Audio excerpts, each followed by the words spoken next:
Excellencies, colleagues, ladies and gentlemen, welcome to the 2021 Cyber Stability Conference, which now for the second year takes place in a hybrid format, allowing us a much broader and much more diverse participation. With the most recent developments of the COVID pandemic and associated new restrictions on traveling and so on, this hybrid format proves to be particularly useful as it allows us to bring you speakers from all around the world who would otherwise not have been able to travel and share with us all of their valuable expertise and knowledge. More speakers, many more speakers, I should say, than originally planned had to move their participation from in-person to virtual, and very understandably so. But we promise you that this will not impact the quality of the discussion today. If anything, without the stress of having to travel under such uncertainty, we hope that our speakers will be even more engaged in our discussions today. This year's conference is supported by the very generous contributions of UNIDIR's Security and Technology Program core donors, Germany, the Netherlands, Norway, Switzerland, and Microsoft, and with additional contributions from France and the Russian Federation. Maintaining an open, peaceful, secure, and stable cyberspace is more important than ever. The COVID pandemic has once again fast-forwarded global digital transformation for all sectors and all aspects of life. It's increasingly difficult, I should say, it's increasingly difficult to even remember maybe what our world was like before January 2020. The digital transformation sparks innovation and growth, and it helps to accelerate and to implement the Sustainable Development Goals. And at the same time, and as we're all too well aware, threats are also increasing in the digital domain. New attack surfaces are emerging, new attack vectors and more sophisticated ways of carrying out malicious cyber activity. Malicious actors are multiplying in this domain, and all of this is quite concerning, as we're well aware. At the same time also, the impact of cybersecurity on global strategic stability is becoming increasingly apparent and increasingly relevant. Now, of course, the international community has not been sitting idle. Quite to the contrary, 2021 has been an important and a productive year for multilateral discussions on international cybersecurity. The successful conclusion of both the GGE and the open-ended working group earlier this year is important for three distinct reasons. First, it showed that multilateral diplomacy could continue even amidst the global pandemic and with all the challenges this has posed for diplomatic in-person interaction. It was challenging, no doubt, but in the end, a sense of urgency and a sense of responsibility prevailed. Second, the processes further elaborated the international framework for responsible state behavior, for example, by providing new guidance on norms implementation. Third, the successful conclusion set up in the best possible way the new 5-year open-ended working group starting in less than 2 weeks, and which will provide ample opportunity and important opportunities to further advance security and stability in cyberspace. In this context, the timing of this year's Cyber Stability Conference is critical. A lot has been achieved in the past, and now how can we move forward? A 5-year mandate clearly gives an important opportunity to push the envelope forward with a more strategic midterm horizon perspective. An opportunity that should not be missed. This is why we've convened representatives from government, industry, civil society at our conference today to reflect on the past and to reflect on how to pave the way for the future. How can we build on these past achievements to advance the agenda for an open, secure, stable, accessible, and peaceful ICT environment? What has been discussed and agreed so far? And what should be prioritized next and then going forward? These are just some of the overarching questions that we intend to pursue at our conference today. Now, to set the scene and then to kick off the conference, we've prepared 2 videos for you. And we will start with a short scene setter an animated history of the various UN cyber processes. As you know, they've been going on for quite a while. So really, to start things off today, we want to set the scene with this animated history. Can we please have that video now?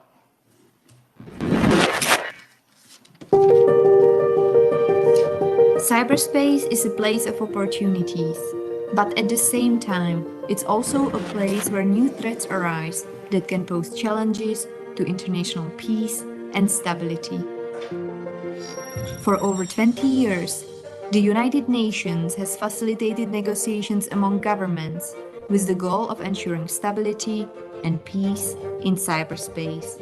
The process dates back to 1998, when the Russian Federation advanced a proposal for a draft resolution that addressed the issue of the developments in the field of information and telecommunications in the context of international security. In 2001, the General Assembly adopted a resolution that proposed the establishment of a group of governmental experts to conduct a study on the topic. The first group convened in 2004. However, given the complexity of the issues involved, no agreement was reached on a consensus report. In 2005, the General Assembly passed a resolution that established a new group of governmental experts. The second GGE produced a consensus report with a set of recommendations. The first important stone was laid. Soon after, a new GGE was established. Experts agreed on a consensus report where it was recognized that international law, in particular the UN Charter, is applicable to cybersphere. The fourth session was another success. Experts agreed on a consensus report where it was proposed 11 voluntarily non-binding norms, principles of the responsible state's behavior, as well as confidence-building measures, international cooperation, and capacity building. In the same year, the report was adopted by the General Assembly, which called upon all member states to be guided in their use of ICTs by the framework presented in the GGE report. The following year, the General Assembly established a fifth session. The group met from 2016 to 2017. However, this time experts didn't find an agreement, in particular on how existing rules of international law apply to state uses of ICTs. In December 2018, the General Assembly adopted two resolutions, one calling for a sixth UN GGE and another establishing the first UN open-ended working group. The mandates of these two processes were quite similar, however, the composition of them was different. Closed participation for the GGE and open participation for the OEWG. The two processes came to positive conclusions. The OEWG's report reaffirmed the language and recommendations from the GGE consensus reports and addressed issues that so had not been widely discussed before, such as the protection of medical infrastructure and the endeavor to ensure the general availability and integrity of the Internet. A few months later, the GGE produced a consensus report that included an additional understanding of the 11 voluntary GGE 2015 norms. What's next? A new OEWG has been established with a 5-year mandate starting from 2021 to 2025. The United Nations Institute for Disarmament Research has actively supported both processes throughout the years, and it remains actively engaged in producing research that explores options to strengthen cyber stability and crisis management mechanisms. Its cyber policy portal has been recognized as a confidence-building tool by the last reports of GGE and OEWG.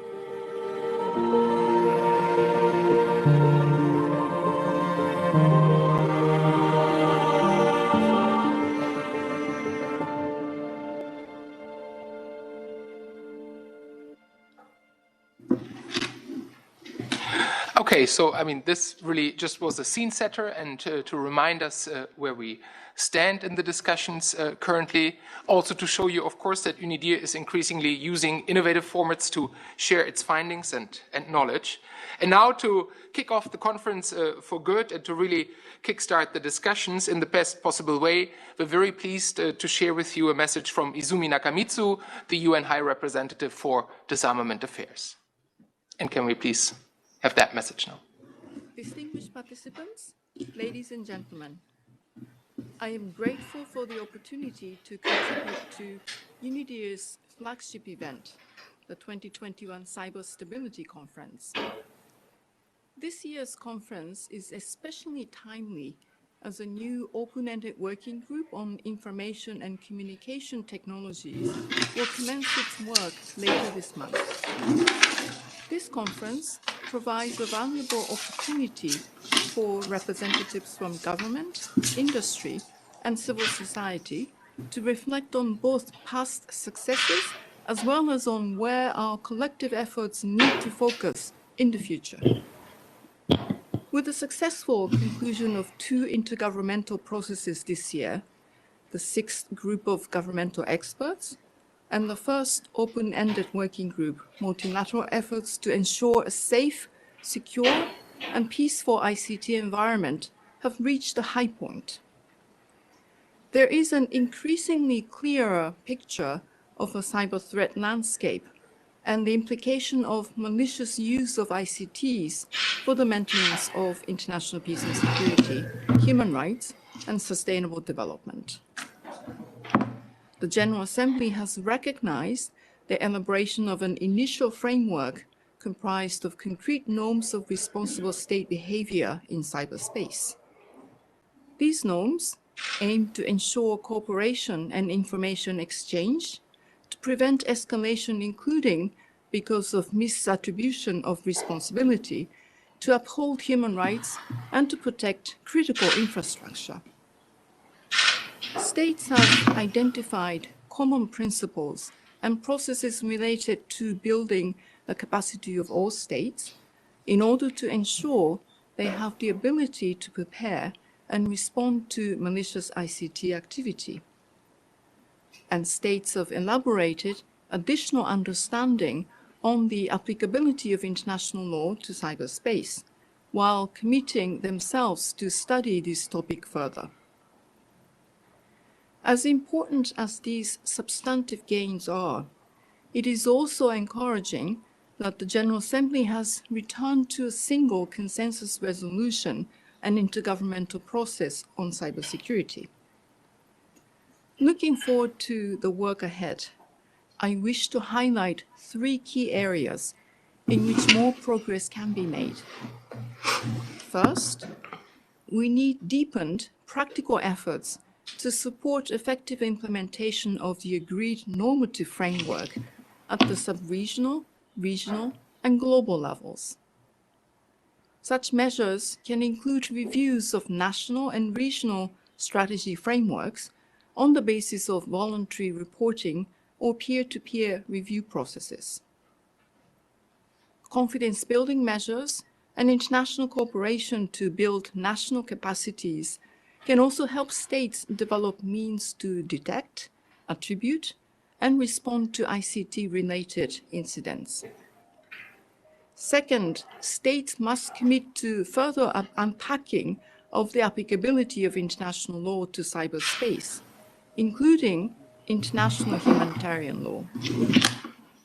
As an essential baseline, states have affirmed that international law, in particular the UN Charter, is applicable and essential to maintaining peace and stability and promoting an open, secure, stable, accessible, and peaceful ICT environment. Nonetheless, it is critical that states discuss concretely how international law applies to cyberspace, including acts carried out in the context of armed conflict or that might otherwise result in the loss of civilian life or the damage and destruction of civilian objects. Third, deepened engagements with various stakeholders should be pursued. I have repeatedly emphasized the importance of engaging a range of stakeholders in an inclusive and sustained manner, given the unique character of ICTs. United Nations processes benefit greatly from the expertise, knowledge, and experience of representatives from civil society, the private sector, academia, and the technical community. Particularly given the ongoing limitations of access to headquarters by non-governmental organizations during the COVID-19 pandemic, it is important that their meaningful participation is safeguarded. I trust this conference will provide space to tackle these three priority areas. Distinguished delegates, ladies and gentlemen, future success will be defined by the degree to which cyberspace is maintained as a safe, secure, and peaceful domain. To this end, I look forward to engaging with UNIDIR and all other relevant stakeholders in our collective efforts towards a peaceful ICT environment. I wish you all a very successful conference.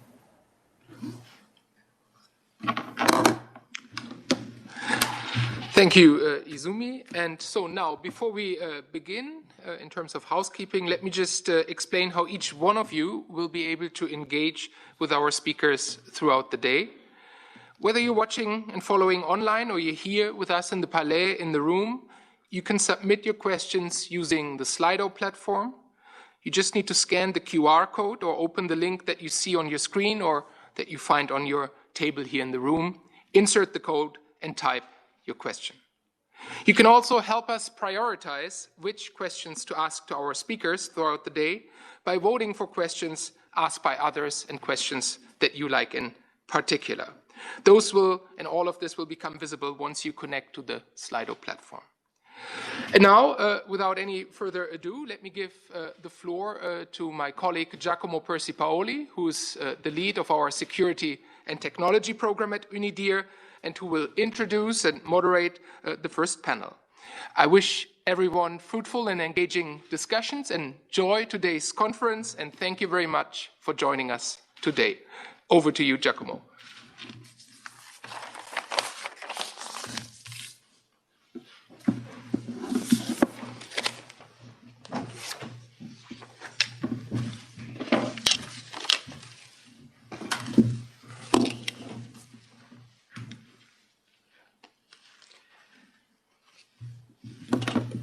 Thank you, Robin, for the introduction, and good morning also from me. It is a pleasure being here today to share both the virtual and the physical room of this conference with you all. It is a strange feeling. I was expecting to have at least some of the speakers of this panel sitting beside me, but in fact I'm just going to be interacting with them through the screen. But I guess after 18 months of pandemic, this shouldn't come as a surprise, unfortunately. But we all do hope to be able to interact in person again soon. I'm very happy to see that all of them are connected, that their videos are working fine, so we're all set up to go. So this first panel, and it's actually good that we managed to start we're about 10 minutes ahead of schedule, which means we were going to have more time to interact with our speakers and for you also to ask questions. But this first panel is really looking at threats, and both existing and emerging ones. In a way, and for the past 2 decades, states have expressed their growing concerns about recent developments in information and communication technologies, including for military purposes, which could be used to undermine international peace and security. However, the pace of technological development that we've been witnessing for the past 20 years, since these discussions on cybersecurity began at the UN, a lot has changed, both at the technology level, but also in the way in which technology has become embedded in society. And last but not least, and related to that, the ways and the means and the methods and the uses that both states and non-state actors make of such technologies, with harmful ICT incidents increasing both in frequency and in sophistication, and constantly evolving and diversifying. It's the perpetuous cat and mouse situation where, as attacks become more sophisticated, responses become better and more effective, and this leads to increased sophistication in the attacks. But if we look at the two most recent processes, the OWG and the GGE, so states, when it comes to the issue of threats, and I've already agreed on several points, but I would say that most of these points pertain to the characterization of the threat environment rather than referring to specific individual threats. Some of the main points in this regard include the acknowledgement of the increasing connectivity and reliance on information and communication technologies without necessarily that accompanying measures to increase the security and the safety of these new devices are met. Ensuring that vulnerabilities in the operational technology and in the interconnected devices and platforms and machines are not exploited for malicious purposes has become an increasingly serious challenge. It's been acknowledged that an increasing number of states are developing ICT capabilities for military purposes, but also that a parallel trend is a continuous increase in incidents involving the malicious use of ICTs by both states and non-state actors, including terrorists and criminal groups, who have increasingly demonstrated capabilities that until not long ago were considered to be predominantly available or exclusively available to states. There is an increased strong emphasis on the high risk and high impact of attacks against critical infrastructure and critical information infrastructure. And if anything, the COVID pandemic has demonstrated how this is even more essential. But because this infrastructure is often owned, managed, or operated by the private sector, there is a growing realization of the importance of public-private cooperation to protect the integrity, the functioning, and the availability of such infrastructure. Last but not least, in this illustrative list of examples, states have acknowledged that threat assessments vary by region, by state, and within regions and within state, what constitutes a threat can be a very different thing depending which group you're part of. And by group, we mean both like which sector you're in, but also at the individual level, the youth, the elderly, women, men, vulnerable people, we're all experiencing or characterizing threat in a different way. And it is important to keep this in mind. However, and this is the kind of the bridge, until now we've been reflecting on what has been agreed and hopefully it should not be reopened. However, the chair summary of the OWG gave us an opportunity to identify some additional areas of concerns that were discussed by the group, but didn't find their way into the final report. And within these points, there are some very interesting kind of prompts for our speakers to reflect on issues today. So the stockpiling of vulnerabilities, as well as the lack of transparency and defined processes or policies for disclosing them, was considered a key area in the context of threats, as well as the exploitation of harmful hidden functions, the integrity of the global ICT supply chain, and data security. Information operations and disinformation campaigns were also discussed, but from a more technology development perspective, there were 4 points that I think stood out that I would be very interested in discussing with the speakers. So the pursuit of increasing automation and autonomy in ICT operations, including by the extensive use of machine learning, quantum computing, the proliferation of connected devices, the Internet of Things, and I will add to that the Internet of Forgotten Things, which we can elaborate more later.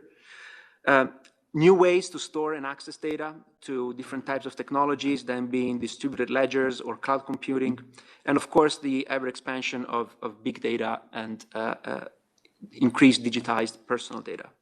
So a lot has been discussed, a lot has been agreed, but clearly there is still a lot to follow up on. And this upcoming OEWG that will start in just over a week really offers member states and all the stakeholders the opportunity to further advance discussions on existing and emerging threats. But where should it start and where should it aim to go? 5 years is a long time. So what kind of a roadmap should be drawn, if any? Of course, I will not try to answer these questions by myself, but I'm very pleased to be joined by three excellent speakers who will help us navigate this interesting topic. So I'm joined today by Serge Droz, who is the security lead for product technologies and the chair of the Forum of Incident Response and Security Teams.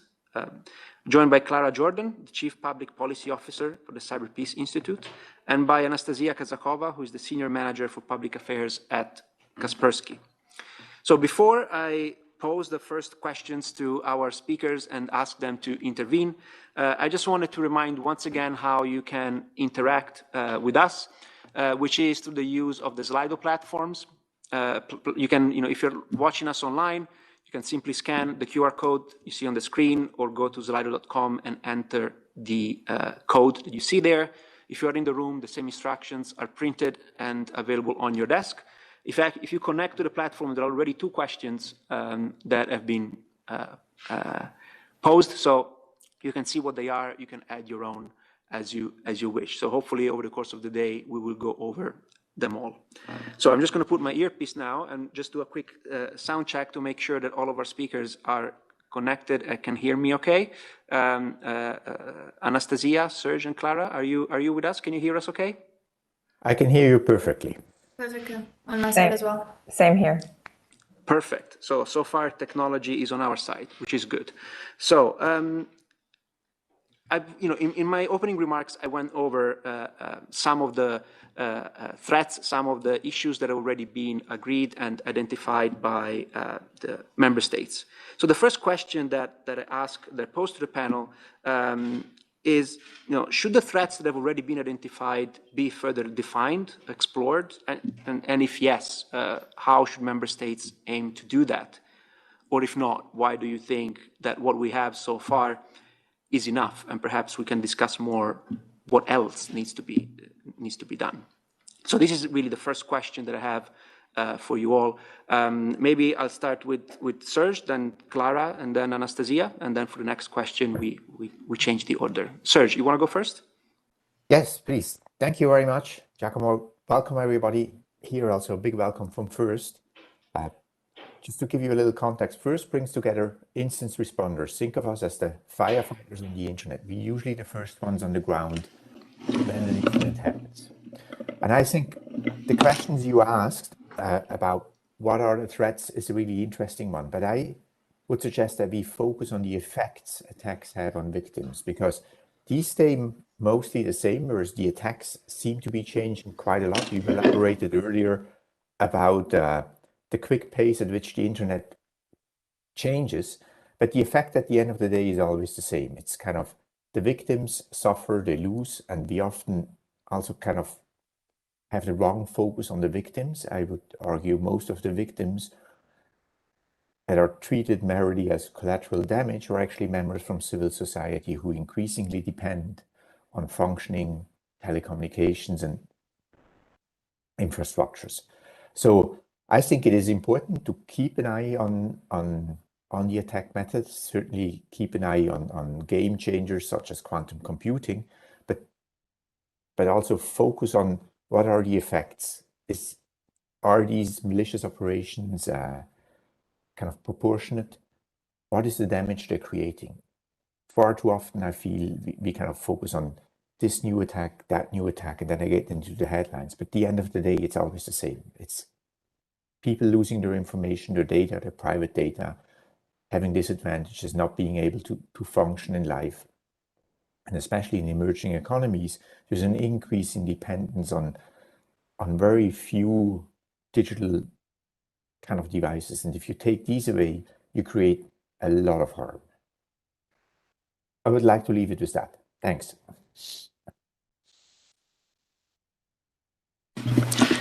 Thank you, Serge. Clara, you want to take the floor and give us your perspective on this kind of a general setting question? Absolutely, and thank you, Giacomo, for the opportunity for Cyber Peace Institute to participate today. You know, I'll just want to really highlight and add to the point Serge made. You know, if you read through a lot of the way we think about the threat, we still think about the threat to the target. We don't talk about what the threat to the victims is. So from our perspective as an institute and our work, you know, really focusing on the effects of the attacks to the victims is key. I think there is 4 sort of general themes I want to quickly mention, and then I want to make a couple of comments as to where the threat could be sort of further defined, comparing, you know, the report and where we are today. So I think there's 4 key sort of trends that I want to highlight on the threat landscape. One is, you know, humans continue increasingly to be in the crossfire of geopolitical conflicts. And this is key because, you know, the impact goes for the human safety, security, and access to critical services. So really, we're violating, you know, sort of the rules and the norms across the board when humans are in the crossfire of these geopolitical conflicts. We know that we're seeing a proliferation of, you know, offensive cyber capability used for violations of human rights and fundamental freedoms, and this poses a huge threat, you know, to prosperity, to the ability of us to express human rights, you know, to the empowerment. I think the other important evolution we have to talk about today is the evolution of cybercrime. And it is getting to a point where, you know, you have a quadruple extortion where the victimization goes beyond the target, right? It's not just the target it's attacked, but the impact on victims. It's not only in terms of their, you know, immediate human rights, safety, and security. And we've seen some very, very dramatic and absolutely heart-crushing stories about the human impact of ransomware. But if you think about, you know, the data and the way it's held to ransom and it ends up in the dump sites, you know, you have a potential for lifelong re-victimizations.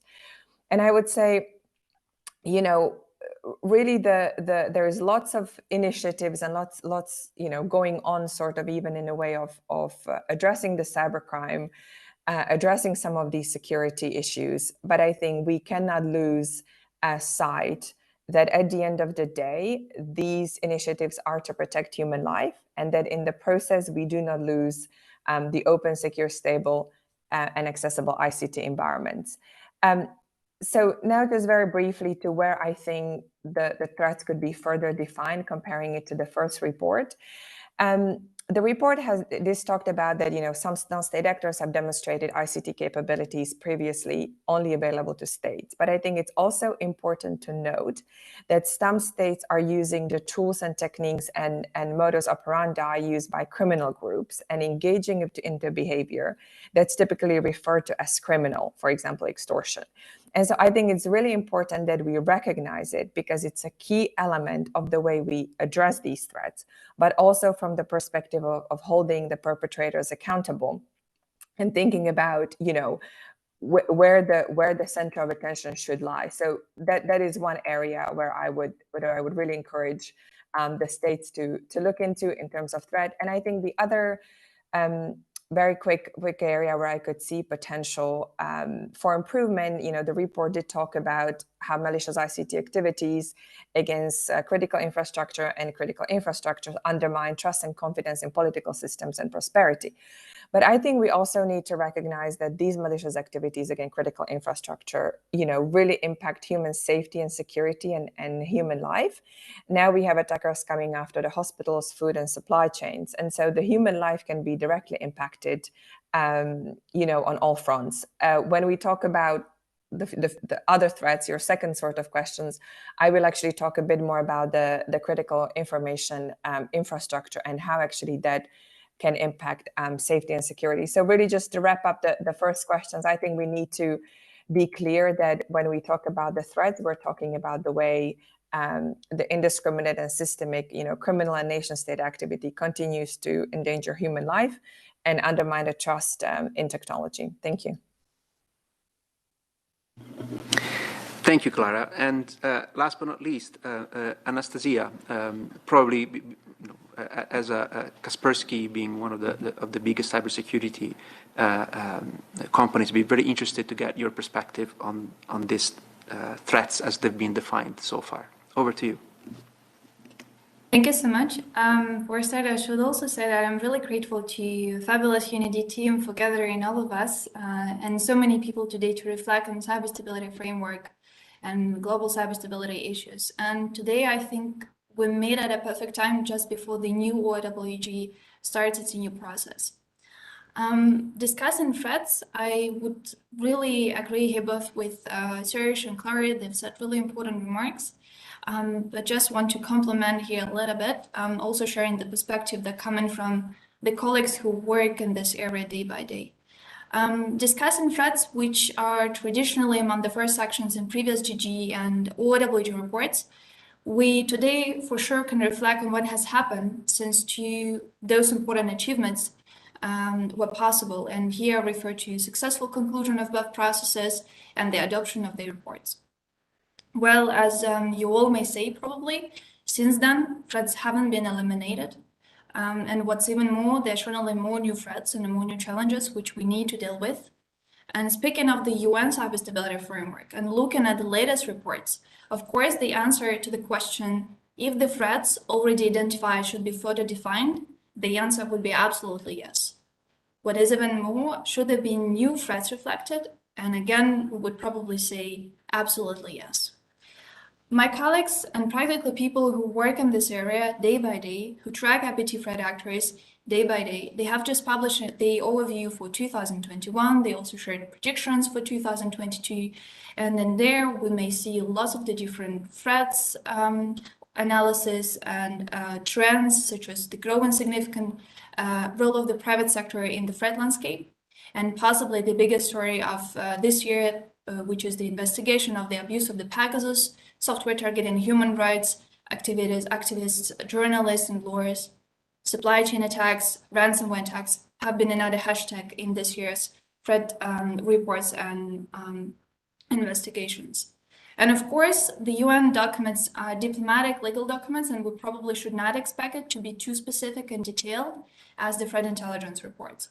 Plus, we should also, I think, understand that the documents are negotiated by different countries with the different views, capacities, and priorities.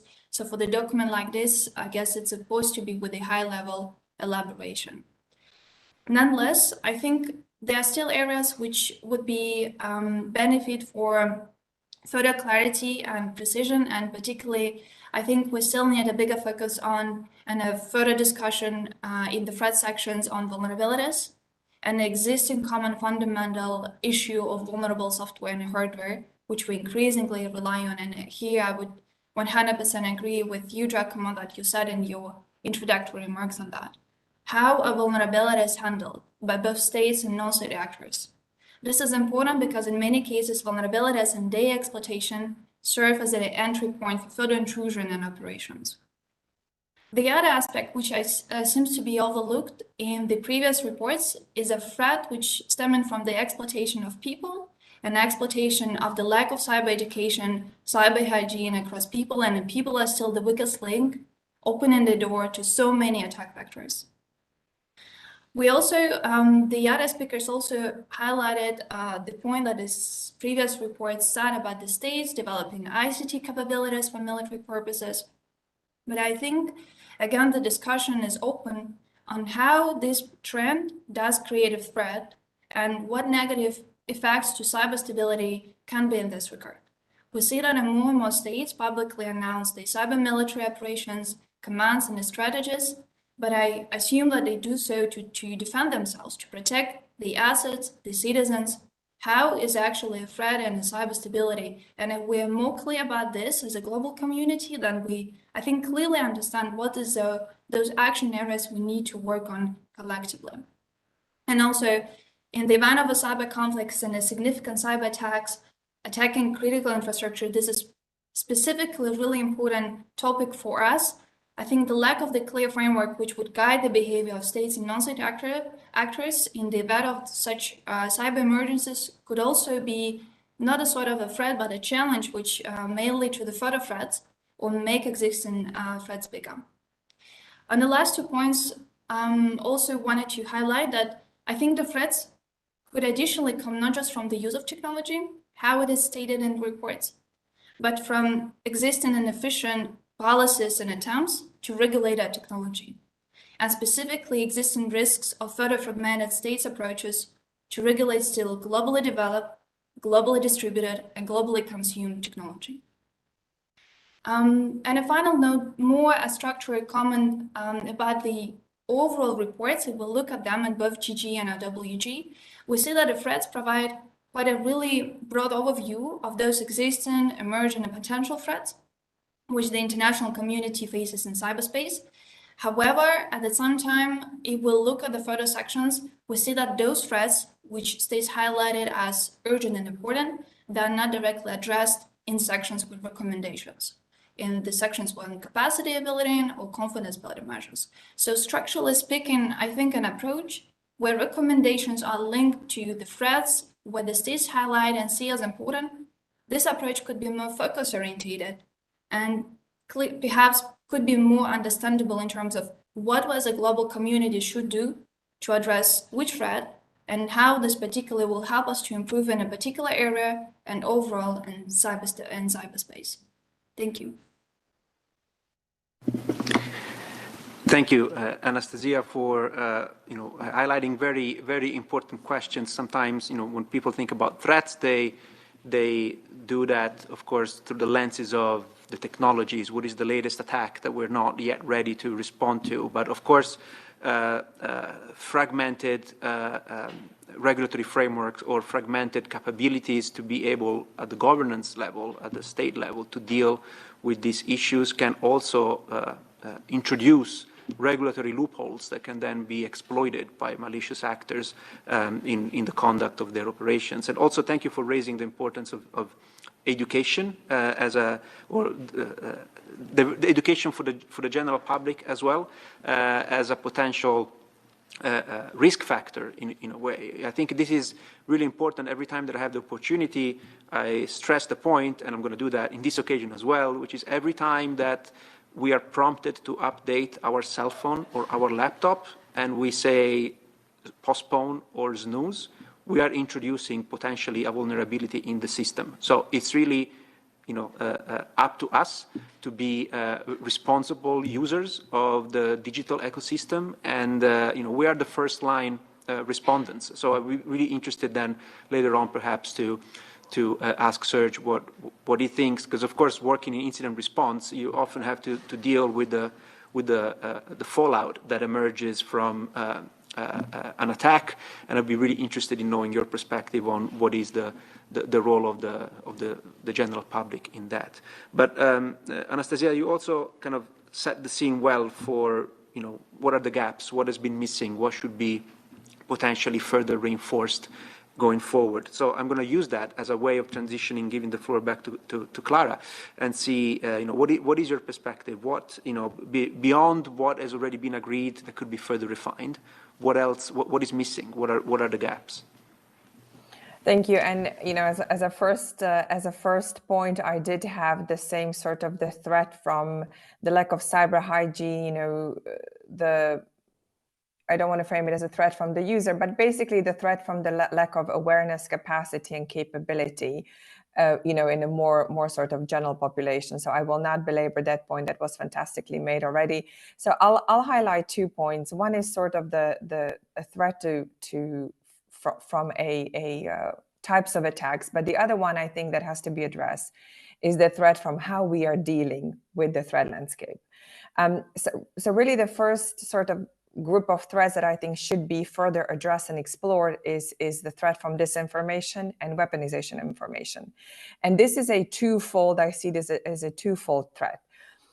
First of all, disinformation about geopolitical events, the level of the threat, the way overall cybersecurity issues are presented, and really the disinformation about it, they have significant impact on the perspective of the threat, and therefore its understanding by decision and policymakers, which in turn can impact and influence the way, or the urgency by which they take the measures to decide on the cybersecurity measures, or, you know, on their motivation to help perpetrators accountable.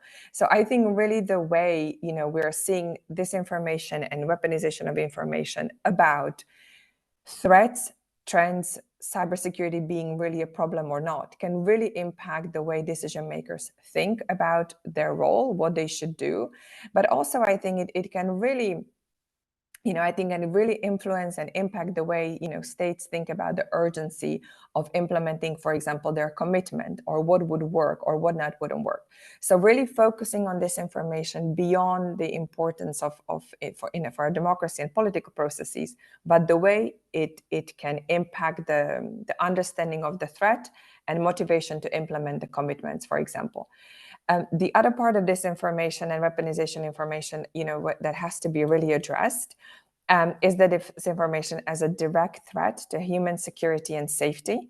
You know, we've seen cyber attacks and disinformation campaigns, you know, they are not only distinct digital threats, they are done in conjunctions where, you know, cyber attacks are done as a means to steal or plant targeted information. And when I talk about the weaponization, what I mean that we're continue to see, you know, the hacks and leaks where a factually correct information is being weaponized, taken out of context, and then used for malicious purposes. You know, we've really seen this in the context of pandemic. You know, the data was stolen from European Medicines Agency, later leaked online. And the way these things sort of cast doubt about the authority of different organizations, the efficiency of vaccine or the threat of the pandemic can actually have real impact on human life in terms of dealing with this, you know, particular pandemic. So I think you know, the disinformation operations are really capitalized from this environment that is already saturated with information. We know the WHO has referred to this as infodemic, but this is really a threat, a direct threat to human safety and security that has to be addressed in, you know, I would hope to see sort of this addressed. I think the important thing that should be highlighted and looked at by state is really this clear understanding between the cybersecurity and disinformation and weaponization information, because the way this information is oftentimes obtained is through I will call it a hack, but it's, you know, I know it's not a term of art, but just for the facility of the conversation. And so really ensuring we understand the importance between the resilience and this information, we connect this two, and we don't treat these as two separate issues or separate processes, but sort of the way they really connect and reinforce each other. The second threat I want to highlight is really an overall threat to stability of ICTs. And for me, it comes from the way we're dealing with cyber threat. So currently, what I have been observing is really the threat of militarization of cyberspace, where fighting cybercrime and ransomware, and sort of this overall threat that it poses to human rights and expression, you know, the freedom of expression and privacy. I think we've currently seen, I mean, I think that the group here really recognizes that the ransomware is a scourge, and it's a little surprised that governments are using an array of tools in their toolbox to fight it. But now we're seeing the initiatives across the globe where you know, military capabilities or authorities are being proposed to be fighting cybercrime. And so I think this is a very concerning response because we believe that this should be a law enforcement matter. And where law enforcement tends towards more gathering evidence, doing, you know, incident response, or seeking, you know, the arrest and investigations, we think that, and we are observing from the past, that the tools that are being, you know, used by the sort of the military arms of governments, they're more used on disruption of operations and infrastructure, with the potential of unintended consequences due to the interconnected nature of our systems. I also think that using, you know, the military tools and capabilities and authorities to fight ransomware also sends a wrong signal when we think about reducing risk to peace, stability, and security. And I think it runs contrary to the spirit of what many governments, industry, and civil society is trying to achieve. I think it's important to recognize that transitional crimes, they often surpass the capabilities of law enforcement. But for me, this is an argument for greater collaboration, both internationally and public-private collaboration within the governments. So, you know, it is the right thing to do, everything we can to stop ransomware. But I think in the peacetime, our effort should be really led by law enforcement. We do have very successful precedents of collaboration, you know, the takedowns of major dark web marketplaces, arrest operation, we have disruption. So we should really focusing on how we can use better the tools we have, really zoom on into the collaboration rather than considering other tools. Just to close, and I really want to reinforce this point, you know, the argument that ransomware is a national security threat and a human security threat is very valid and merits clear actions. But again, I would really encourage the community to highlight that there is a threat from using the military capabilities to deal with these threats, and really thinking about how we can maximize the law enforcement tools, the private-private cooperation, before we start to explore other options. Thank you. Thank you, Clara, and thank you also for bringing to the table one of the issues that we're going to be discussing later today, which is, of course, we'll now be talking primarily about the OAWG, but just a few weeks after the first substantive session of the OAWG, COVID permitting, in January 2022, the first session of the ad hoc committee that has been established by the third committee of the General Assembly will start its works to discuss potential elements to include in a cybercrime convention. So clearly there are overlaps. I see international cybersecurity and cybercrime as very basic Venn diagrams, in a way that they each have their own unique characteristics, but there is clearly an area of overlap, and threats is potentially one of them. So the threat element, not only the technologies, but also the impact, the actors, is definitely an area of overlap, and is looking forward to discussing more how to disentangle, if you want, the criminal element from the international security element later today. I want to go back to Serge and see if you have any views on either reacting to what Anastasia and Clara have been saying, but also your own views on what are the gaps, what more could be added to the current discussions to really take this forward.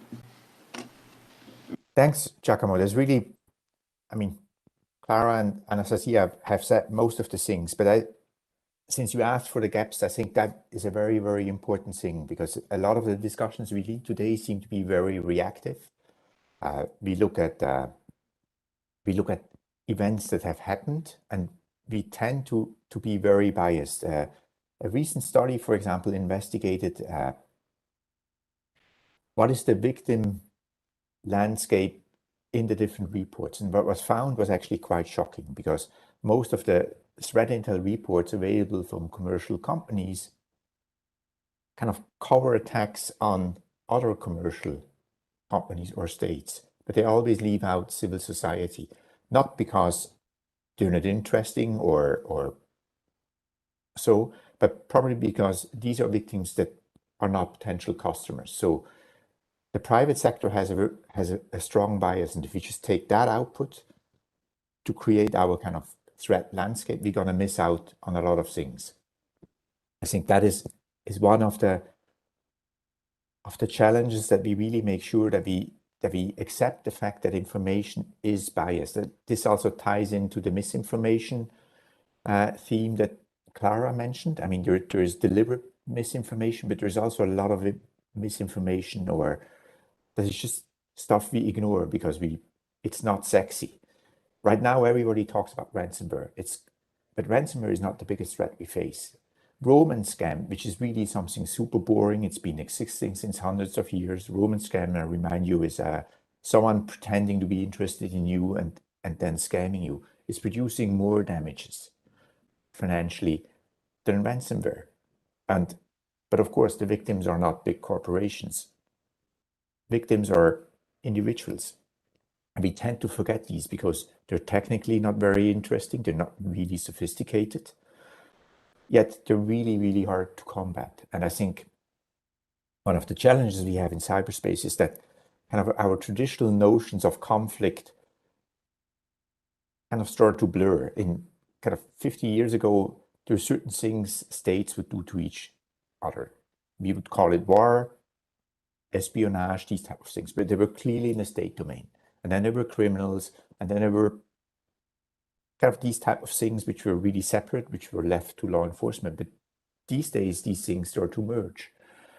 If you take this year's kind of vulnerabilities in Microsoft Exchange servers, what we saw is that first this was used by a state for an espionage, presumably espionage campaign, but then it was taken over by criminals. So it's the same vulnerability, it's the same attack, and then was used for to deploy ransomware and things like this. So this mixture really makes it very, very difficult. I totally support Clara's vote for make sure we don't militarize cyberspace too much. Let's make sure we don't turn the internet into a war zone. I think this is a very, very strong thing.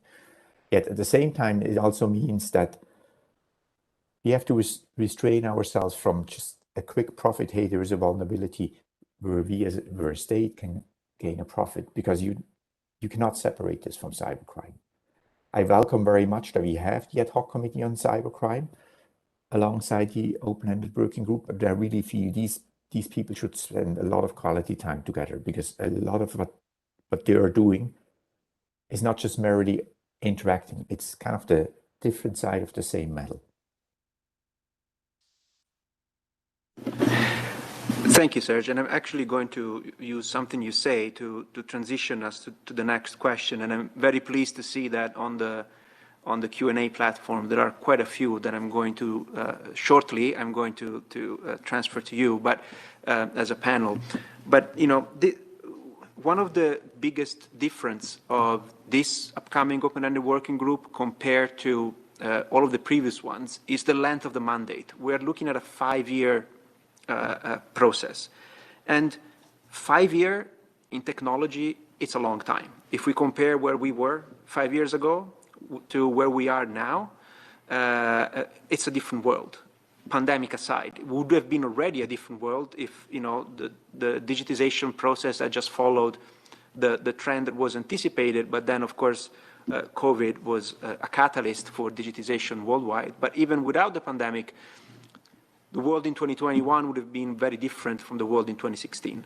So if we project ourselves to 2025, it is reasonable to assume that technological developments will continue. And increasingly, and I always use this example, when the first smartphone was launched, it had a disruptive impact on society and the world. But the technologies that were included, they weren't necessarily new, but it was the first time that they were combined in a single device.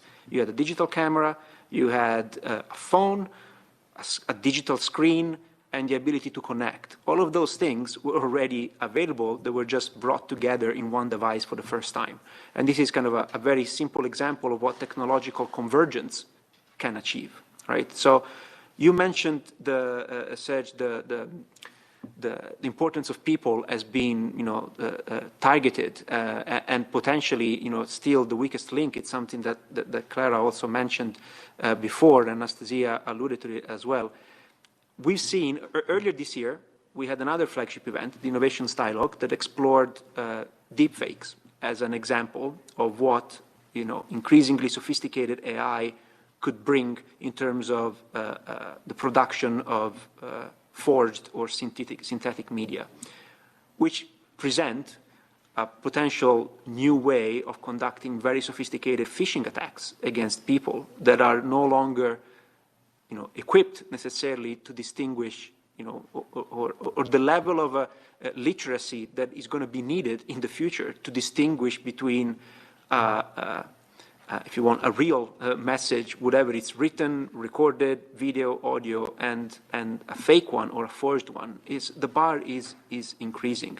So all this to say, what is your perspective on how important is it going to be for a process that has an end game in 5 years to remain not only aware, but proactively try to understand what kind of new technological developments are likely to land on the market, and more importantly, how are these new developments going to impact societies and therefore the safety and security of the digital ecosystem.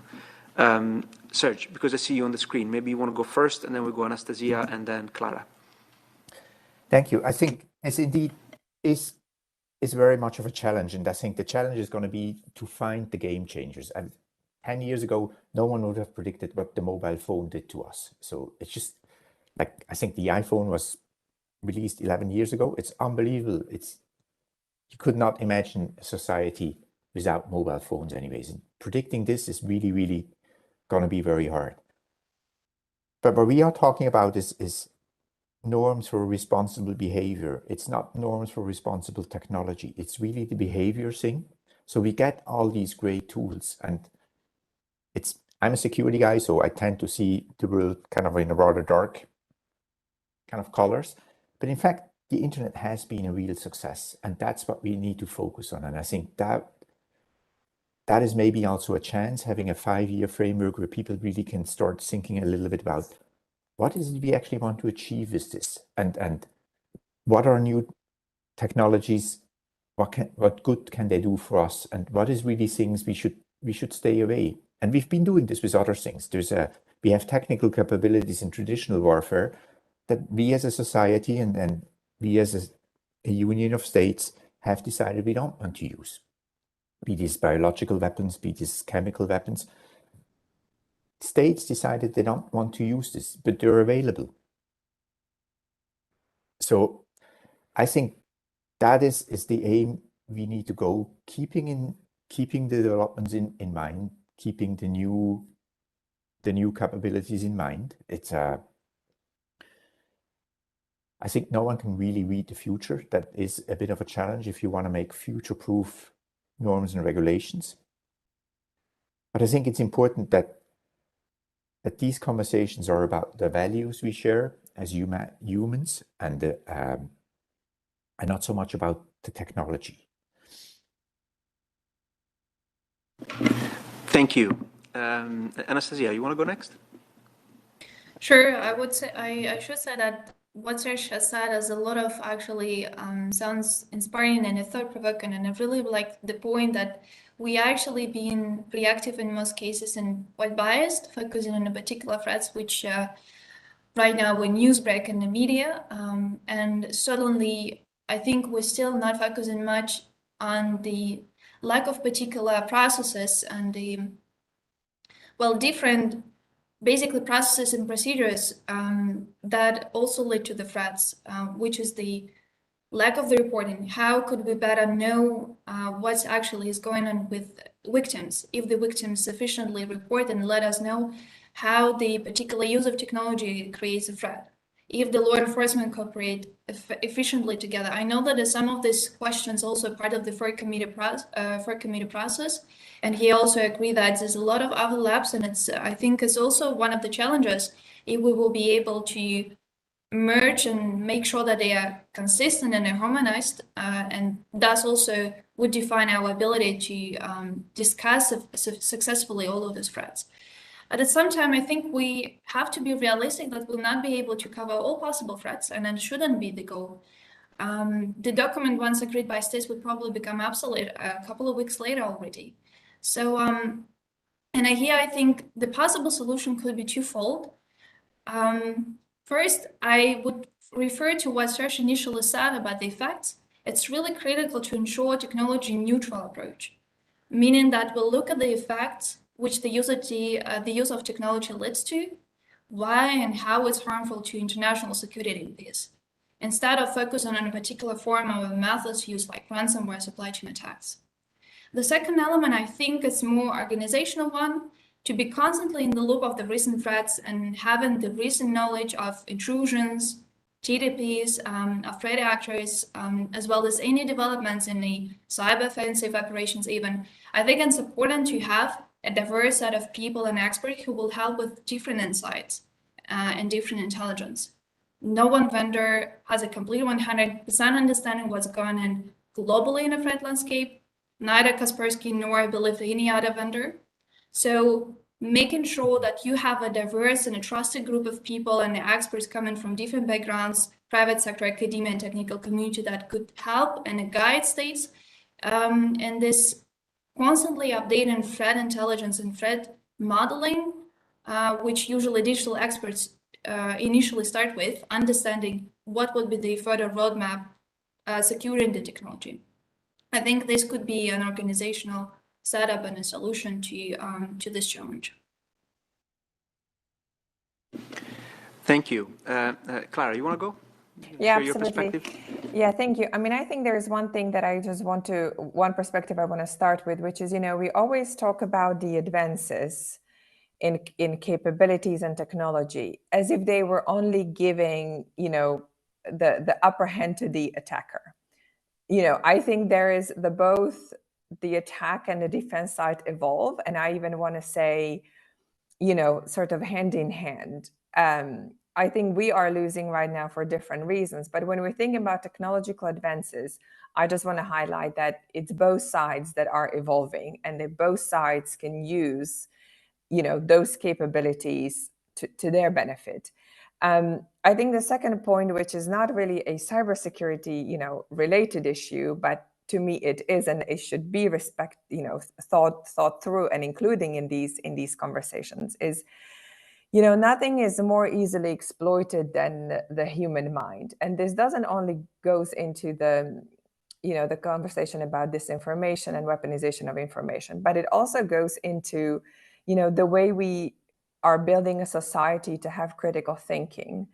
You know, to have critical thinking about how we consume, you know, ask ourselves the question, why someone is revealing this information to us? You know, you talked about the deep fake. So I think if we work on a society that's resilient, both on a cybersecurity front, but also, you know, hand in hand, you know, have that critical thinking, work on that human mind. I mean, that is the resilience that can help us, you know, work and address the threat or become more resilient to it. So that's for me something to think about, and it should merit dimension, because again, it's not, we can't decouple these things at all. You know, you did mention the, you know, the convergence. I really think that that's the way to think about development of technology and development of the threat. It's not about what, you know, a driverless car or automated, you know, sewage system will give to us. It's when you put it together in infrastructure, how can the threats or an attacks cascade? What are the vulnerabilities that can really have cascading effects, while keeping in mind that the first and foremost objective should be to protect and secure the individual at the end. And I think if we think about the way not of protecting the systems, but protecting the users, I think that is a mindset, you know, that can really help us, you know, help us to work through the evolutions. And I mean, this goes for a lot of the technologies you mentioned. I mean, if you know, think about, you know, people talk about 5G, perhaps even way too much. You know, for me, what it really means that there is going to be more connecting industries and geographies as communities. It's going to, yes, alter the threat landscape. But again, it is, you know, we are evolving on both sides. So it's, if we have the right mindset, if we keep the individual, you know, if all these decisions are human centric, if we think about, you know, what convergence does to the user, and we work on that sort of, I don't like the term, but whole of the society approach, where you build up the critical thinking, what the threat is, how do I think about security, why is someone, you know, revealing this information to me? You know, let's ask ourselves those critical questions. You know, the way we think about, you know, geopolitical context and security, let's think about why we are, how we are consuming, what we are consuming, because it doesn't only shape the individual, it shapes every single policymaker who will then make those decisions accordingly. Thank you. Thank you. So we have about just over 15 minutes left on this panel, and I wanted to start transitioning to some of the questions that we've been receiving by the audience. And I'll read and then I'll explain the first one a little bit, or I'll put it into context. But the first one that I have here it reads as follows. So a lot of attacks are possible due to the extreme negligence of various tech vendors. Would something like the successful ISO 2701 be helpful for these cases? So because I'm not expecting everybody in the audience to necessarily be familiar with the specific standard, we can generalize it a little bit more and say that, you know, we've talked at the beginning about the proliferation of connected devices. I mentioned the Internet of Forgotten Things. There are all of the things that are connected that people forget about, and there are many, and increasingly so. But I think that when it comes to tech vendors and industry players, people, you know, the general mindset is to associate industry with the big tech companies. I don't think necessarily that the big tech companies are the ones that need to be convinced that cybersecurity is important. It's probably, as there is a push towards making everything more connected, from the toaster to the fridge to the car to pretty much everything, it's probably those vendors that have been traditionally operating in a non-connected world that are now offering products that are connected, that probably would require specific attention. And when it comes to threats, I think that so far, at least in the discussions, you know, with the exception of the acknowledgement in the context of protection of critical infrastructure, that private sector sometimes, but often, either owns or manages or operates the infrastructure, the primary focus has been on what states can do and should do. So it's a very state-led type of approach. What is in the hands of state? But this question allows me to ask to all of you as a panelist, when it comes to the prevention of threats, so risk prevention rather than response, how important would it be for states to look at something like industry standards that have been developed, you know, or agreed by industry, or other types of measures that have been agreed outside of the kind of the strict circle of states? How important would this be to somehow prevent threats from actually materializing in the first place? So almost like the reinforcing the security by design, which was a very fashionable term until a few years ago, and then somehow was replaced by other things. But in general, what is your approach on the importance of leveraging, for states to leverage non-state-led initiatives like the establishment of industry standards? Clara, you want to go first, and then maybe Anastasia? Sure. I mean, I leave the technical standards to Anastasia because although I did spend quite a lot of time in the industry, I think she has the most up-to-date sort of thinking. I mean, one thing I'll say, look, there's really interesting government initiatives across the world that they are trying to do that. So it's not that whether we should do it. I think that's been established that we should do it, and that the government has a role to impose and enforce and encourage those standards, incentivize, collaborate, and help the industry to do that. But I think I'll say, when we talk about those standards, we talk mostly about safety and security.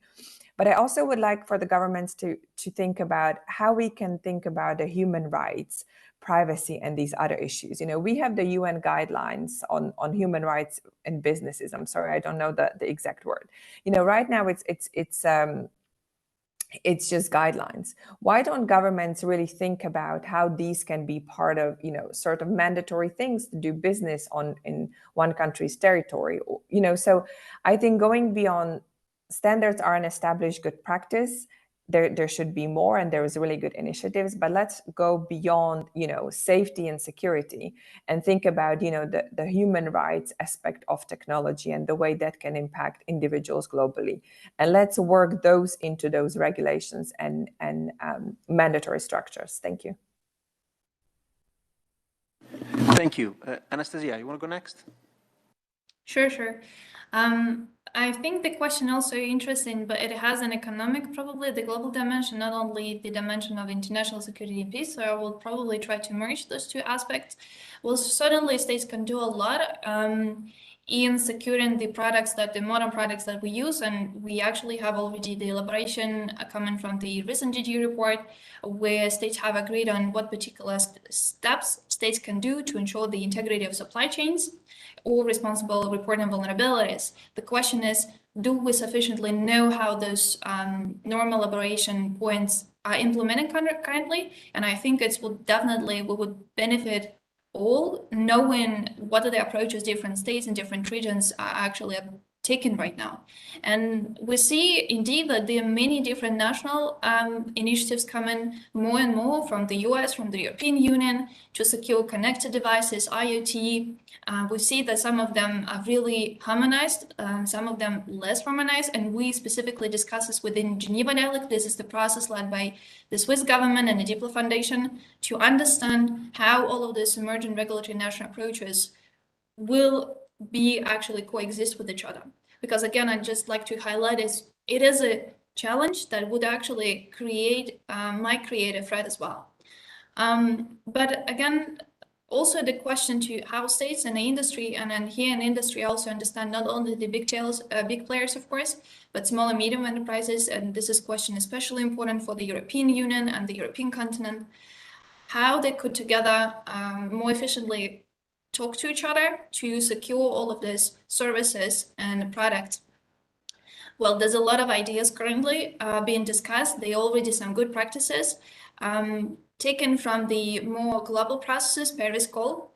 And specifically, there's a key example how the government actually united different industry, non-state actors, civil society, technical community, and other governments to discuss lots of the issues. And there's a particular principle on life cycle security, which has been discussed within one of the working groups where we are part of. And we also try to decide to actually understand how different stakeholder groups could already take different positive security steps already today to build stronger security for supply chains. So again, there's a lot of different initiatives we may probably not even know, but lots of them. And I think one of the elements to great efficiency is to talk to each other more and actually contribute to greater harmonization to what's going on at the state level and the industry level in different parts of the world. Thank you. Thank you. Serge, what is your perspective on this? I think this is a really, it sounds like a simple question, but if you start studying it, it actually becomes very, very complicated. So the questions uses the word negligence, but I would argue that's probably not quite true. A lot of organizations, a lot of small and medium enterprises, they're not negligence. It's just too difficult of a job for them to do. And again, that's nothing new. 100 years ago, companies would produce their own electrical power. We've moved away from that. It's because, why? Because it's expensive, but also because it's difficult to do in a safe manner. So a lot of these things have been outsourced. That's what we do with cloud computing. Cloud computing is not going to solve everything because you cannot move kind of a hospital machine into the cloud, or you cannot move an airplane into the cloud. So there's going to be challenges, but I think the key to that is actually coming up with business models that make sure that these services are safe and secure. So I think that is one part. Certainly standards are going to play a role in that, but they're not going to be the silver bullet that solves all of our problems. And then also again, and that brings us back to kind of where we started here, if you have what's called a 0 day, a new vulnerability that no one's ever seen before, the best centers are not going to protect you, because then it's up in states to actually be transparent and say, hey, we found a big security hole. Let's not use this to our own advantage, but let's make sure we fix this before more damage is created. Thank you. So I'm going to go with the next question, and Serge, stay there because I'm going to go back to you first as try to take a stab at it. And it goes to, it reads as follows: how serious is the threat of quantum computing to the future of cybersecurity and/or international stability? I mean, that is a big question. It would be a perfect PhD dissertation topic for any student that is still thinking about it. But from a technical perspective, and then I like Anastasia perhaps to come in as well. But from a technical perspective, how would you characterize the potential impact of quantum on everything we've been discussing? Thanks. So that's kind of an interesting question. But so let's just kind of recall what threat quantum computing actually poses. Today, all we know is that once quantum computing becomes a reality, all the cryptographic algorithms we use to secure the internet will be worthless. So there's no more secure connection to your e-banking account. All of these things will go away. And indeed, this is a threat. But there's actually a piece of good news, and that's that quantum computing is only going to be feasible in about 10 years. And we can do a lot in 10 years. In fact, a lot of companies are working on the problem. We are creating quantum-resistant encryption algorithms, and I think there's a really super good chance that we actually gonna be in a position to do this in 10 years. And remember, we had this big unknown before. There was the Y2K problem for people old enough to remember when the date shifted from kind of the 1900 something to the 2000s, and we were all afraid that a lot of software was just using the last 2 digits and would crash everything once we go over to 00, and nothing happened. And the reason nothing happened wasn't that we exaggerated. The reason was that people had time to prepare and did. So I think we have fantastic engineers on this planet. So quantum computing for me is actually a cool problem because it's interesting, and I'm super confident we can solve it. Thank you. I always like positive attitudes towards technology. Anastasia, you want to go next? Sure, I really like to answer Serge as well. Unfortunately, I do not remember this problem that Serge mentioned. I could only read it from the different sources. It was actually the year when I just to the first class at my school. But it's one of the issues, and it actually reflects how rapidly the technology has been developing right now. And speaking of the cloud computing, we would be actually speaking again with something that may actually become obsolete in a different months and in some years already. And here I would refer to the point which Clara said before. It's important to make sure that we have those people who develop the technology that also keeping in mind the different right now ethical and human aspects. It's no longer possible to just develop technology as just something as a binary and being locked in a room. We've been quite often told that policymakers need the input from the technical experts, but the vice versa dialogue is also quite crucial, and it's becoming more and more crucial today. Those who develop technology need also the inputs, hearing from the policymakers, academia, to understand the policy and the human aspects. And I think it's one of the also elements that should be considered while further studying the cloud computing and the societal impact. Thank you. Just want to go to Clara to see if you would like to take. I'm actually linking to something that you said previously, where technology is always available to both sides of the equation. We shouldn't necessarily see quantum as something that is going to be only a threat because it's going to be used by malicious actors or to pursue malicious intent, but it's also a potential capability of those that instead are perhaps trying to prevent or respond to malicious actors. So perhaps all of the encryption that is now making malicious actors feel protected might not be as effective once the good people have quantum computing available. So it's always like two sides of the same coin. But would you have something to add on the quantum issue? I mean, just very briefly, I wish I had the capacity and capability to comprehend and solve this problem, but I know there are great minds working on it, as both Anastasia and Serge said. But I say one thing, if we say that encryption and privacy and everything it enables, the freedom of expression, the commerce, and technology is not an end in itself. It enables something. So if we say, you know, we really care about encryption because this enables us to operate as societies really, then let's not be hypocritical and talk about ways how we can weaken the encryption, even the one we have today. So I think my call in this context would be to really say that let's talk about what are priorities for us.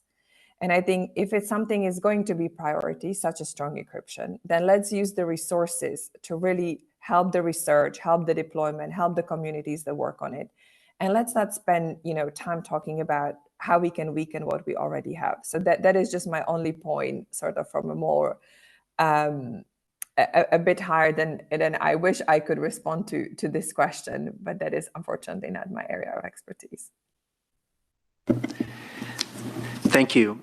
So I think we have time for one last question, which is interesting because it's addressed to Serge, but I think it applies to all of you. Or try to read this from your perspective and see what you think about it. So. This follows up to something that Serge mentioned about the fact that, security or secure by default or by design can be indeed hard and a complex thing to achieve for some companies. So would requiring vendors to, quote, make it easy to update their product, quote, instead be helpful. So if you can't necessarily put on the market something that already ticks all the boxes when it comes to security by design, would instead a more kind of a facilitated update, a facilitated post-sale engagement, if you want, help in this regard, and if so, how? So maybe because Serge, this was addressed to you, maybe you want to go first, and then we go to Clara, and then Anastasia, and then we wrap up.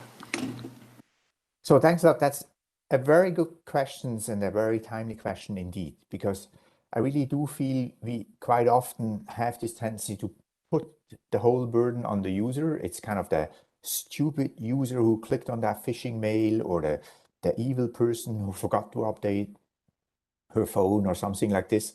And clearly, that's not the solution to better security. I mean, we can't blame the non-experts for failures because we write bad software. Sorry, my fellow engineers, that's not the way how it works. And so I think it's very much the case that we need to have this secure by design, these services that really take away the burden. And if someone clicks on a phishing mail, we maybe should think of having an infrastructure that makes sure we're not ruined and don't have big problems afterwards. But obviously, we cannot come up with a system that is completely foolproof. And again, if you go to the everyday life, it's like crossing a street is always dangerous. So as pedestrians, we always have to check if a car is coming. Yet at the same time, we try to build roads that make it easy for people to see an approaching car. We try to build cars that if they are involved in an accident, don't really create too much damage. It's going to be a mixture. But I'm 100% on this, take away the responsibility for security from the end user. Thank you. Anastasia, you want to go for 30 seconds on this?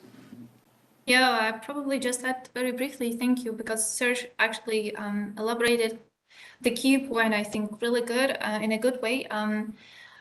Those who ask this question, maybe you could also be interested in studying a little bit more the OECD papers on that, on digital security, because they've been discussing this quite extensively also from an economical point of view, because it's not really possible and it's not really a sustainable solution just to update the technology and give up on the previous product in a smartphone or any other technology. Is not again sustainable. So there's a lot of the myriad of other issues like the end of life and the life gap, and how all of those issues could also be tackled to ensure the smooth, secure, and safe use for the end users of that particular technology.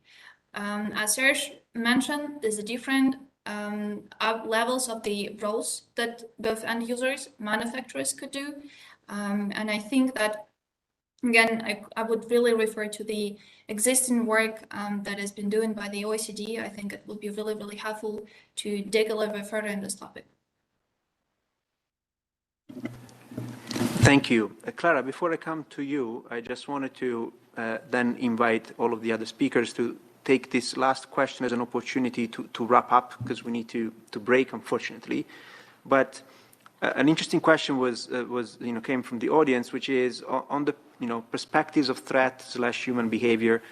What are the implications of the next generation of cybersecurity policymakers who do not recall the pre-smartphone era? So we're now transitioning, where there's a generational, transition that is happening even in the policy-making communities. So I'm just interested to get, starting with Clara, and then perhaps Anastasia, and wrapping up with Serge. What is, your perspective on this? Because it's interesting to think about how the policymaker as a group is changing. Thank you, Giacomo. Just very briefly on the last question there's little to add. I will just say that because of the potential human impact of ICTs, now it's not just technology and data. Now it's really impacting our human lives. I think the culture of innovation we've had, to build quickly and break things, it's slowly sort of phasing out. We have to find a way to innovate while we can think about the impact of technology. So it's just a different perspective on the same thought that Serge and Anastasia shared, that I think it used to be sort of okay when it was about data and money. I think that culture is slowly, evolving to ensure that technology has the safety and security of the users in mind. I think when it comes to the next generation of policymakers, it's a topic I'm very passionate about and have been involved in this since about 2013 in different student competitions, specifically for policymakers, not the technical ones. I think what I actually see, it's a very positive trend, because cybersecurity is no longer taken as a topic apart. It's really taking together as part of any role, any decision making, any policy making, any role you would have in a business, in a government, in the civil society. And what I'm also very encouraged by seeing that, we, on one hand, we have specialization, when people really go into the field with having very particular degrees. I mean, the technical education is top notch that we have around the world. But now we actually have many more people who come to the field from other fields, communication, international affairs. I mean, I've met students of theology who are now doing cybersecurity policy, So I think for me, what I see is important that we continue the specialization, but on the more soft side of cybersecurity, we really bring people from sort of different backgrounds. And I think that is why what I'm hopeful for, because 25 years ago, and this is not reflection on anyone's individual capabilities, a lot of the policymakers came from the military background, right? Because that's where those issues were treated. And I think for a long time, it did have a negative impact on the way we thought about this and framed this issue. But what I've observed in the 12, 15 years I've been in this field is that it is now actually open to very different skill set. And we're finding great ways how to mix the technical talent with those other skill set, whether it's communication, being a translator between technical and policymaking community. So I'm actually pretty hopeful, and the trends are very positive from my perspective. Thank you. We really need to close. So Anastasia and Serge, if we can ask you 30 seconds each on this very interesting point about the generational change. Please, Anastasia, over to you, and then Serge. Thank you. I wouldn't have any magic solution and any magic, I would say, answer to that. I think it's what we've discussed so far. It's really important to bring different people with different perspectives. Bring people that understand the technology, bring people that are actually really good at understanding the policy and human societal impact. Bring people who have been dealing with the incidents. And I think it's one of the would be answers to the upcoming OWG. We will be able to see different people coming together to discuss during the next 5 years all of these highly complex and multifaceted issues. So diversity, it's really important. It's not just, I think, a buzzword. It's really important to ensure in dealing with these issues. Thank you. Thank you. Serge, over to you. When my children got into an age when this where they started using the internet. This was the same time where everybody was saying, oh, the young generation, they put everything on the internet and they spoil their privacy. But it turned out not to be true. It turned out that this generation is actually quite good in distinguishing what should be public and what not. Obviously, there's a couple of exceptions, but in general, they have a very good feeling of how this is going. And I think it's great that this generation is going to get started into the discussion because they actually know how all of this stuff functions and how it feels in the area. It's not something they look from the outside. There's a little bit of a danger that this generation takes a lot as a given. And so I would encourage people to always keep a critical eye on new emerging technology, but that's always been the case. So all in all, I think it's good that we have more and more people talking policy that actually use this stuff in their daily lives, rather than kind of people that just look at this and are always amazed at this new technology. Thank you. Thank you very much. And this is the end of this very interesting panel. Thank you so much to Serge, Clara, and Anastasia for sharing your precious knowledge and expertise with all of us today, both in person and online. We didn't cover all of the questions because some are probably most appropriate for following panels, but we did tackle all of those that I thought could be appropriate for you to answer. So thank you so much for joining us. I hope you can remain connected for the rest of the day. We're now going to have a short break and we'll be online back soon. Thank you.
Hi, Natalie. Hi, Andres. Good to see you. And great to see Joanna again after such a long time. Yes, I think It's lovely to be here. Hi, Joanna. Hi, Eric. Hello. I know it's very early in the morning. Thanks for joining us. And Joanna, it's very late for you, isn't it? Yeah, a little bit, yeah. It is, but I have chocolates and a glass of red wine, so I feel like well looked after. Okay, very well. I have a quick question for you. Is it possible to get a participant number? Because I have a dedicated device that I could use that'd be a better picture than joining from this webcam, but it was asking me for a participant number. Hold on, sorry. Yes, and people responsible for that are nodding, so I'm assuming we can arrange that.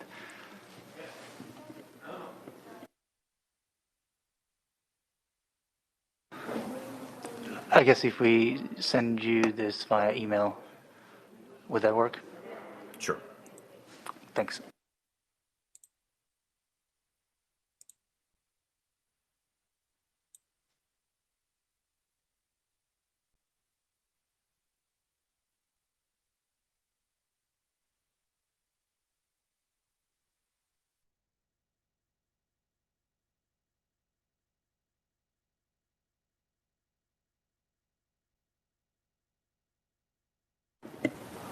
Just a minute or two. I think we're still trying to gather people into the room. We just had a coffee break, so.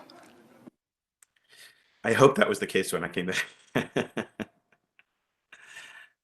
How many people do you have there, Andres? In a room, unfortunately, not many. I think I'd say around 30.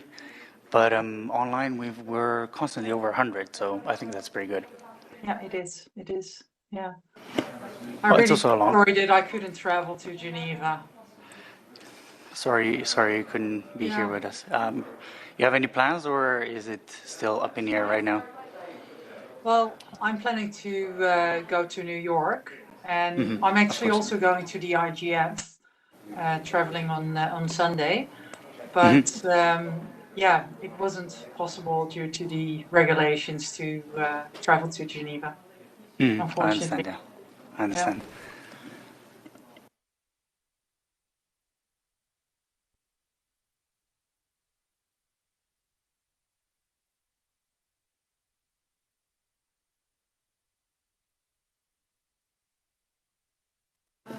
Yeah. Eric, I'm told that you received the details necessary to connect with the device. Okay. I disappear for a minute. That's where I'm going. Sure.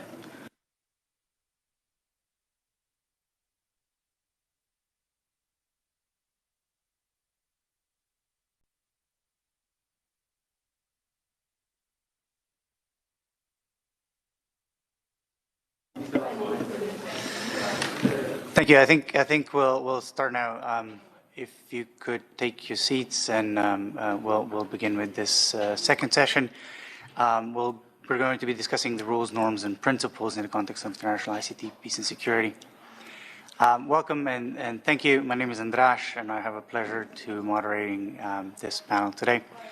The panel will deliberate how can the international community build on past successes of the OEWG and GG, the pair of UN processes dedicated to advancing international ICT, peace, and security.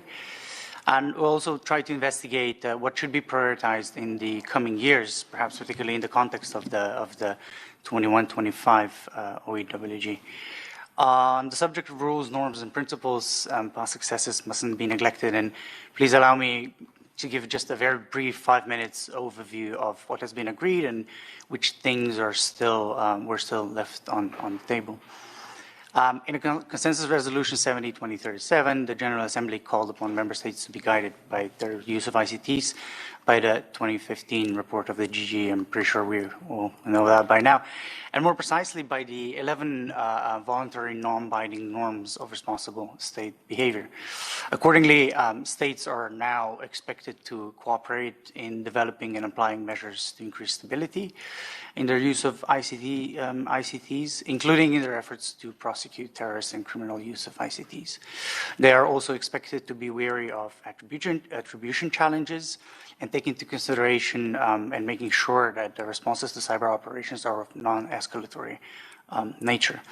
States should not knowingly allow their territory to be used for internationally wrongful acts using ICTs, should strive to ensure supply chain security, and encourage responsible reporting of vulnerabilities. Interestingly, several norms were specifically related to the critical infrastructure, indicated the importance of the international peace and security of these infrastructures. In this context, states agreed to protect their own critical infrastructure, B, to consider helping other states whose critical infrastructure is being targeted by a cyber operation, and to avoid targeting or knowingly supporting targeting of foreign critical infrastructure, as well as certs by means of cyber operations. This year, in 2021, the GG produced an additional layer of understanding to these norms, underscoring their value with regard to the expected behavior of states. I don't want to elaborate more on that, but it has been quite a feat, and the report is full of very interesting read. But moving on to the 2021 consensus report of the OEWG, which restated the limits of the norms. Again, they're not supposed to replay or alter states' obligations or rights under the existing international law. It should not really be interpreted as a limit or prohibition of conduct that is otherwise considered to be in compliance with international law. But substantially, the 2021 OEWG report emphasizes the importance of, again, critical infrastructure, integrity of supply chain, and responsible vulnerability disclosures. On the topic of critical infrastructure, OEWG reiterated the need for compliance with international law, as well as the importance of protecting healthcare through the implementation of the norms healthcare institutions or healthcare infrastructure. OEWG also recommended states take reasonable steps to ensure the integrity of supply chain, and dedicated special attention to the responsible reporting, again, of vulnerabilities and the need to prevent the proliferation of malicious ICT techniques and tools. This is not to say that the work on norms is done by any means, and many questions, as we all know, remain.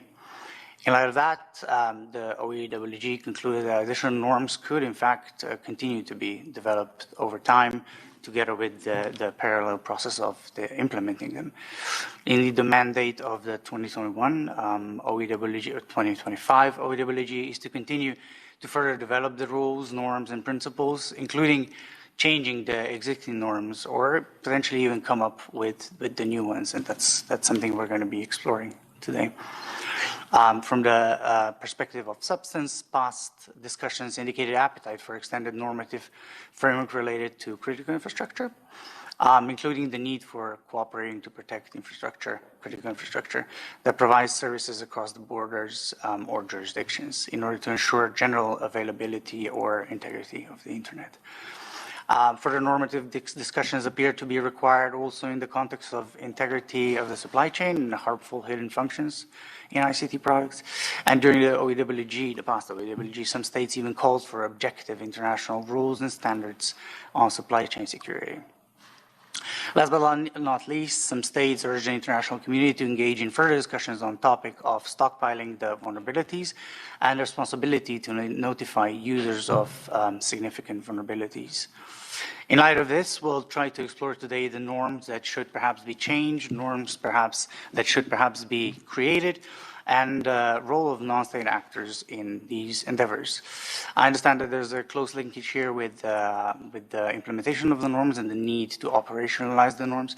And the OEWG and Chair's summary has spent quite a lot of time speaking about this as well, but the focus today is mostly about the norm setting, norm altering, and so on. I'm absolutely not qualified to answer any of these questions, but I'm delighted to be joined today by 3 distinguished speakers here to help us to explore the future of cyber norms. First, we have Ambassador Nathalie Jaarsma. She's the Ambassador at Large for Security Policy and Cyber from the Ministry of Foreign Affairs in Netherlands. Joining this panel from Australia is Ms. Joanna Weaver. Ms. Weaver is the Director of Tech Policy Design Center from the Australian National University and was a member of the 2019-21 GGE. Last but not least, I'm really glad to have Eric Wenger as well. He's a Senior Director for Government Affairs at Cisco. Thanks for joining us despite a very early hours in the US.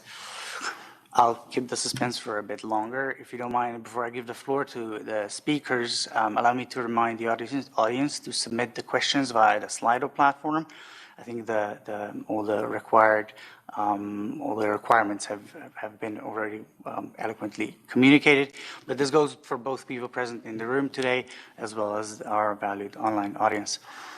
We'll be collecting questions during the debate already, so please feel free to submit them as they come to your mind. And after the initial discussion among the aforementioned speakers, we'll have about 20 minutes dedicated for questions and answers. I believe all these rules have been eloquently explained at the beginning already, but please be reminded this conference conducted under Chatham House rules. So I kindly ask to observe that. So whatever is said today may be attributed, but may be used but not attributed. And I hope this will be sort of a stimulation for an open and honest debate.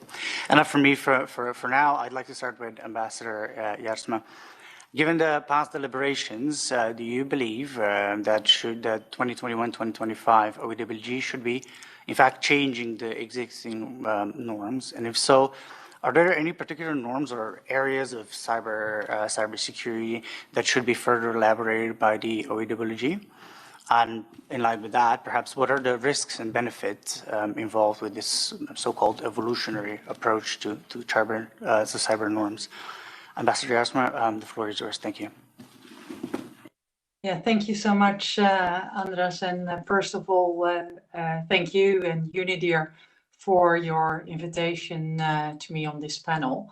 I'm really pleased to take part in a discussion on rules, norms, and principles of responsible state behavior just before the start of the first substantial open-ended working group session in only 1.5 weeks from now. And in our view, the latest open-ended working group and group of governmental experts reports from an important milestone. They are substantively rich and politically balanced. They reconfirm a very solid acquis, and both reports include guidance on norms which are an essential part of the international community's efforts to prevent conflict. They set a standard for the behavior of states and allow the international community to assess the behavior of states. The new open-ended working group should by no means change the existing norms, we believe. I believe that the acquis should remain in place, and the new open-ended working group should build upon that acquis. Such an evolutionary approach to cyber norms is essential in order to take into account the rapid technological developments that impact cyberspace. On particular norms that should be further elaborated, we believe that the new open-ended working group may further develop the practical guidance provided in the GGE report, and it contains suggestions for concrete policies and mechanisms at the national, regional, and global level that can help states to adhere to the norms. And for example, to further develop efficient mechanisms to exchange information on and request assistance in the event of an ICT incident, and to further enhance cooperation and decision-making on vulnerability disclosures to help curb their commercial distribution. And we believe these kind of mechanisms are essential for the actual implementation of the norms. And of course, we have been very vocal that implementation is needed based on the very solid acquis. Thank you. Back to you, Anders. Thank you, Ambassador. That's quite a lot of things to consider. I've put things down. I'll ask questions at the end if you don't mind.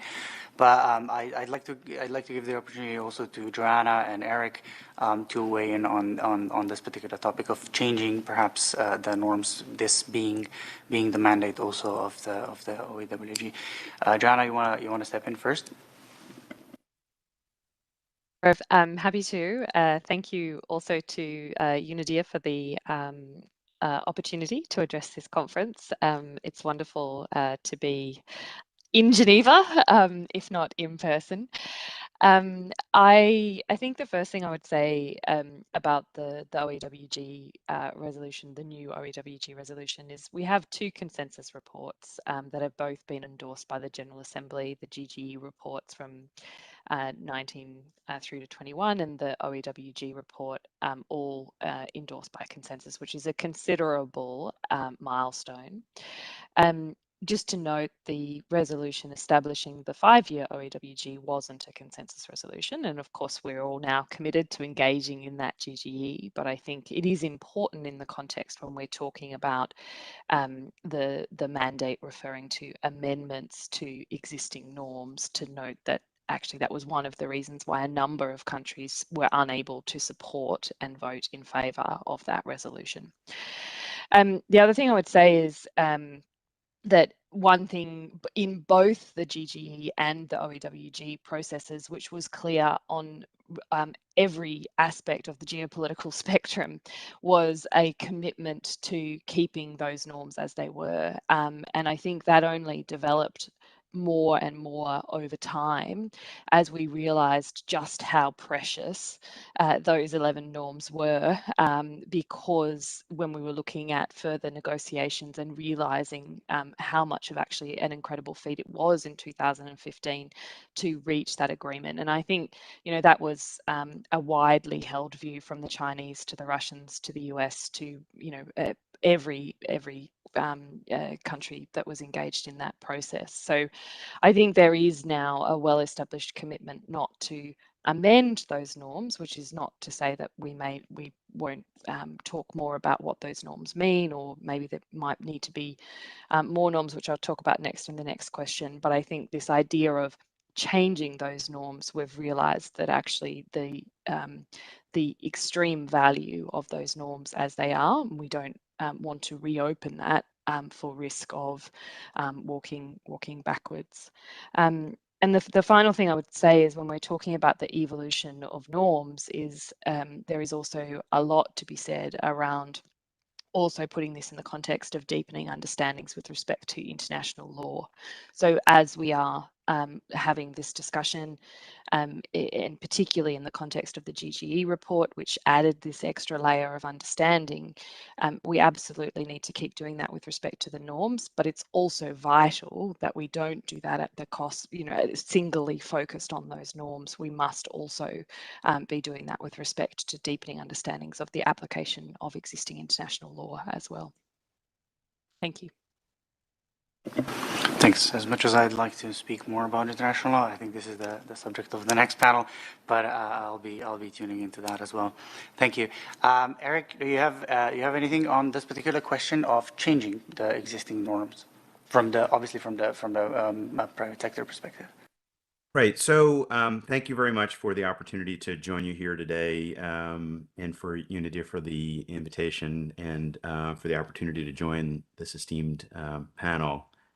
I am not a cyber diplomat, and so I may step on some landmines here, especially given the early hour in my time zone. So I'll beg of you that it is an excuse. But I would say that Cisco has joined a number of different initiatives in the past couple years, 3 to 5 years, that are focused on the idea of essentially agreements among private sector companies about things that we think are important.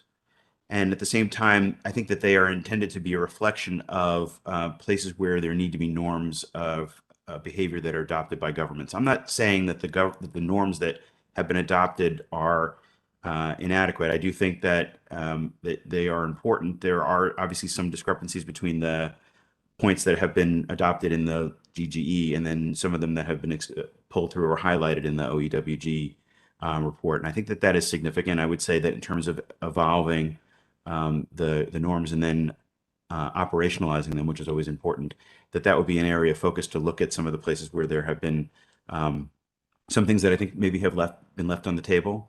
In terms of things that we have joined, that we have recently rolled out something called the Trusted Cloud Principles. And I think at their heart, they are telling governments that we don't want to be put in the middle of conflicts of law between governments in a position where data is not able to flow freely, or where we are asked to do something in one legal system that would be prohibited in another. And then we are also a founding member of something called the Cyber Tech Accord. And in that space, we are saying that we're going to protect our customers by building security into our products or services, and we're not going to let down the protections, even if the things that we're seeing coming that are potentially going to attack our customers are coming from governments, even friendly governments. That our goal is to try to defend our customers and their security and their privacy.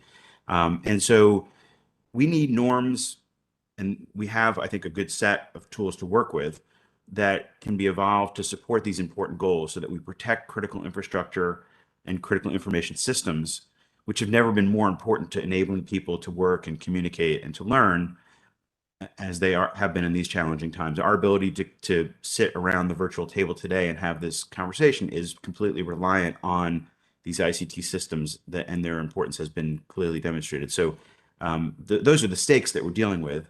And I think if I was going to point out one area of evolution, I'm happy to carry some of this over into the conversation about new norms. It's not clear to me whether or not you should consider some of these to be expansions or new norms, but that states should not condone or knowingly support ICT activity contrary to obligations of international law. That's what you have in the OEWG group now, in the report now. I would say that I would evolve that if I were in control of this process, which I'm obviously not, to avoid tolerating or condoning ICT activities that threaten these critical infrastructures. So we have, I think, a clear understanding of the importance of the critical infrastructure systems. There's a clear understanding that conducting or knowingly supporting these activities should not be allowed, but taking steps to make sure that if you're aware of activities that are originating from your territory or your country, that you have the opportunity to, not saying that anybody necessarily needs to be directly responsible for it, but if they're aware and there are steps that they can take that would allow for the protection of ICT systems that we're relying upon for these critical functions, that would be a way that I would think about evolving norms. Thank you, Eric. Yes, probably there's a thin line sometimes between changing and creating new ones, but let us move into the next question, and perhaps we can explore this discrepancy or the delineation between two in detail later. So I'd like to start with you, Joanna, if you don't mind. Are there any gaps, significant gaps that currently, and I don't want you to be personally offended, but nonetheless, are there any significant gaps in the normative framework of the GG and OEWG that should be addressed by providing additional norms of responsible state behavior? And again, obviously, I must ask, what are the risks involved with this progressive development, if there are any, and what are the benefits? Thanks. Andreas. So I think just very briefly, I want to pick up on a point that was made by Eric about the differences between the GG and the OEWG report. And I would say those reports focus on different things. So the GG report, for example, provides a lot more detail on additional layers of understanding on the norm implementation, which the OEWG report doesn't. But we took extreme care to ensure that neither of those reports were inconsistent. They focus on different things, but they're not. They sit and complement each other. And that was something that both the chair of the OEWG and the chair of the GGE was particularly careful, and also our members.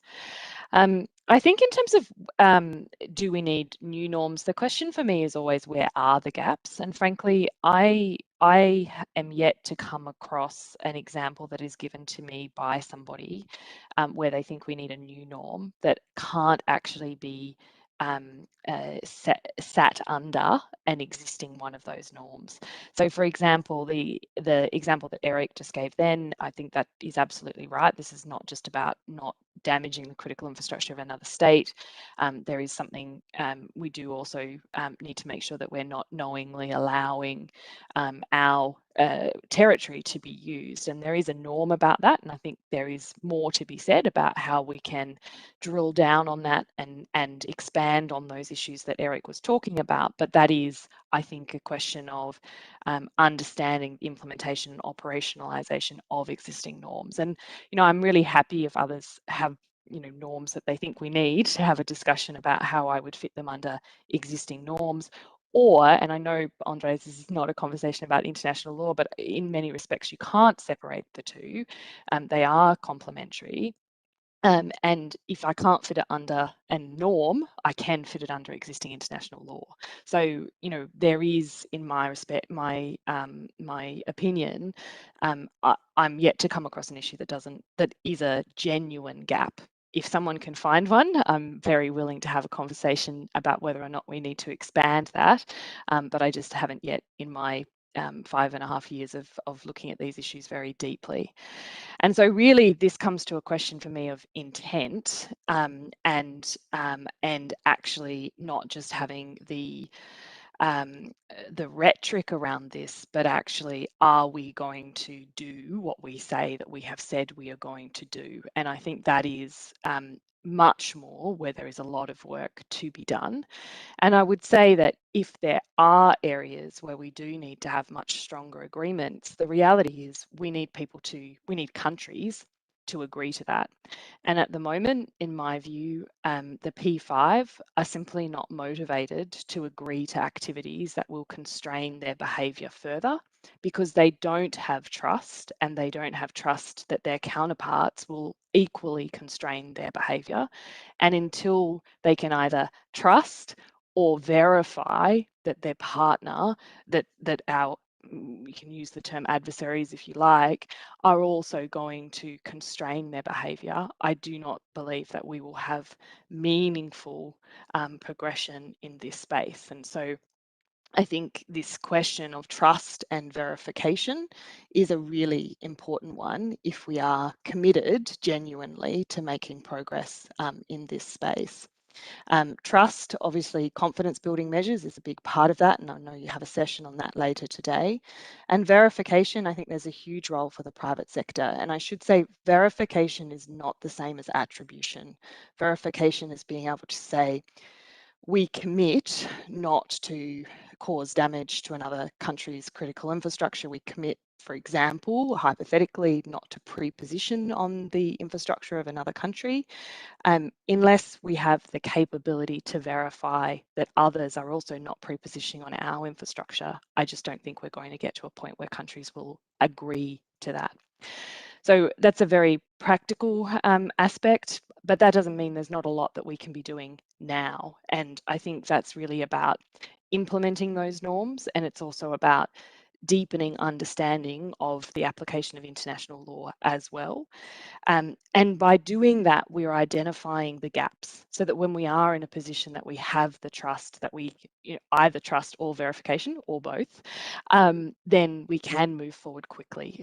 So I think there's still a lot of work to be done, and a lot of that sits around the trust and verification piece. Thanks. Thanks, Rana. This gaps will emerge through implementation is very interesting. I never heard that. That's good. Great, thank you. Natalie, would you like to elaborate on that as well? If you have any thoughts on potential new norms, thank you.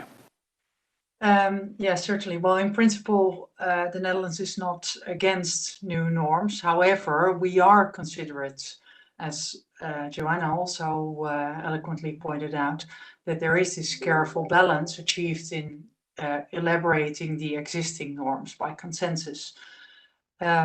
And in part, this is also why the GGE decided to elaborate an additional layer of understanding to these norms, giving them more clarity and depth.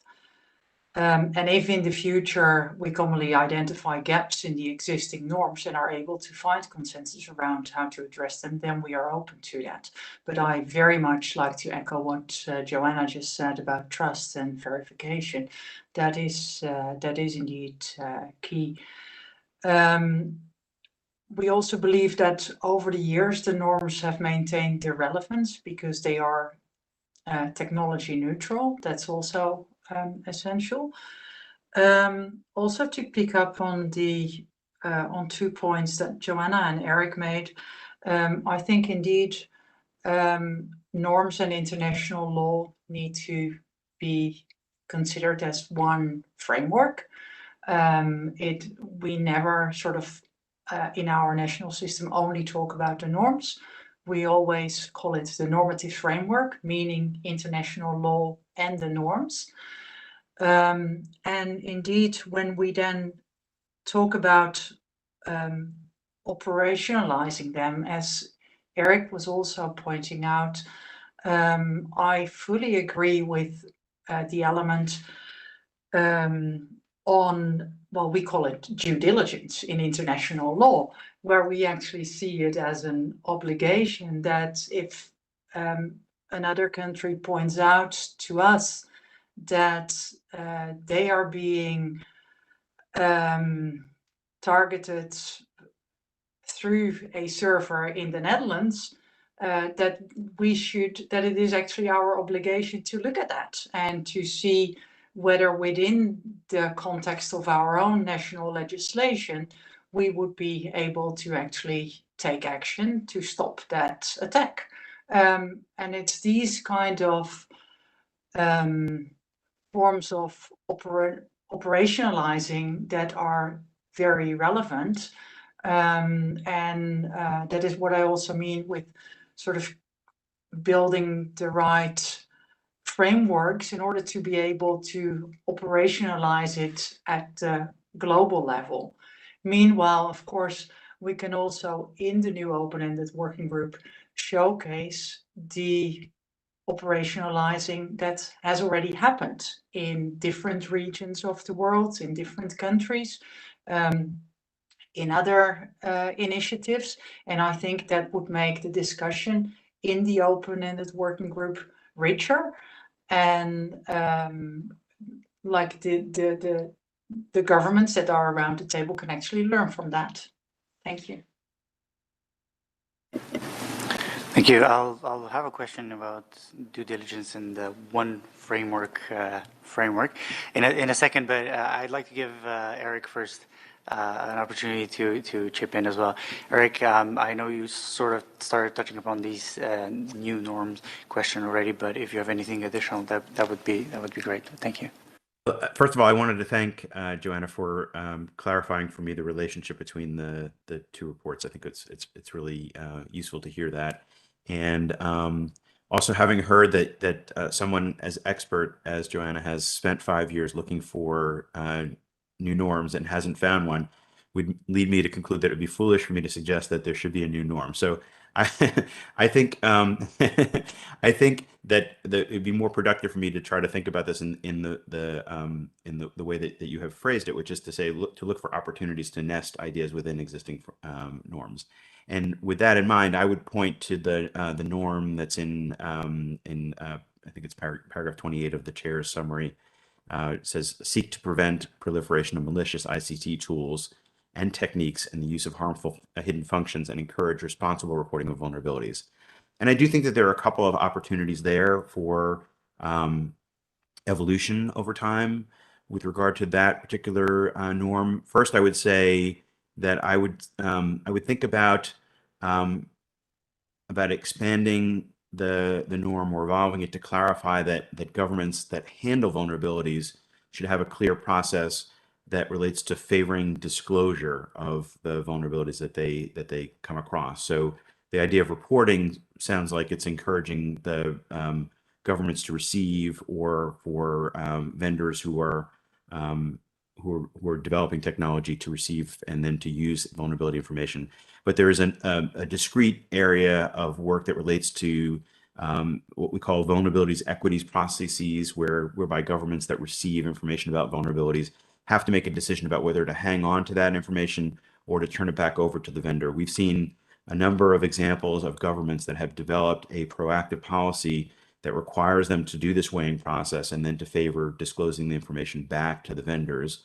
The United States, the UK, Canada, and then if you look in the Australia, and if you look in the recently announced platform for the new ruling party in Germany, that they have information there that indicates that this is something that they care about as well too. And so I would love to see that adopted as a normative goal for governments to move in that direction.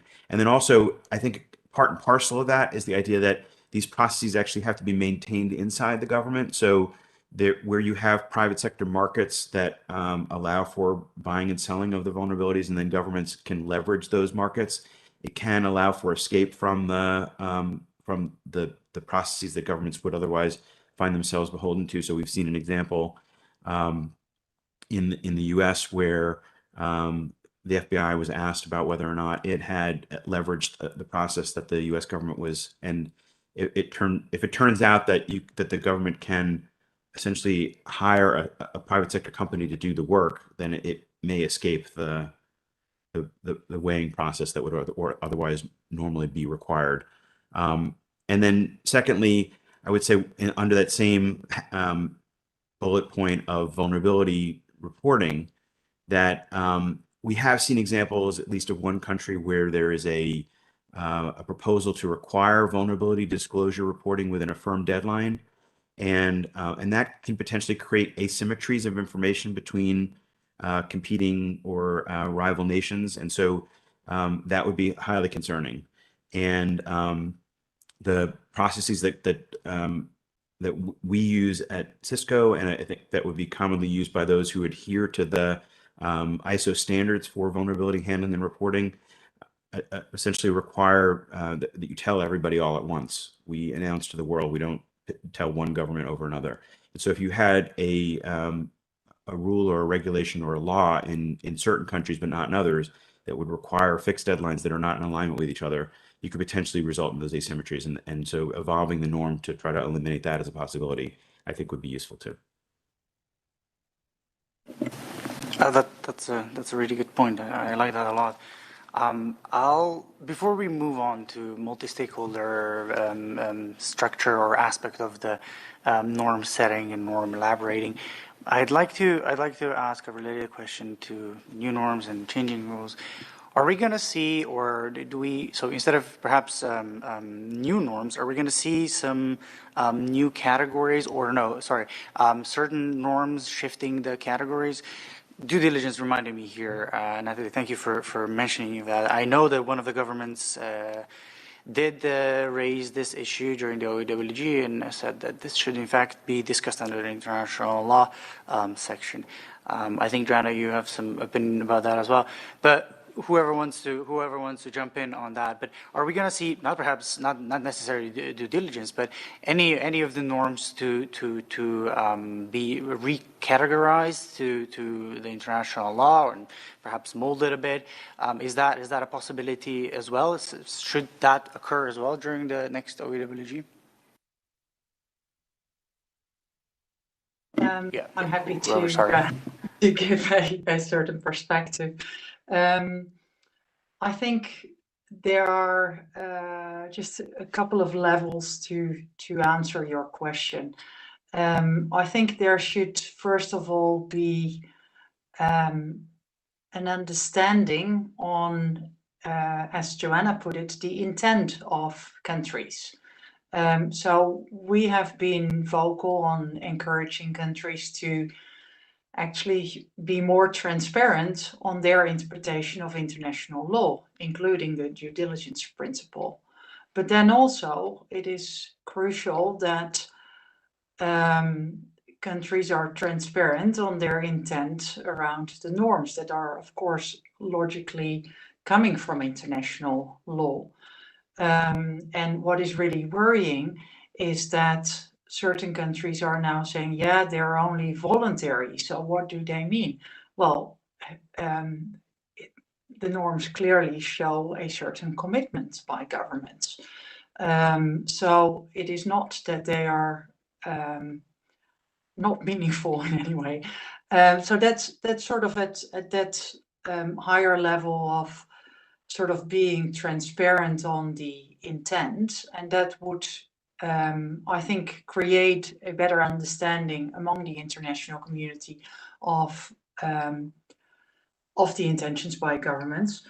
That having said, I mean, when we talk about the norm or due diligence in international law, the whole idea behind it is that when you start to operationalize this, that when I'm from one government, and I actually represent a certain government, and I ask another government, hey, I see this attack coming from your soil, and it is actually aiming us.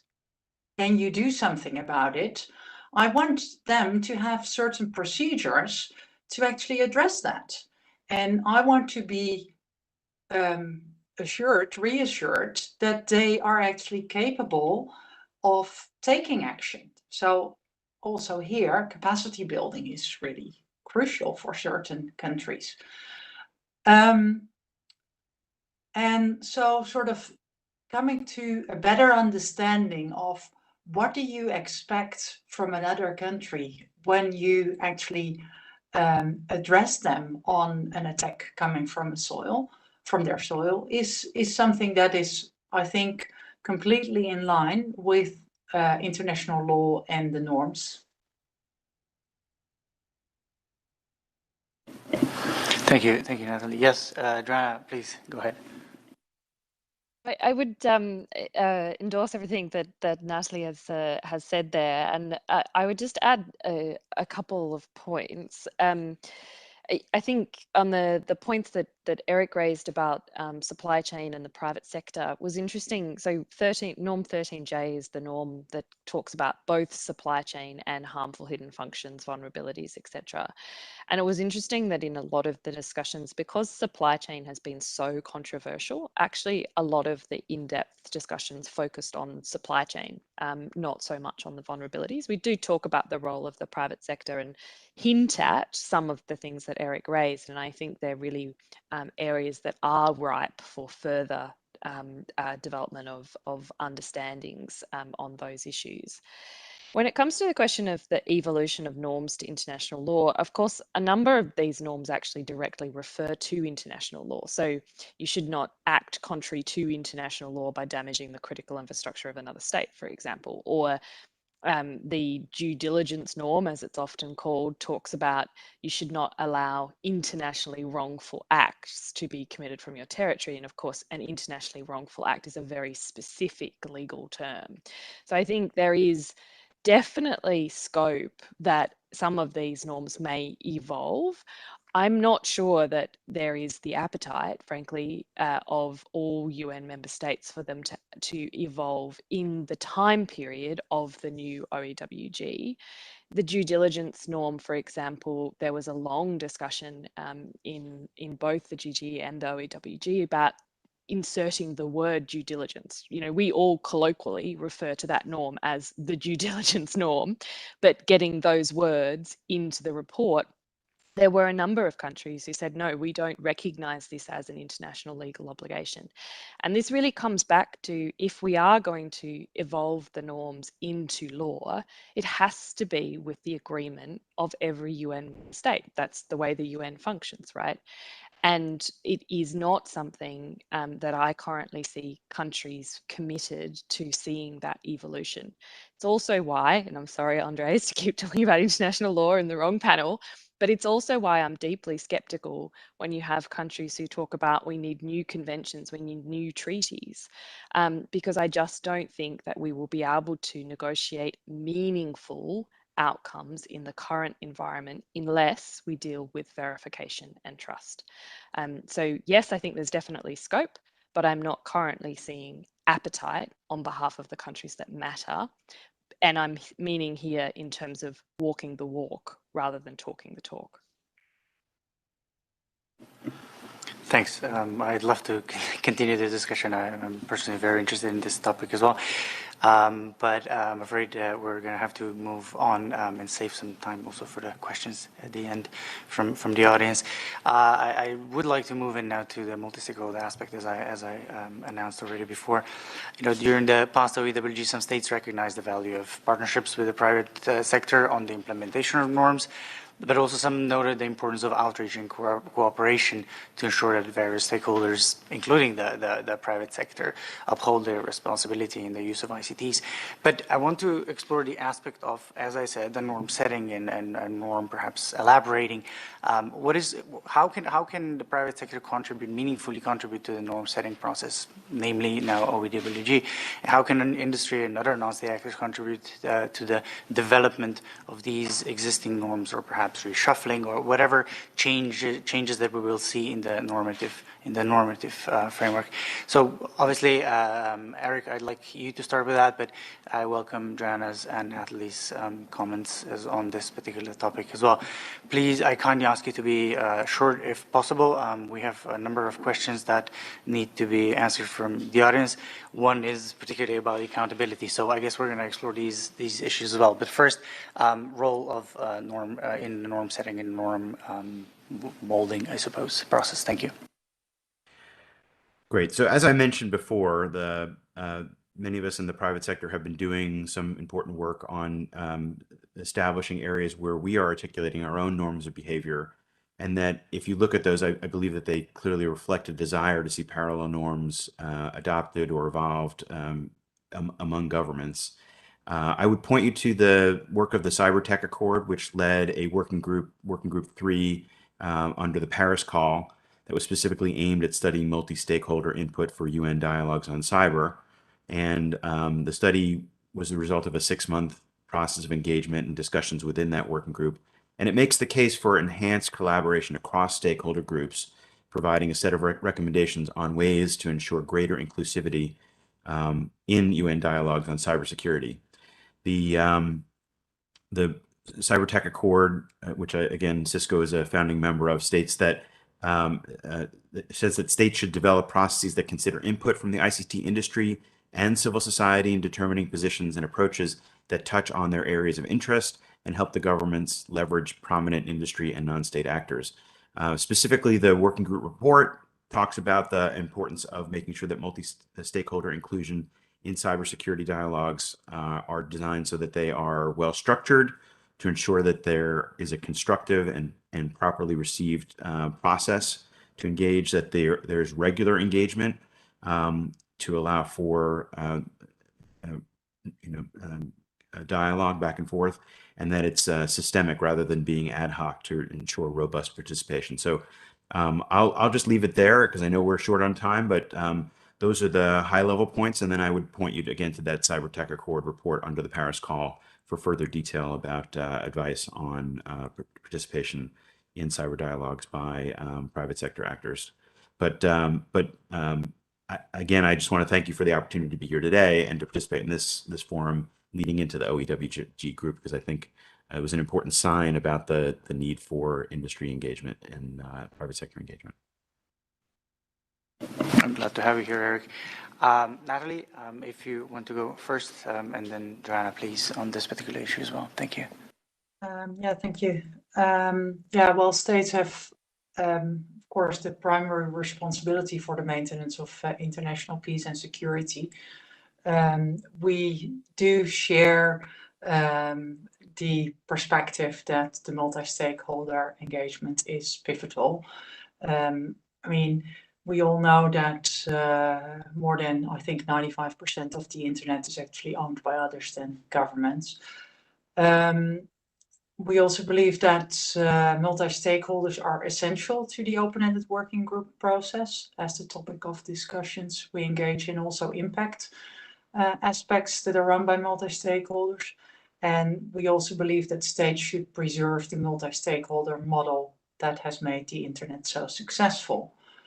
And we feel that the international community should be working on implementation of the normative framework, ideally via the proposed program of action that helps states via capacity building and international cooperation.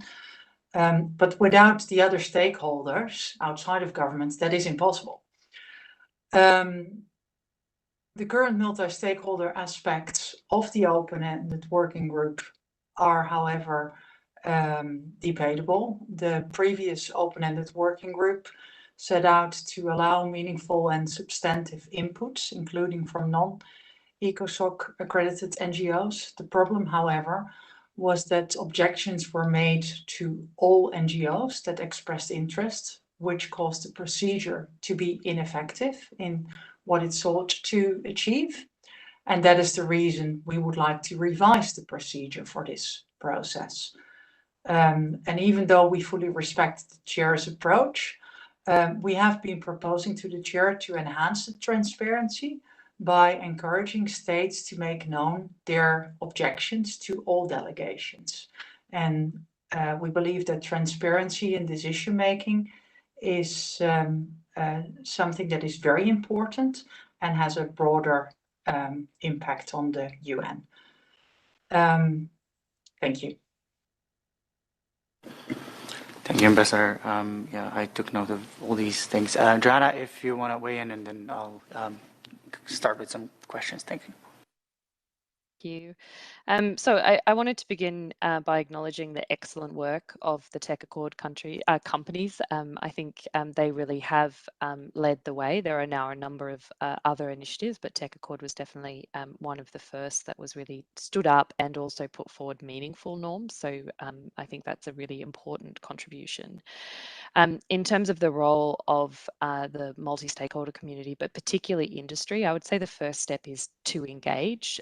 We need more industry in the room. We need more industry to be sharing your views. And I couldn't agree more with Natalie's point about ECOSOC, because most industry are not members of an ECOSOC accredited NGO. So we need to provide a way for industry to meaningfully engage in the OEWG conversations. And certainly my new centre, the Tech Policy Design Centre, is supporting a number of initiatives calling for greater multi-stakeholder participation in the OEWG process. One point that I often make, though, is notwithstanding the fact that we will push as hard as we possibly can to get the voices in the room of the multi-stakeholder community, as I and many others, especially the state representatives, will know, a lot of the real hard work when it comes to these types of negotiations doesn't happen in the formal meetings. And so industry, I would also encourage you to engage outside of those formal meetings as well. And the point that I would make here is to really make an effort to understand the negotiating dynamics. You know, I think a good example on this is things like a convention in this space. There are a number of industry counterparts who call for a convention, and frankly, if I could draft a convention and know that countries were going to, that it would be a convention that would have meaningful restraints that countries would follow, then sure, I would be open to that. But that is not the negotiating reality that we're dealing with, and so the real risk is that if we were to open that up, that we would end up with less protections than we have now. And I think that's a really important driver to understand, but then also for industry to come and help from a solutions perspective, because one of the biggest barriers to getting to a point where we can have those meaningful constraints is the verification issue. And I do think industry is probably the one that is most likely to come up with the scenario. In fact, I'd put 90% odds that a verification solution will come from industry, not from government. So, if we deal with that verification piece, then we're going to be able to make substantial progress in terms of other areas. So immense amounts, and I would say it's also incumbent on governments to engage with industry. So this was something that we did when I was the head of delegation for Australia quite extensively, but there aren't actually a lot of countries who do that in a meaningful way. So in the same way that I would say industry step up, I would also say to governments, you need to step up and draw on the expertise that these industry partners bring, because it really is an important perspective to contributing to international peace and stability for all of us. Thank you. Some very well framed conceptual and practical answers as well. I'm really glad, and again, happy to have Eric here to weigh in today. I'll start with some questions. Unfortunately, a failure on my end as a moderator.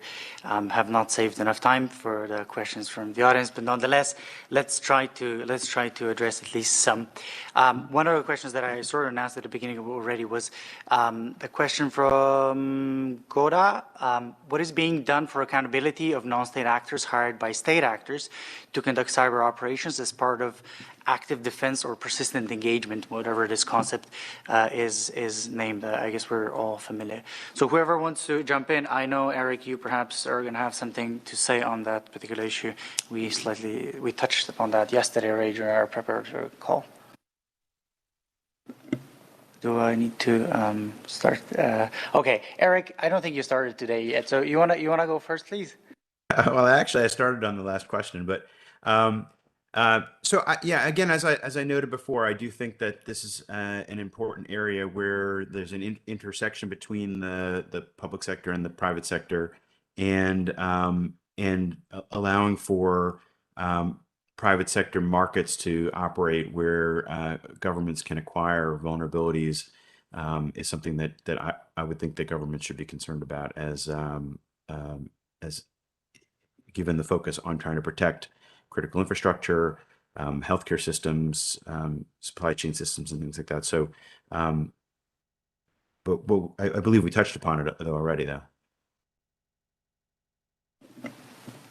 Thank you. Yes, but this time we're talking about the issue from a slightly different perspective. We're talking about the accountability of these non-state actors, and obviously, of course, the role of the government in constraining that. Natalie and then Joanna, if you have any views, otherwise, feel free to wave and I'll move on. I can contribute a couple of points. The first thing I would note is that terminology that's being used there in terms of persistent engagement, active defense. You know, it's terminology that's often used, for example, by the US authorities. And the first point, of course, would be that I'm sure if you had a US official here, they would say that that policy is not contrary to international law, that they are acting within the legal authorization. So, but I think what the point of this is, if you have private sector actors who are acting outside of the law, what are we doing to constrain that behaviour? And to that, I would point to the norm about non-intervention, the norm about not allowing internationally wrongful acts to be occurring from your territory, the norm on with respect to vulnerabilities.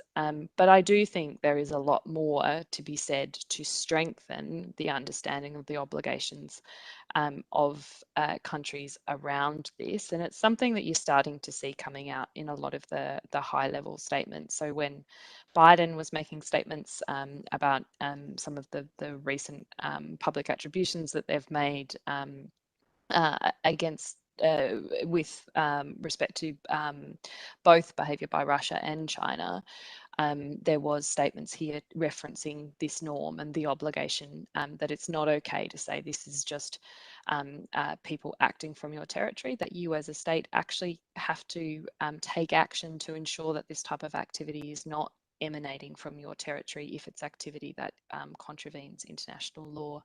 So I think you are seeing increasing appetite to address this. You've seen the EU taking action against some of the vulnerability export companies as well. So we are seeing more activity in this space, but it's certainly an area where we need to have more depth around the the provisions of these norms, but also international law, right? This is, again, it's not just about norms. If people are violating principles like sovereignty or the principle of non-intervention, the right to recourse, the accountability function doesn't come from the norms, it comes from our existing international legal provisions.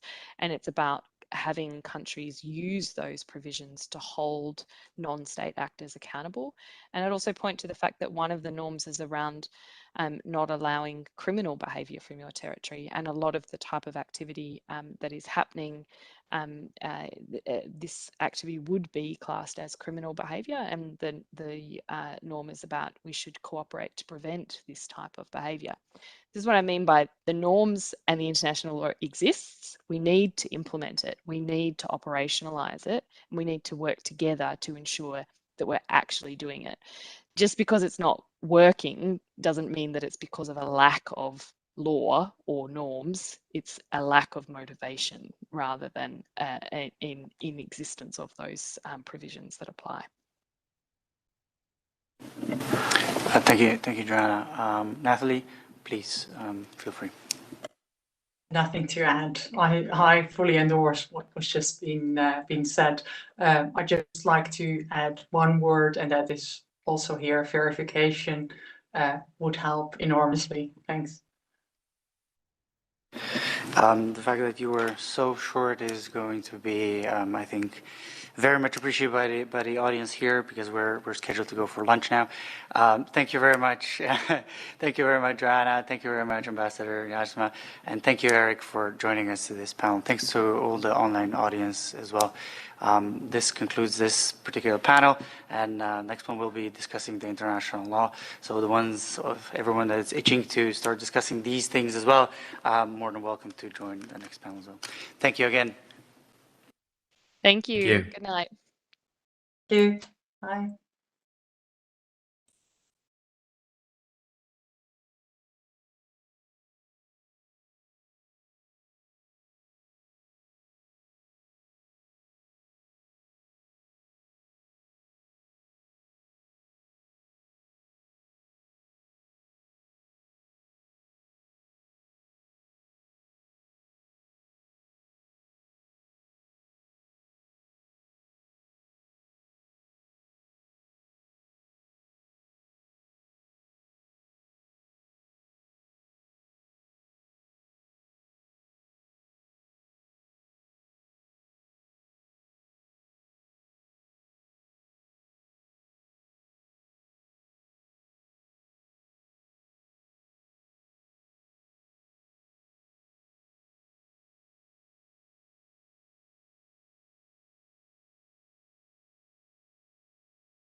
Afternoon, everybody.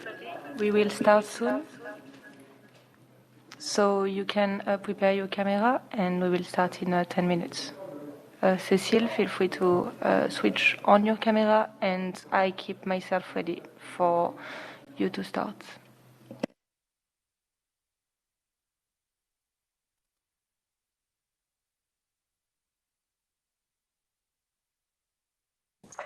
Yes, hello and good afternoon. Thank you very much. We can do a quick sound check. Can you hear me? Yes, we can hear you perfectly. Thank you very much. Kelly Vesky, a warm welcome. Thank you for connecting and delighted to have you. Thank you. Thank you for having me here. We can hear you, but it's a bit dim. Is there any way you can increase the volume on your side, please? Let me try that. I can also speak up a bit if that helps. So do you hear me now better? Or maybe I could just take off my headset as well and try. Maybe with the headset it will be better, but in any cases, feel free to speak loud in your computer so we can hear you. Thanks. But how do you hear me without the headset? It's fine if you speak loud and clear. Okay, thank you.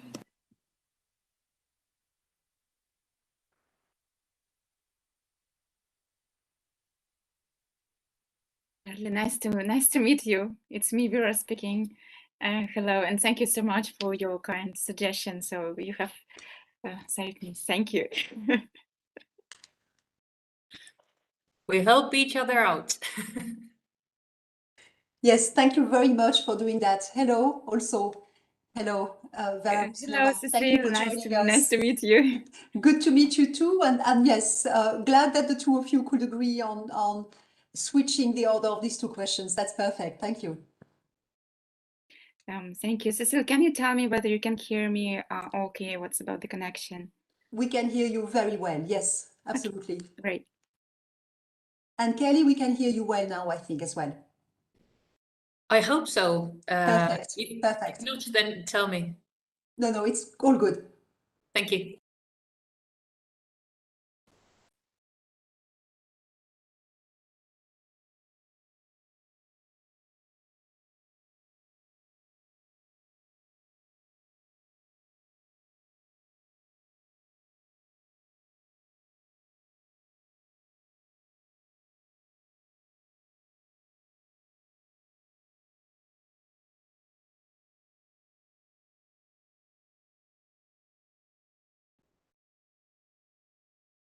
Just also checking. So, Asset Nusopov, you here as well, yes? Connected?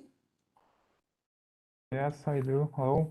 Excellent. Thank you. Good afternoon to you and a warm welcome. You too.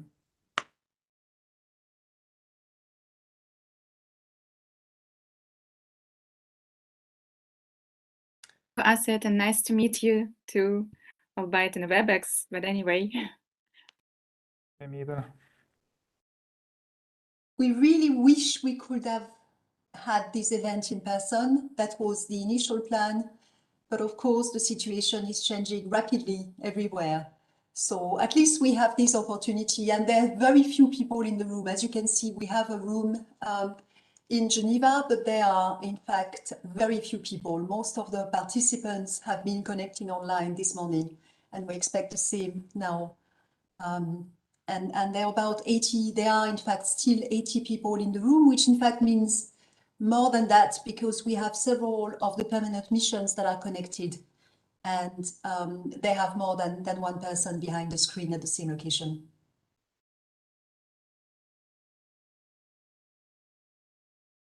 With this, I'll mute now, and just as people will be connecting, and will be opening again in just a few minutes.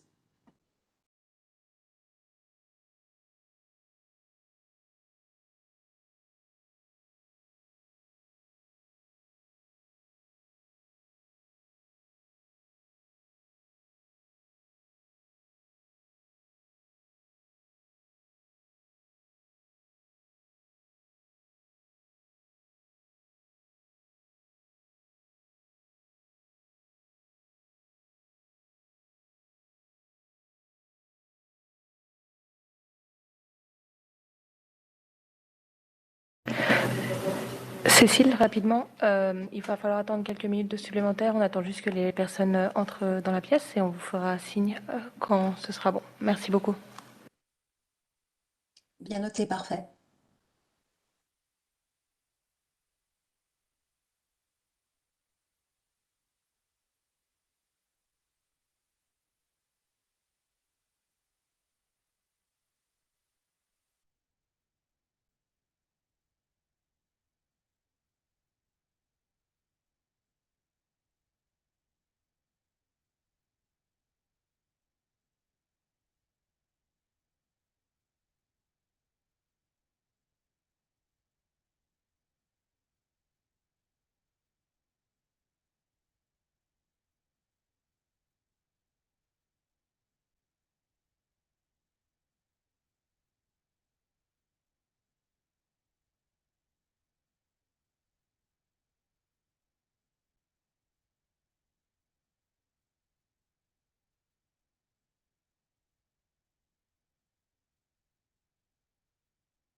So, dear panelists, as you can see, we're almost ready to go.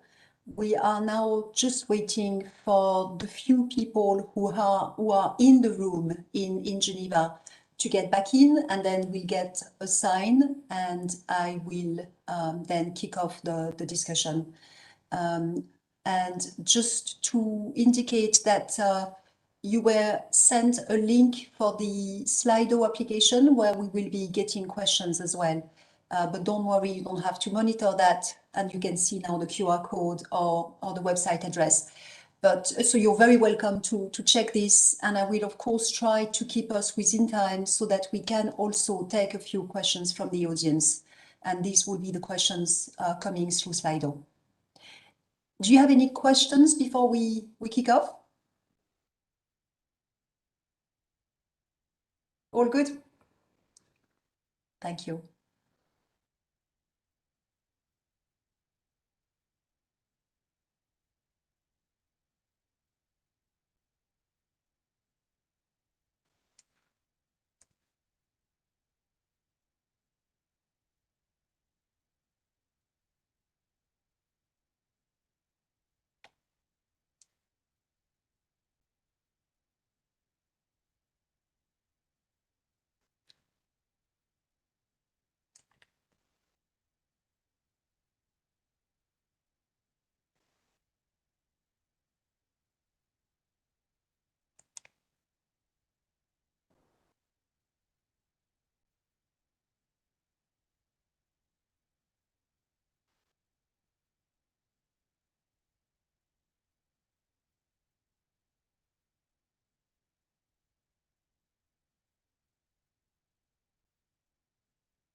Hello again.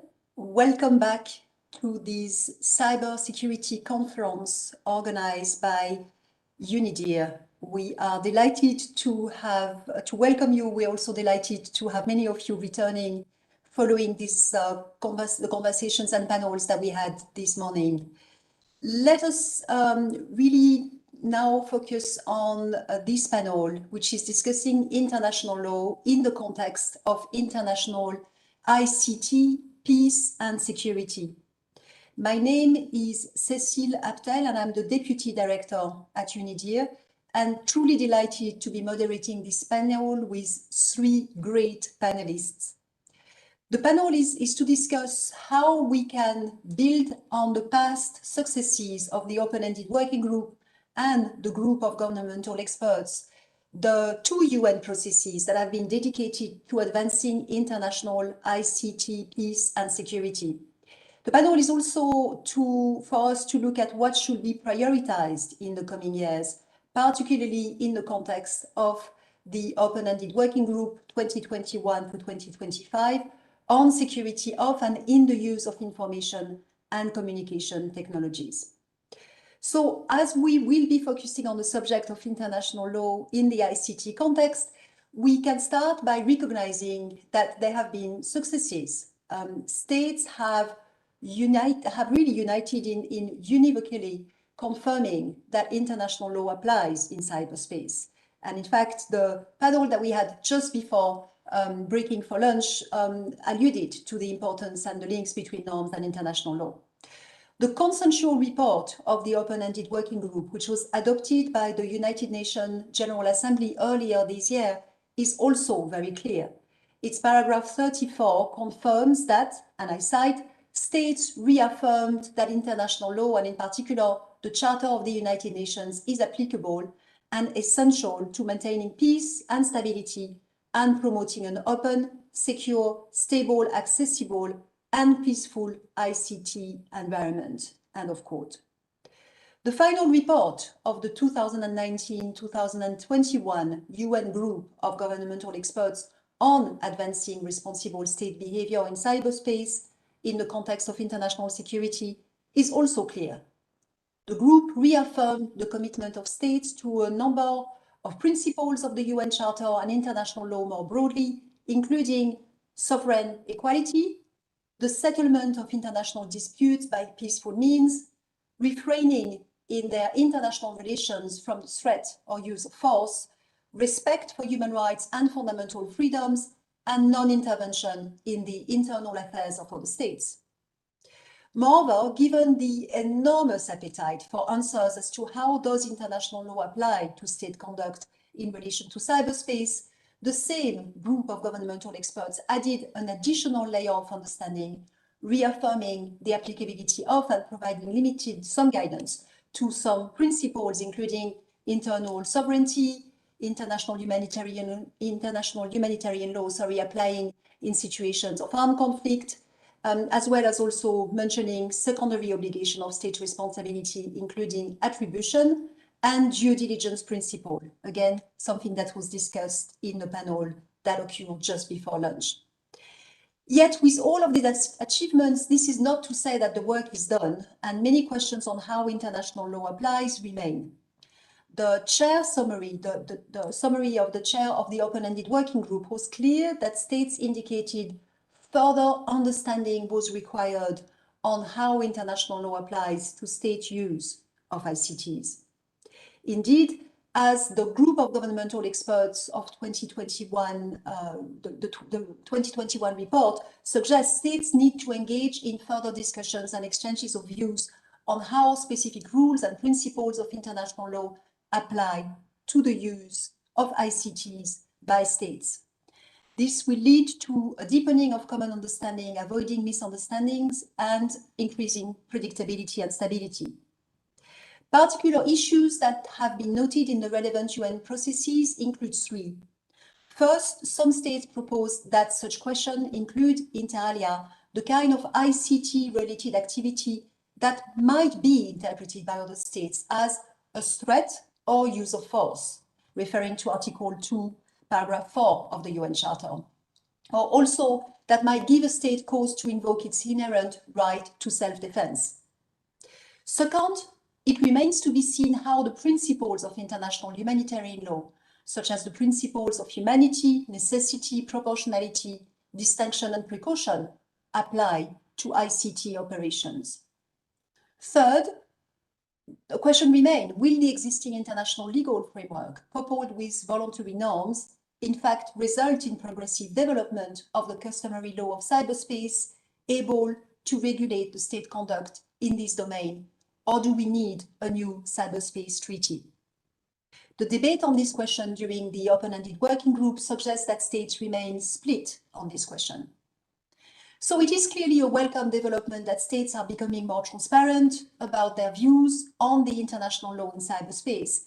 15 states have contributed their views to the official compendium of voluntary national contributions on the subject of how international law applies to the use of information and communication technologies by states. Additional views have been published by individual states, and we are delighted, as always, as UNIDIR, to have these views accessible on the UNIDIR's cyber policy portal. In light of the outstanding issues that I just, in fact, briefly introduced, to discuss this very topical issue, we're absolutely delighted to be joined today by three very distinguished speakers, and a warm welcome to all three of you. I will introduce you in the order in which also I will address your questions. So starting with Mr. Asset Nusopov, thank you for joining us. Mr. Nusopov is the head of sector in the Executive Office of the President of the Republic of Kazakhstan, and also was a member of the 2019 to 2021 UN Group of Governmental Experts on Advancing Responsible State Behavior in Cyberspace in the context of international security that I largely referred to already. A warm welcome to you. A second distinguished panelist, and thank you for joining us, is Ms. Curly Versky, Director General of the Legal Department at the Estonian Ministry of Foreign Affairs. Thank you again for joining us. And last but not least, we have Professor Vera Rusinova, Head and Professor at the Law Faculty of the School of International Law, HSE Moscow in Russia. And also welcome and again, thank you to all three of you. Before I direct the questions to the speakers, please allow me to remind the audience to also be engaged, and in particular using the Slido platform. Please submit your questions at any stage as you also hear our panelists. This is true for both the people that are present in the panel today as well as our online audience. I will be collecting the questions during the debate. And so the idea is that we have now about 25 minutes dedicated to the panelists answering questions, and then to try to keep as much time as possible to answer the questions that the audience will be posing. So with this, I'd like to start with you, Asset, if I may. Given your experiences with the relevant UN processes that I have mentioned, how do you think we can leverage the open-ended working group mandate? How can it be leveraged to answer outstanding questions related to how international law applies? Asset? Thank you, Cecile. Good afternoon, dear participants. I would like to thank the organizers of the conference for the opportunity to address this event. I would say that there was the least consensus on this section during the discussions at EOE, WG, and GGE. So I consider this section to be the most sophisticated panel. So let me start with some general observations.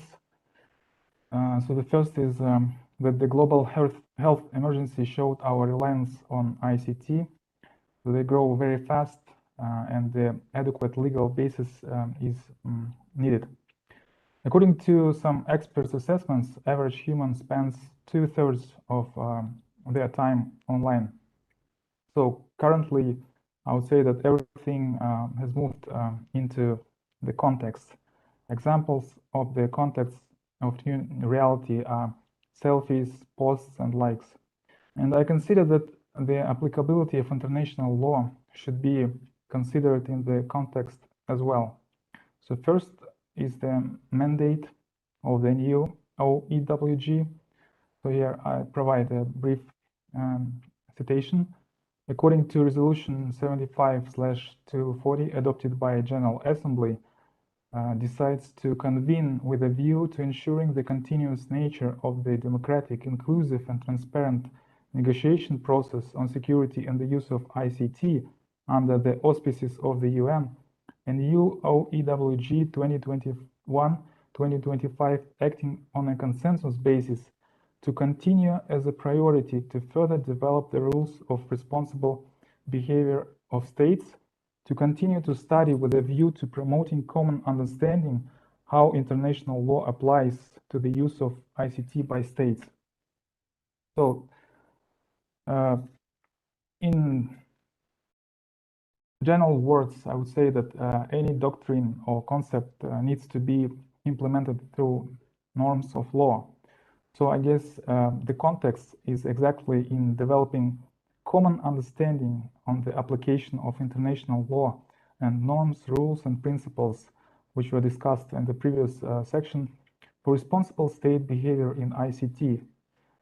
I think it's appropriate here to recall GGE report of 2021, which Cecile was currently already introduced to us in her speech. So it adds an additional layer of understanding of how international law applies. And according to the paragraph 71A, so within obligations under Chapter 6 of the Charter of the UN, states should resolve disputes by peaceful means. B is respect for sovereignty. C is principle of non-intervention. D, prohibit to use force. And G is use of proxies. And E says that state has the right to take measures consistent with international law and the need for continued study on this matter. And F is for international humanitarian law, which includes principles of humanity, necessity, proportionality, and distinction. And again, it should be noted that IHL applies only in the context of the armed conflict. I carefully read and advise you to do the same. The official compendium of voluntary national contributions on how international law applies, which included to the GGE report. And I wanted to share some squeezes from it. So I agree with my colleagues who consider that there are still many unanswered questions concerning the precise manner in which international law should be applied in cyberspace. Some countries pointed that there is no international agreed definition, for instance, term of the cyberspace itself. Also, there were provided broad explanation for two related bodies of international law that are relevant to the discussed question and the use of force in and through the cyberspace, which is jus ad bellum and jus in bellum. Some experts noted that the question in current discussion is no longer whether, but how international law applies to the use of ICT by states. Of course, the official compendium, as well as the additional voluntary contributions, national contributions, has many other interesting and informative things on how international law applies to the use of ICT by states, but we don't have, I'm afraid, enough time to discuss all of them. So in summarizing my point of view, I believe that different legal systems, sources and levels of cyber threats which come from, could emerge from individuals, groups, states, definition of certain concepts and issues of responsible behavior, as well as in legal terms, issues of IHL applicability, including proportionality of countermeasures, maybe some practical attribution mechanisms. These all push us to the situation when we need to deepen a common understanding on how international law applies in cyberspace. That is, I mean, how international law applies is still a subject to debate. Perhaps each case should be considered on its merits. Anyways, I consider that states should, not only states, but here we discuss it later, that all the stakeholders should put in place. But I mean, this is the responsibility of states to put in place relevant policy and legislative measures at the national level first, and then to find a common ground on dimensions how international law could be applied to the whole ICT environment. I guess I will stop here. Thank you very much, Asset, and thank you for kicking us off. Before we move to the next question, I'd like to ask Kelly, Vera, if you've got anything that you would like to add briefly to this. Kelly, first. Thank you. Hello, everybody, and thank you very much for the organizers for organizing this event. And I'm really happy to be here with you.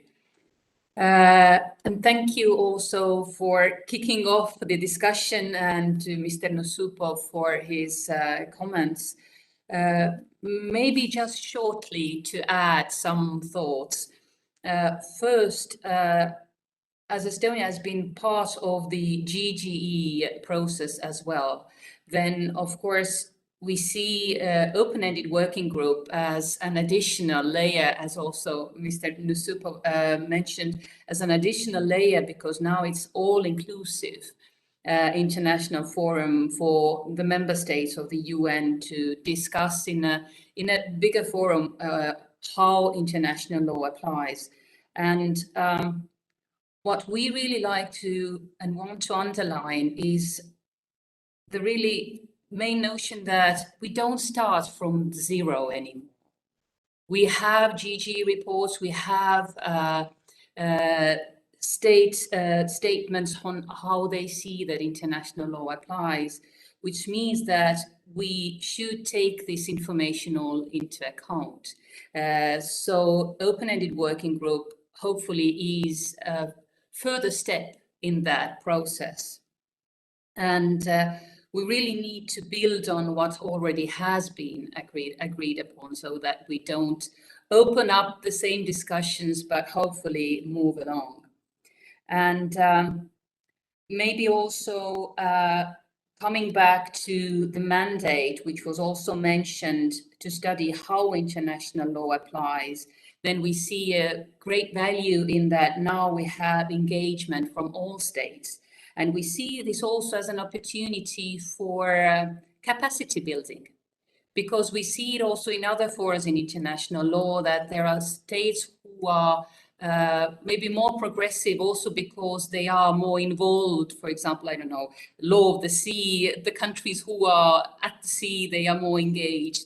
So we see the opportunity that here, as we are all engaged in ICTs, as we are all engaged in cyberspace, that we have this opportunity in this working group to really work together and get this understanding together how international law applies. So because we've also heard this critiques of GG that this is only some states participating, but I think it's a good step forward now to open-ended working group, and we are really looking forward to working there with all the member states. Thank you. Thank you very much. Vera, would you like to add anything on this point? How to best leverage the mandate? Yes, hello. Thank you, Cecil. And let me also welcome all the participants of the Cyber Stability Conference. I concur actually with the previous speakers and think that the second open-ended working group can serve really as a platform which has really very good prospects with respect to the clarification of how international law applies in the ICT environment. I think that these endeavors can be guided by two main goals. The first goal can be designated as an interpretive one. So which terms and provisions of international law deserve interpretation? Is it a place for evolutive interpretation of some generic terms? How far can it go, and where are the so-called red lines for this evolutionary approach? The second goal, I think, consists in the clarification of the issues which can be solved only by the creation of new binding norms, both of treaty or customary nature. All these efforts can help to reduce the rate of legal indeterminacy and enhance the international rule of law in the cybersphere. Thank you very much. And let me, in fact, then address my next question directly to you, Vera, and just now turning maybe to the normative gaps. Normative gaps have often been said to be inhibiting the rule of international law in cyberspace, the role that it can play. How do you think can the open-ended working group go about identifying gaps in the international law that are applicable to the ICT environment? Thank you, Cecile. So I think that the answer to this question has three main prongs. Firstly, which principles should underpin this work of the open-ended working group to make this work really effective? Secondly, how to define what is a gap, and thirdly and finally, how to proceed when a gap is identified. So starting with the principles which should underpin the identification of gaps, I will highlight two of them. The juridicalization of the work of the open-ended working group in this field and ontological neutrality. The juridicalization of the approach means a necessity to turn a political discourse on application of international law into a legal one. It would presuppose and require more precision, namely to turn the discussion from the level of applicability of different branches of international law to the level of application of concrete rules and legal terms. Just to bring an example, it would require a turn from the acknowledgement that the principle of sovereign equality applies in the ICT context to the question of what cyber activities will infringe state sovereignty. The juridicalization will also demand the states to turn from the mode of making official statements to the mode of legal justification. This turn will require disclosing the legal stance or opinion juris behind a particular statement. For instance, when a state articulates that a sustained attack against its banking system, which could cause severe financial damage to the state, leading to a worsening economic security situation for the population, can be qualified as the use of force, it is crucial to disclose how the state evaluates this stance itself. Does this state insist that it is an interpretation of the UN Charter, or itself considers this stance as a lege ferenda contribution to the possible development of international law? The second principle required for the identification of gaps is ontological neutrality. It should be admitted that it was the so-called military paradigm to treat cyber incidents that received the bulk of the attention. It resulted not only in the choice of terminology for the designation of malicious cyber attacks as operations, attacks, or even warfare. As a result, the law enforcement perspective remained on the sidelines, albeit taking into account both the rise of non-state cyber actors and all known difficulties with the attribution of the malicious cyber activities to states, this distortion is really unjustified. Ontological neutrality would demand to set free from the predominantly military paradigm of qualification of cyber incidents.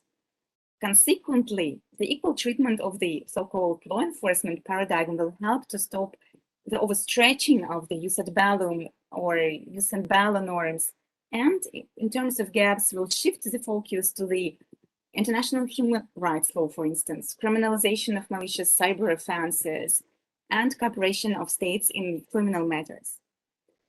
The second issue, which is relevant for the identification of gaps, is the notion of a gap itself.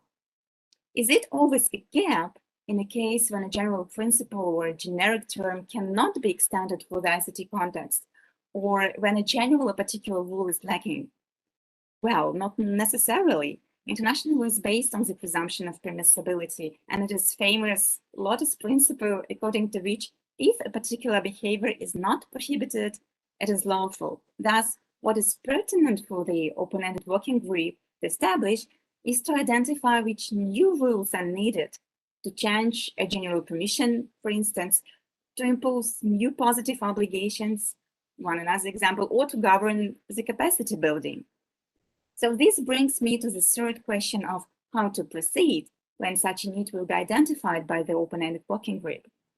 For these purposes, I think that the group can rely on one or a combination of several commonly used tracks in international law, the crystallization of a custom, the adoption of a treaty, or a standard setting.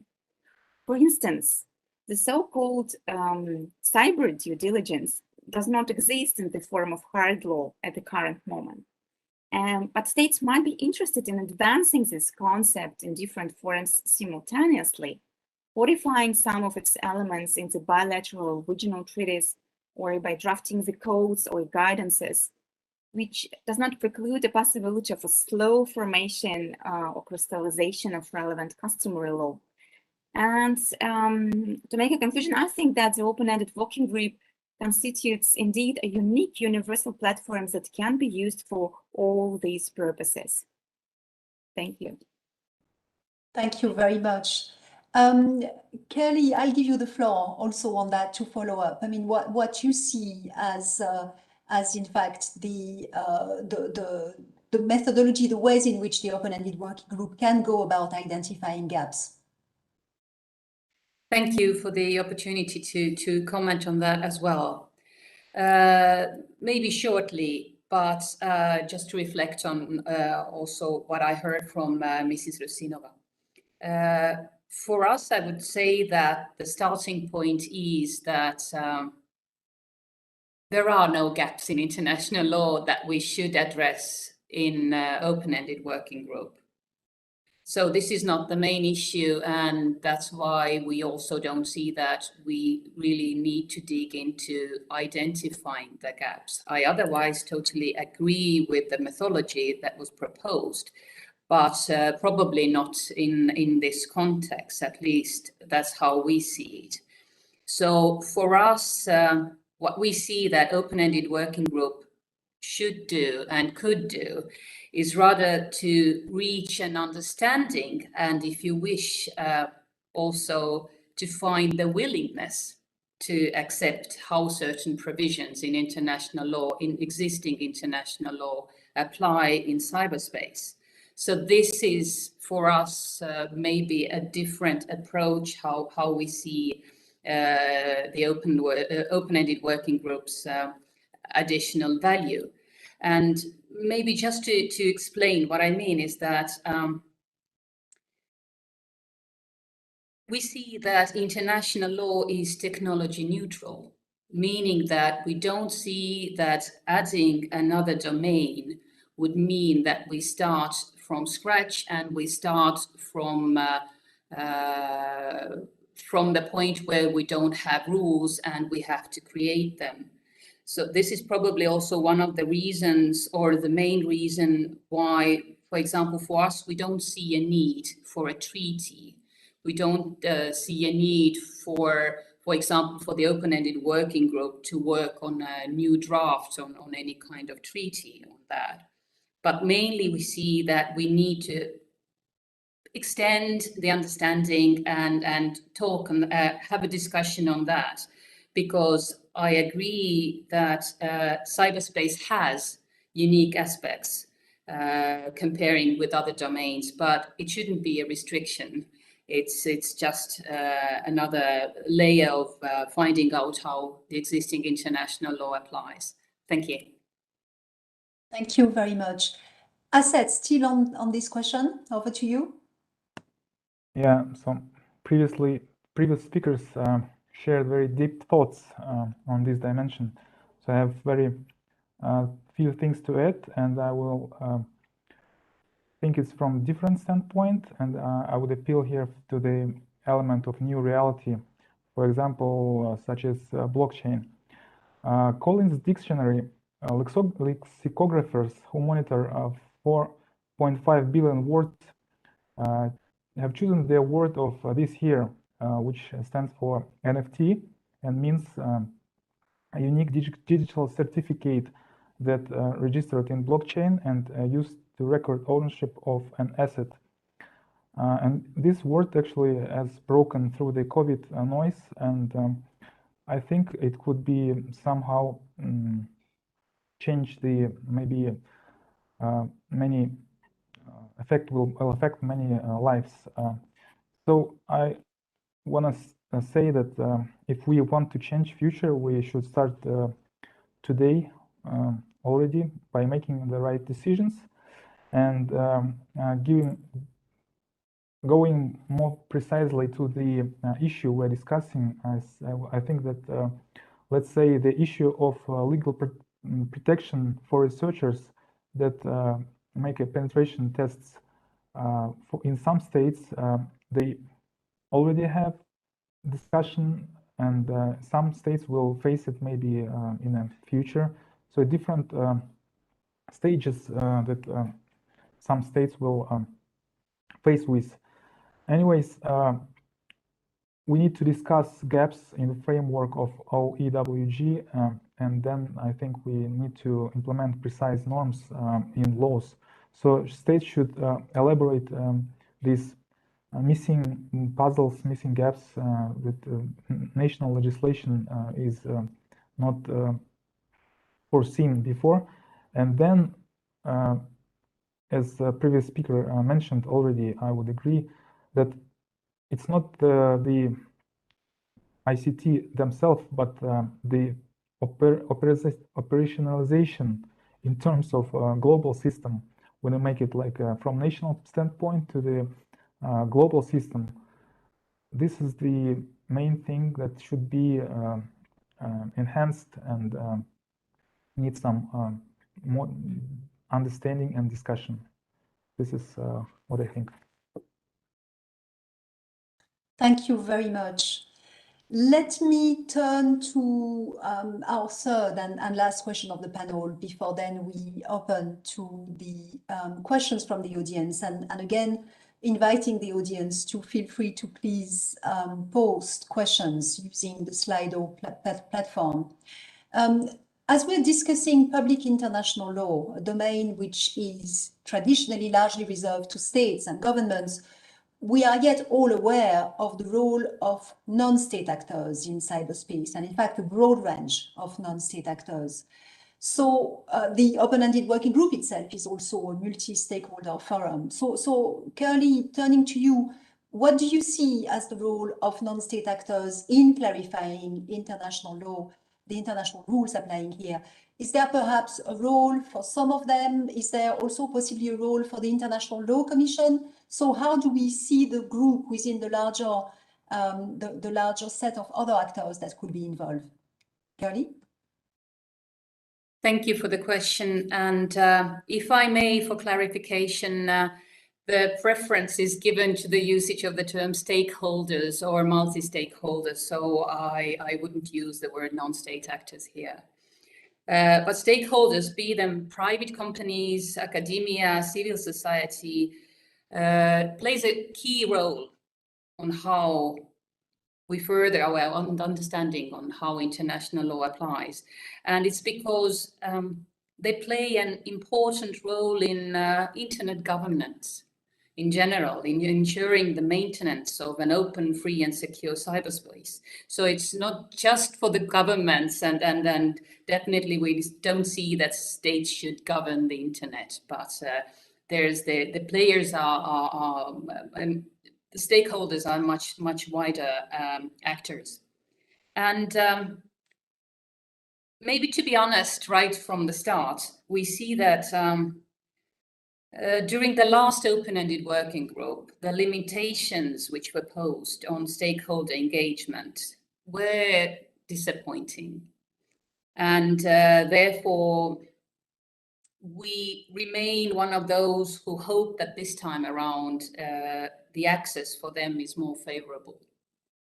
And having as many stakeholders participating is essential for a meaningful outcome. And the reason mainly is to have a wider view on the impact and on maybe the sides that the states wouldn't otherwise look upon or wouldn't really go into deep. So we have the stage of wider actors who could really help us see what maybe the states don't put their focus on.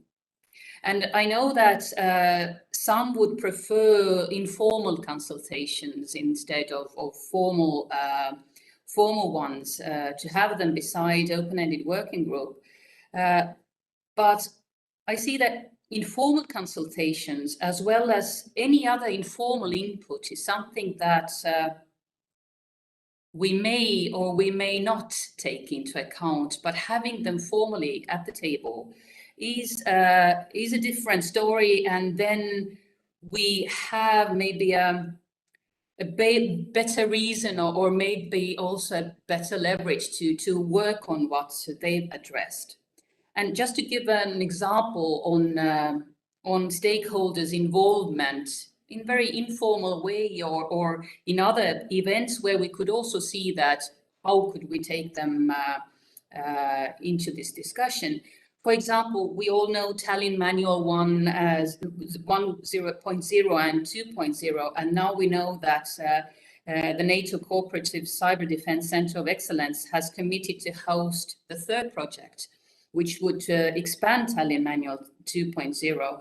And this is a very open process, and we see that they are working on now and moving forward to work on the state's behavior and what have been the state's opinions and statements on how international law applies to cyber.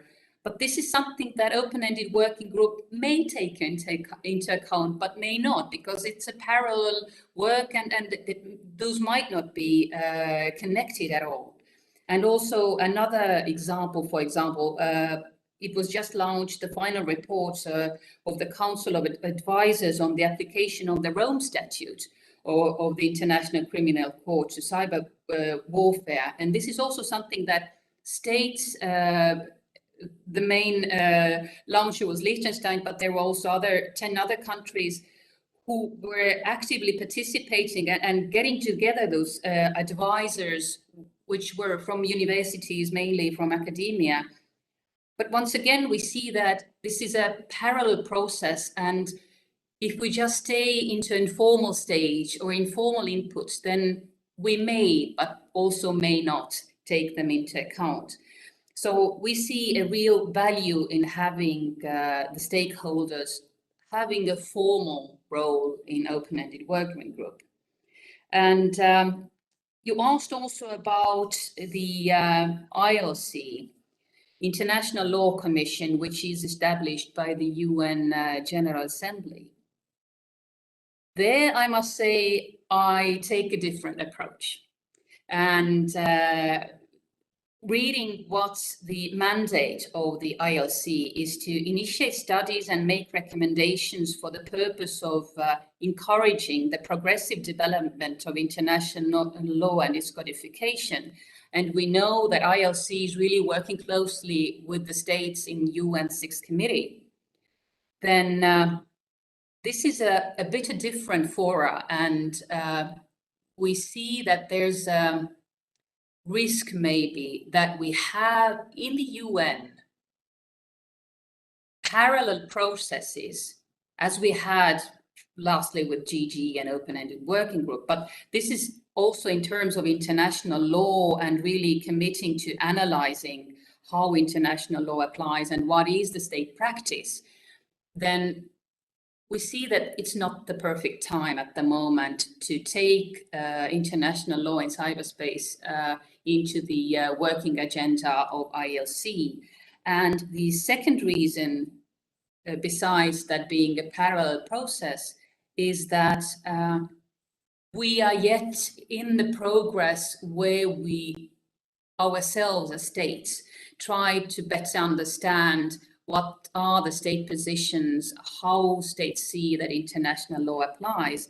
But what's needed for the ILC is the state practice itself, so that they could analyze and stem their analysis from that, which means that this could be a second stage after the open-ended working group, after we have enough state practice, open state practice, I want to emphasize that, so which is available, and then they could work on it, but probably not yet. Thank you. Thank you. Asset, you may have views on this as well. Over to you. Yeah, thank you. Let's again refer to OEWG mandate. And so it said the General Assembly decided, and OEWG may decide to establish thematic subgroups as the member states deem necessary, with the view to fulfilling its mandate and facilitating the exchange of views among states on specific issues related to its mandate, and may decide to interact as appropriate with other interested parties, including businesses, non-governmental organizations, and academia. So in general, I looked through the International Law Commission, and I think that because recommendations of the International Law Commissions can be used and will be very useful, but since the ILC members act in their personal capacity, I think that ILC decision again will be non-binding. So anyways, the UN, I guess, is the good platform for better inclusivity and exchange of extra views of all stakeholders. So going back to 2019, at the regional consultations, I proposed to develop new mechanisms that will regulate ICT. And so the main point was to to put some special attention to the specialized humanitarian and medical institutions. I wanted to point out that, for instance, we had a very good discussion with ICRC, who was very, I would say, whose contribution to the final reports were very useful to be, I mean, in a practical way. So I think, anyways, we should use all the existing multilateral, regional, any other bodies and other all of the stakeholders to in order to improve this very broad and I would say complex issue. Thank you. Thank you. And I'll turn to Vera.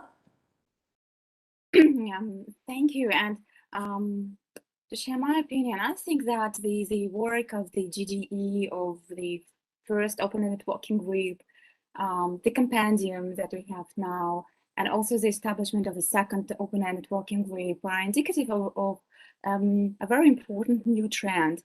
And for me as a professor, this trend actually is quite clear. And this is a shift from the so-called managerial approach to the questions related to the application of international law in the cyber context, when primarily experts and academics, so like me, for instance, proposed the way and commented on how international law should apply to cyber incidents.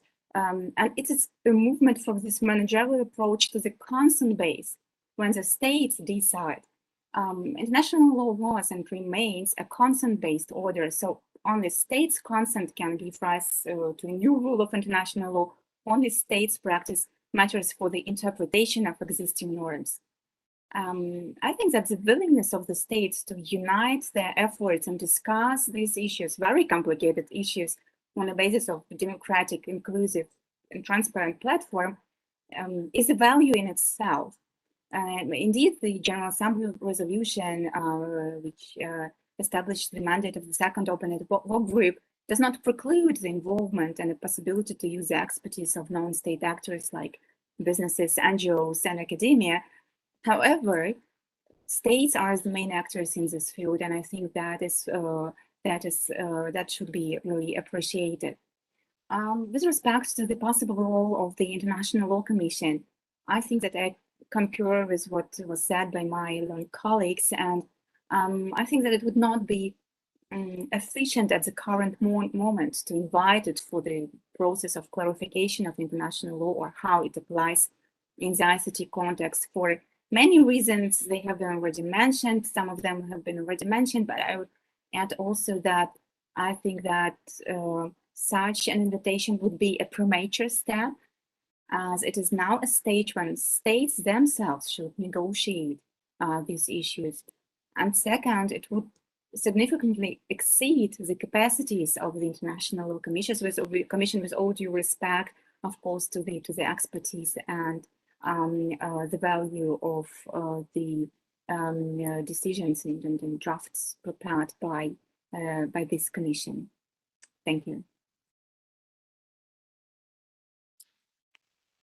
Thank you very much, and thank you really to all three of you for really engaging in what is that rich exchange of views on this question.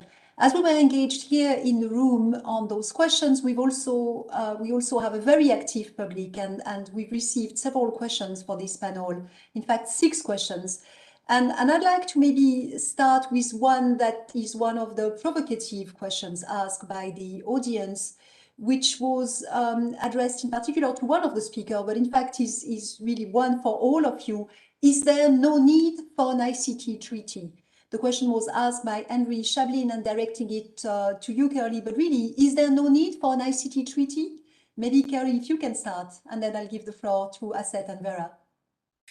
Thank you. And yes, in our opinion, there is no need for ICT treaty, at least not now, because we don't see yet the reason why there should be one. And probably one of the reasons or main reason is that, is there a gap we should fill? And at the moment, we don't see that there is any, because we are in the phase of making it more clear how existing international law applies. So yes, we don't see a need for ICT treaty at the moment. Thank you. Asset, on the same question, need or no need?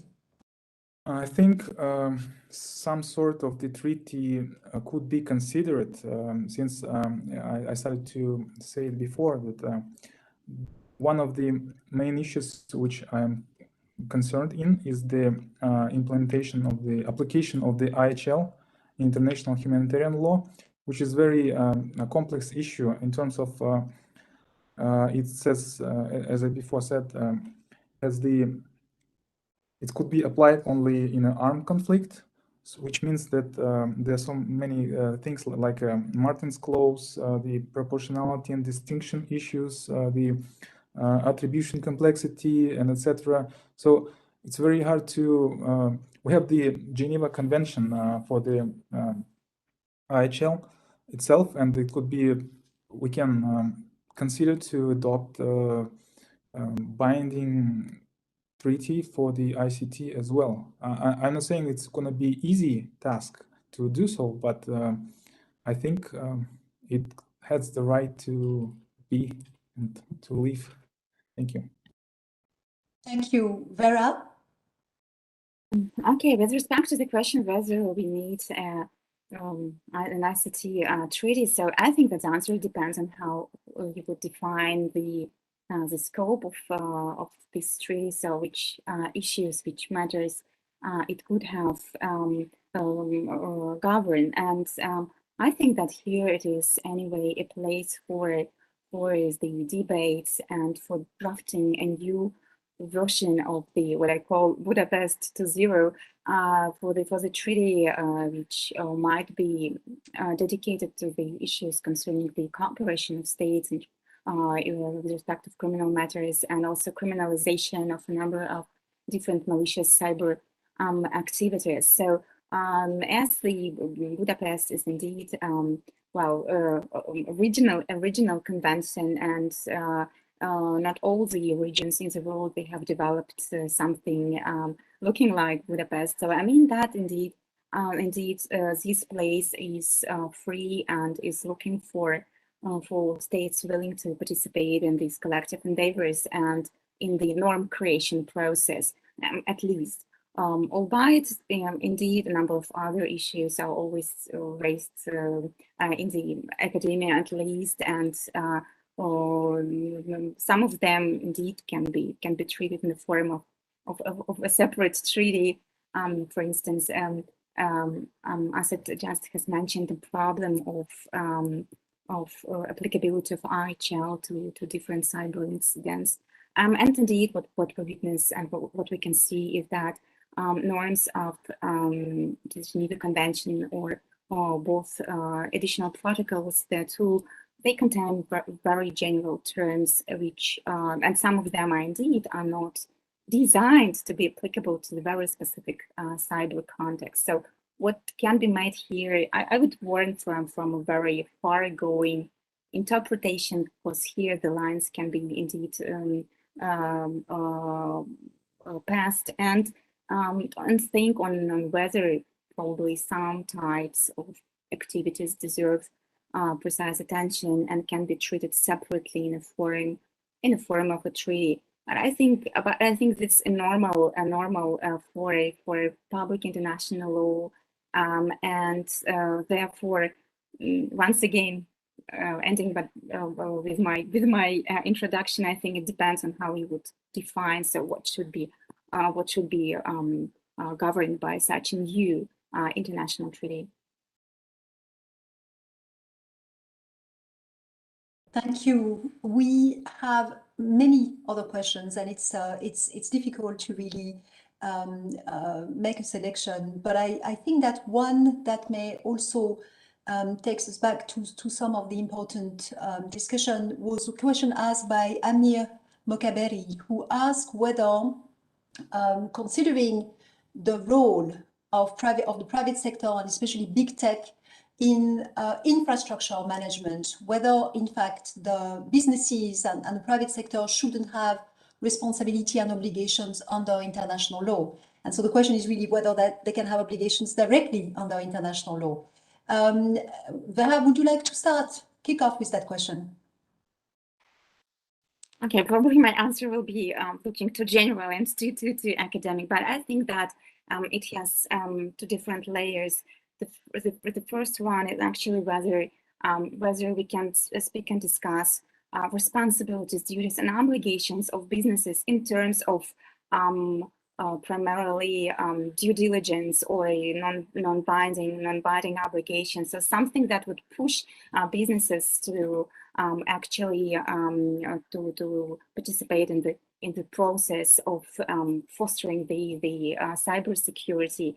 And here, absolutely generally speaking, I think that in general, public international law is moving towards the acknowledgement of a more responsibility of businesses. And for me, as a scholar, for instance, the judgment of the Canadian Supreme Court, adopted in 2020, on Ifsun case, it was a revolution because the court has actually find out that a private company, corporation, is bound by the duties to respect basic human rights, so by international law directly. So nonetheless, it was and remains rather a revolutionary finding for the rather conservative understanding of the place and role of the business. But should we speak about the second layer, which is the development of different non-binding rules at the international level, and sometimes binding rules at the national level, dedicated or actually requiring business to undertake due diligence? I think through these instruments already now, a number of states, 5, if I'm not mistaken, plus partly European Union, are requiring from big business to undertake human rights due diligence. So and finally, indeed, what can be discussed, whether what should we do actually with some private initiatives dedicated to the either directing or addressing the states or pushing the states to do something in this sector, or regulating as the layers they stay outside the currently applicable international law. So I think here we already have a number of different initiatives, but I would be very careful with their evaluation. And I think that that indeed the business already has found it very important and necessary to be a responsibility, not only for governance of particular issues, but also to making and implementing technical decisions, so what we call security by design. So actually it's already going on, and I think it's not only laws that pushes businesses to do so, not only the state, but also the market, and also the reality that we face nowadays with so many cyber incidents taking place each day. So I will probably end up with this.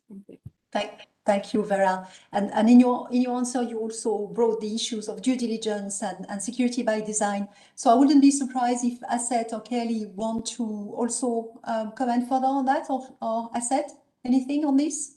Yeah, I will say that I agree that this is one of the important issues to discuss. And I think that the specific norms should be provided for this issue for some technological companies. But I don't know how it's going to work. Like if we build the list of firms, then it's somehow they will change, and the market will change, and they will disappear, and we will have to change legislation, which is very complex process.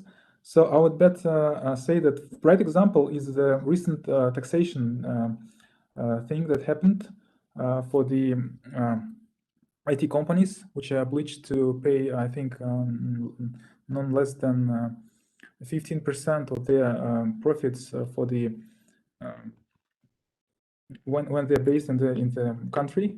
So this is a very broad question, and we discussed it through the critical infrastructure issues. So when some critical infrastructure objects belong to a private sector and supply chain and etc. And I think this question is related more to the attribution. For instance, if the cyber incidents happen somewhere in some country, and maybe state is not responsible for this cyber incident, at the same time, any private company could be responsible, but it's private company, and this is public sector, which is different. So somehow we need to regulate this. I mean, this is a good point. Thank you. Thank you, Asad. Curly. Thank you. I try to be short. We are aware of those discussions, and of course, this is a very interesting avenue where we are heading if we talk about international law and private companies.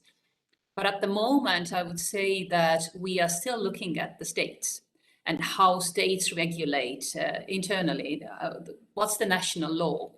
And even if we say that states are responsible, then one part of the responsibility is to regulate nationally so that your private companies wouldn't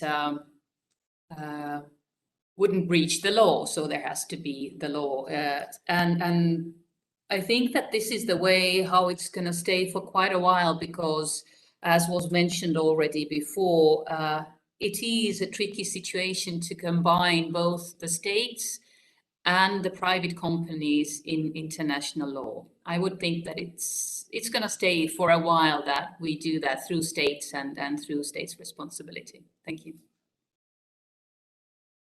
Thank you very much. We have a question that goes in a different direction, which has been asked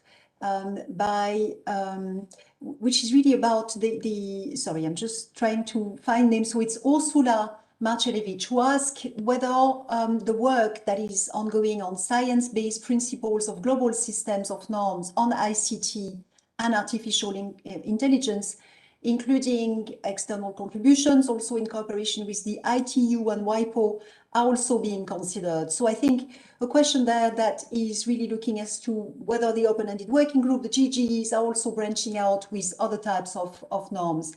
Is that something, Asad, Kelly, in light of your own involvement, you would like to take? Asad first? In fact, I think that this is new, evolving, emerging technologies are most likely to be considered in the threats section, I would say. But as for artificial intelligence, this fall, it was somehow, I remember that it was prohibited by the UN to use it for the, if it's against, once it's collecting some very personal information, I consider. So I think we have like we have almost 4 years ahead, and technologies, they change very rapidly. So this could be considered within the in the framework of the mandate of the OEWG again, but there are so many issues to discuss, but I think this thing as well could be among them, I mean, in the list. So we'll see how it works. Thank you. Kelly, would you like to add something on this? Thank you. Yes, it comes back to all the stakeholders that could be involved, and as the modalities of how all the stakeholders could be involved have to be agreed upon in the first session of the open-ended working group and by consensus. So it remains to be seen how it could be done officially, at least in the beginning. But my hope as a lawyer, if I may say so, is that, as was mentioned also, artificial intelligence, this is discussed in very many different international organizations, in different forums. So my hope would be, of course, that at some point we bring all those different discussions together, the outcomes somewhere together. And of course, open-ended working group could be, as it is in the UN, the global working group. I would hope that we could take into consideration everything which has been discussed also, for example, in ITU or WIPO, as was mentioned. But let us see, because yes, it is a difficult process. It's a long process, so we'll see. Thank you. Thank you. Vera, would you like to add something on this? So actually, I absolutely agree with the colleagues. So I think that nobody excludes that possibly the expertise of other international organizations would be needed. And at any point, I think that any international lawyer or a lawyer dealing with issues concerning ICT and application of law to the ICT actually sticks to the number of questions that are very technical, let's say, and complicated to conceive. And here, indeed, the expertise will be very important to receive and to be guided, or at least to be learned.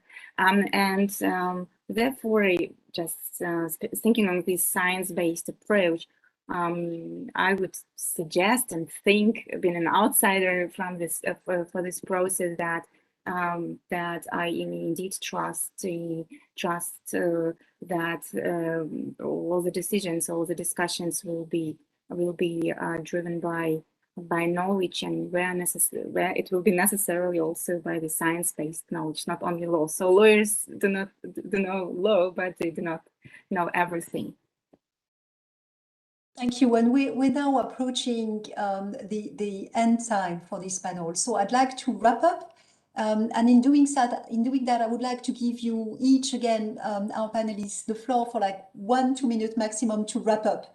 And maybe to wrap up on really whether, in fact, what should be a reason for us to be optimistic in terms of where the process is going.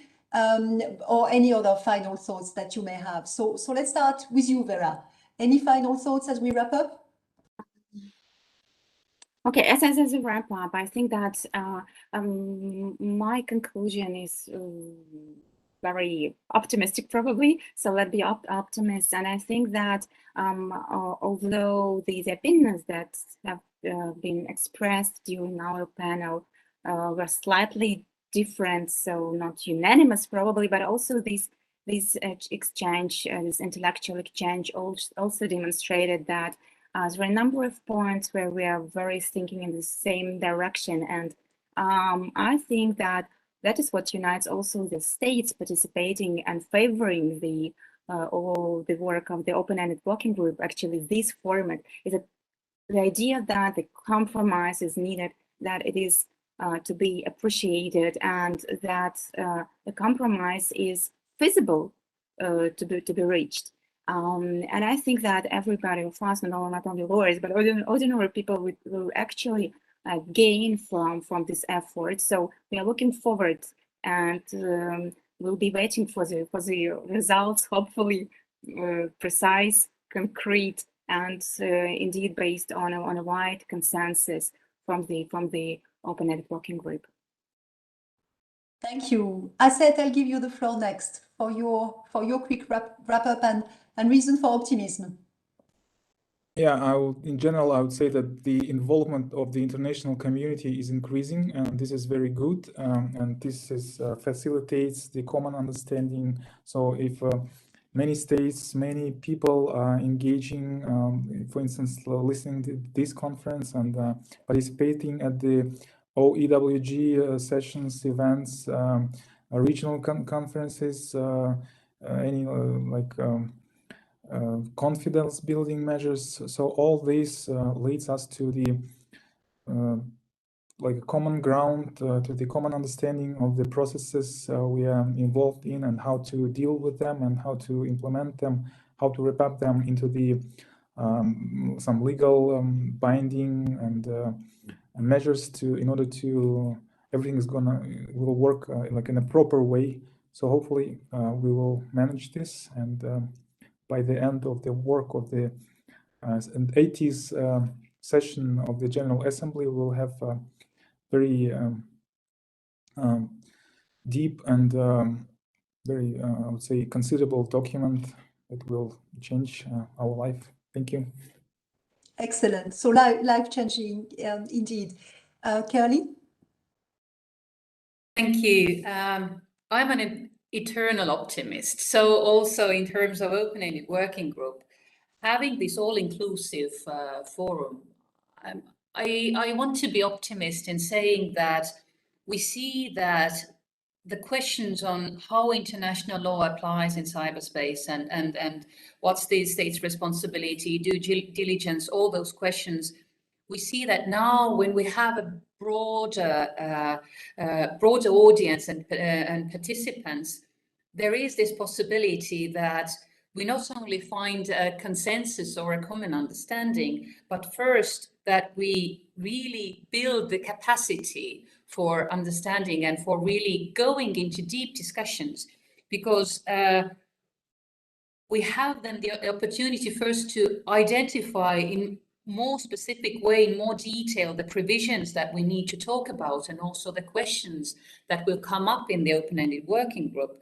So this all-inclusiveness and capacity building and taking that all into consideration, I am optimistic that we go further, we find a better understanding, and also my main hope would be also the willingness of the states to then really apply and adhere to what we have found out in our discussions, if I may say so, the findings, how international law applies in cyberspace. So thank you.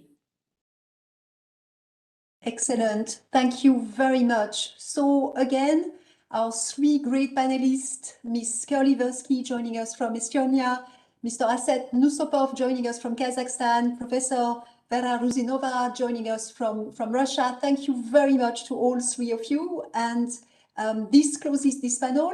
Over to you.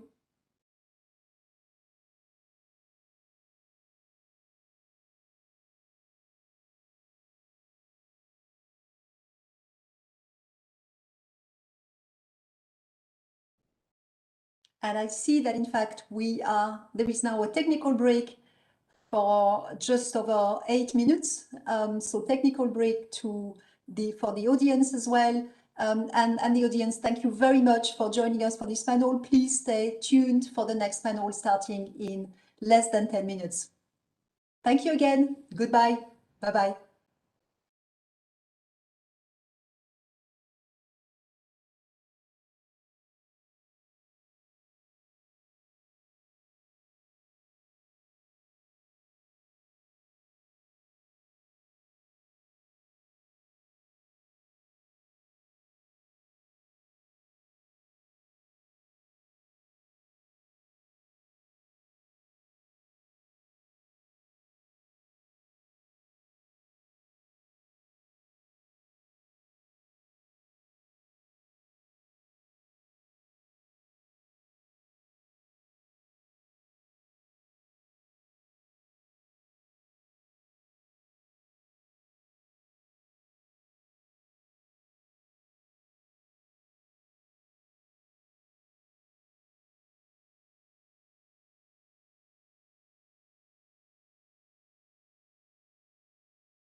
Hello, welcome. Can they hear me? Okay. Okay. If you don't mind to do the technical check, so if you can try the video and the microphone with everyone.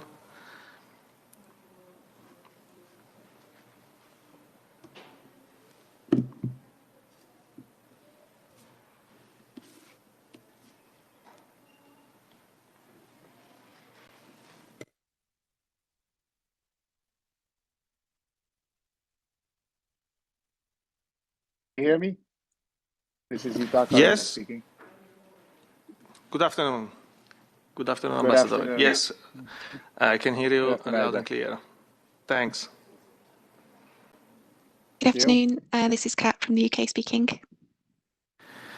Good afternoon, Catherine. Hey. Yes, I can hear you loud and clear. Thanks. Great. Thanks. Thanks. And this is Kaya. Hi. Hi, Kaya. Nice to see you again. Loud and clear as well. Thanks. Hello, this is Isaac Morales. Good afternoon, Isaac. Yes, I can hear you. Okay, now I can also see you. Welcome. Great. We're going to start in a few minutes, just giving the time to people to come back to the room, and we will kick off. Thank you very much again for joining.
Good afternoon, everyone.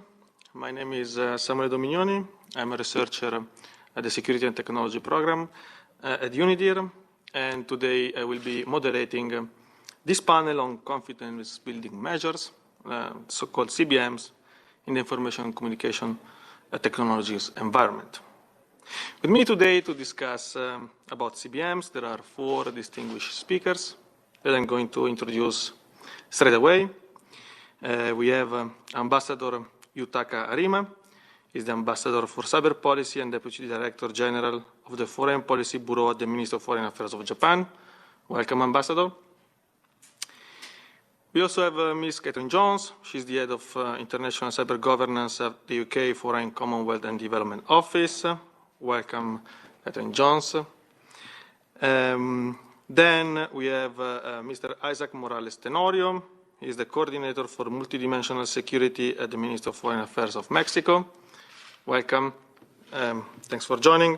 And last but not least, Ms. Kaya Ziglic, Senior Director at Microsoft. It's a pleasure to see you again. If you want to know more about the bios of our speaker, we invite you to visit our conference website where you can find all the remaining information. I would like also to welcome the audience, both in person here at the Palais des Nations in Geneva and online worldwide. Speaking of the audience, I would like to briefly remind the rule of the engagement for the Q&A sessions that will follow the roundtable discussion.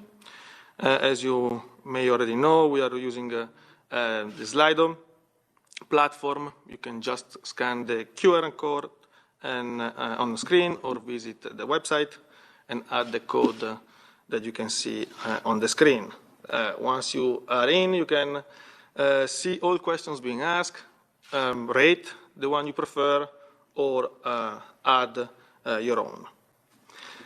Before jumping into the roundtable discussion, let me briefly set the scene about confidence-building measures and how we achieved where we are right now, because confidence-building measures are an old concept which was actually born during the Cold War period, and they entail the efforts to eliminate tensions which could lead state at war. Most of the existing confidence-building measures date back to 1975, when the Helsinki Final Act was adopted by the Conference on Security and Cooperation in Europe. CBMs are indeed an old concept, but they do also have important applications in the field of ICTs. As the Secretary General of the United Nations affirmed in the report, Our Common Agenda, trust is eroding among major powers and risk to peace and security are growing. In this context, cyberspace is emerging as a potential domain of conflict.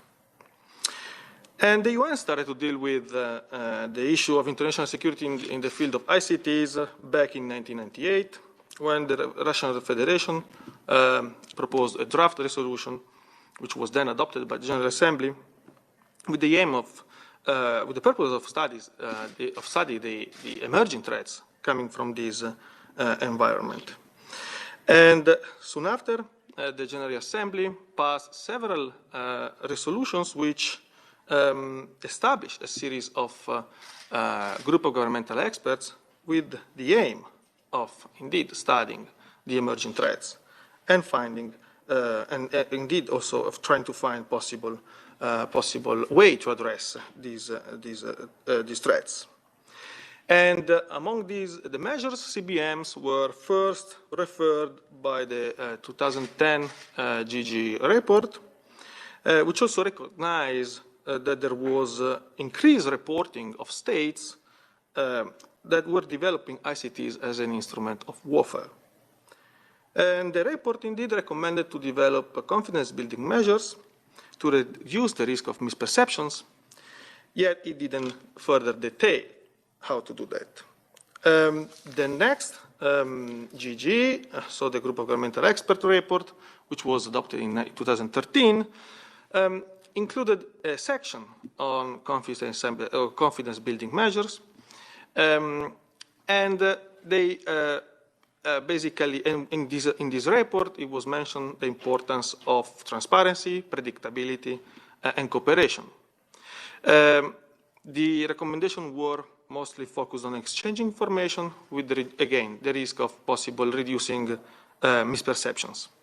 The real breakthrough arrived with the 2015 reports by the GGE, which reiterates the measures so far agreed upon, but also developed new one for a total of 14 CBMs, and the list provided with more operational measures, and at the same time a framework that could be used by bilateral, multilateral, and regional cooperation organizations to enhance or develop their own.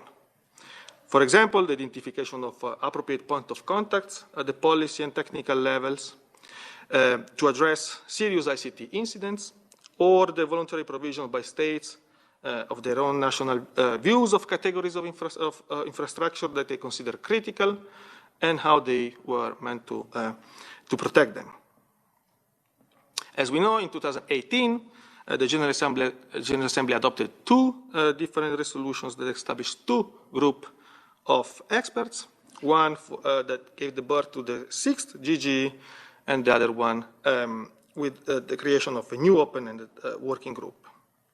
Both processes, as we know, came to a positive conclusion, and they both, in their report, referred to the CBMs. The GGE restructure actually provided with a more clear structure of CBMs, distinguishing between cooperative measures and transparency measures, and it added also more operational indications on how to implement them. And they also put more emphasis on capacity building. On the other side, the OWG report recognized that the confidence building measures were important to preventing conflicts and acknowledged that practical CBMs had been recommended in previous GGE reports. It's with some pride that we also affirm that both these reports recognize UNIDIR Cyber Policy Portal as a confidence building tool. So we achieved quite a lot in these past decades. Of course, a lot yet remains to be done. And further topics would require additional considerations by the open-ended working group that is about to kick off with the first substantial session. And in light of this, we identified a few issues on which we would like the speakers to elaborate on, which include, for example, how can the OAWG support state engaging in transparency measures, as with sharing of relevant information and lessons learned? How can the OWG support states that are not part of regional organizations or are part of regional organizations that has yet to develop their own set of CBMs? How can the OWG leverage initiatives led by non-state actors, including the private sector, that could contribute to shared goals of transparency, information sharing, and cooperation? So with this in mind, I would like to now give the floor to our panelists and our first guest.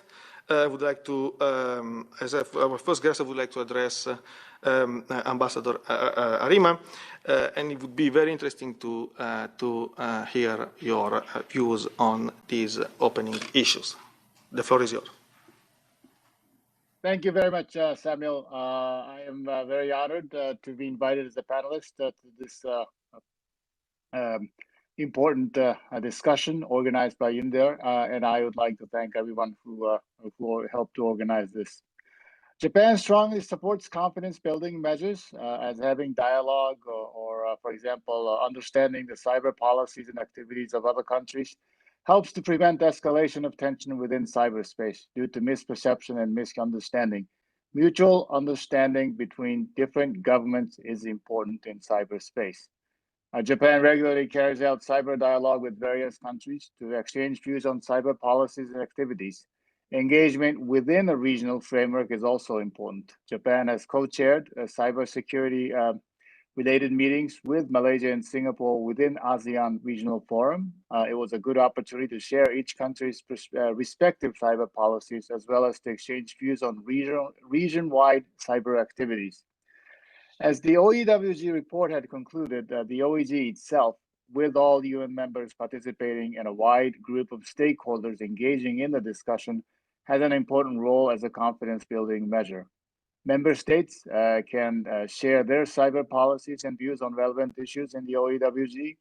The OEWG could then possibly have an annex to the annual progress report that compiles the national policies of participating countries, or have links on the official website of the OEWG that will lead to the relevant links of the participating member states. Other information shared in the OEWG meetings could also be stockpiled with the official website of the OEWG.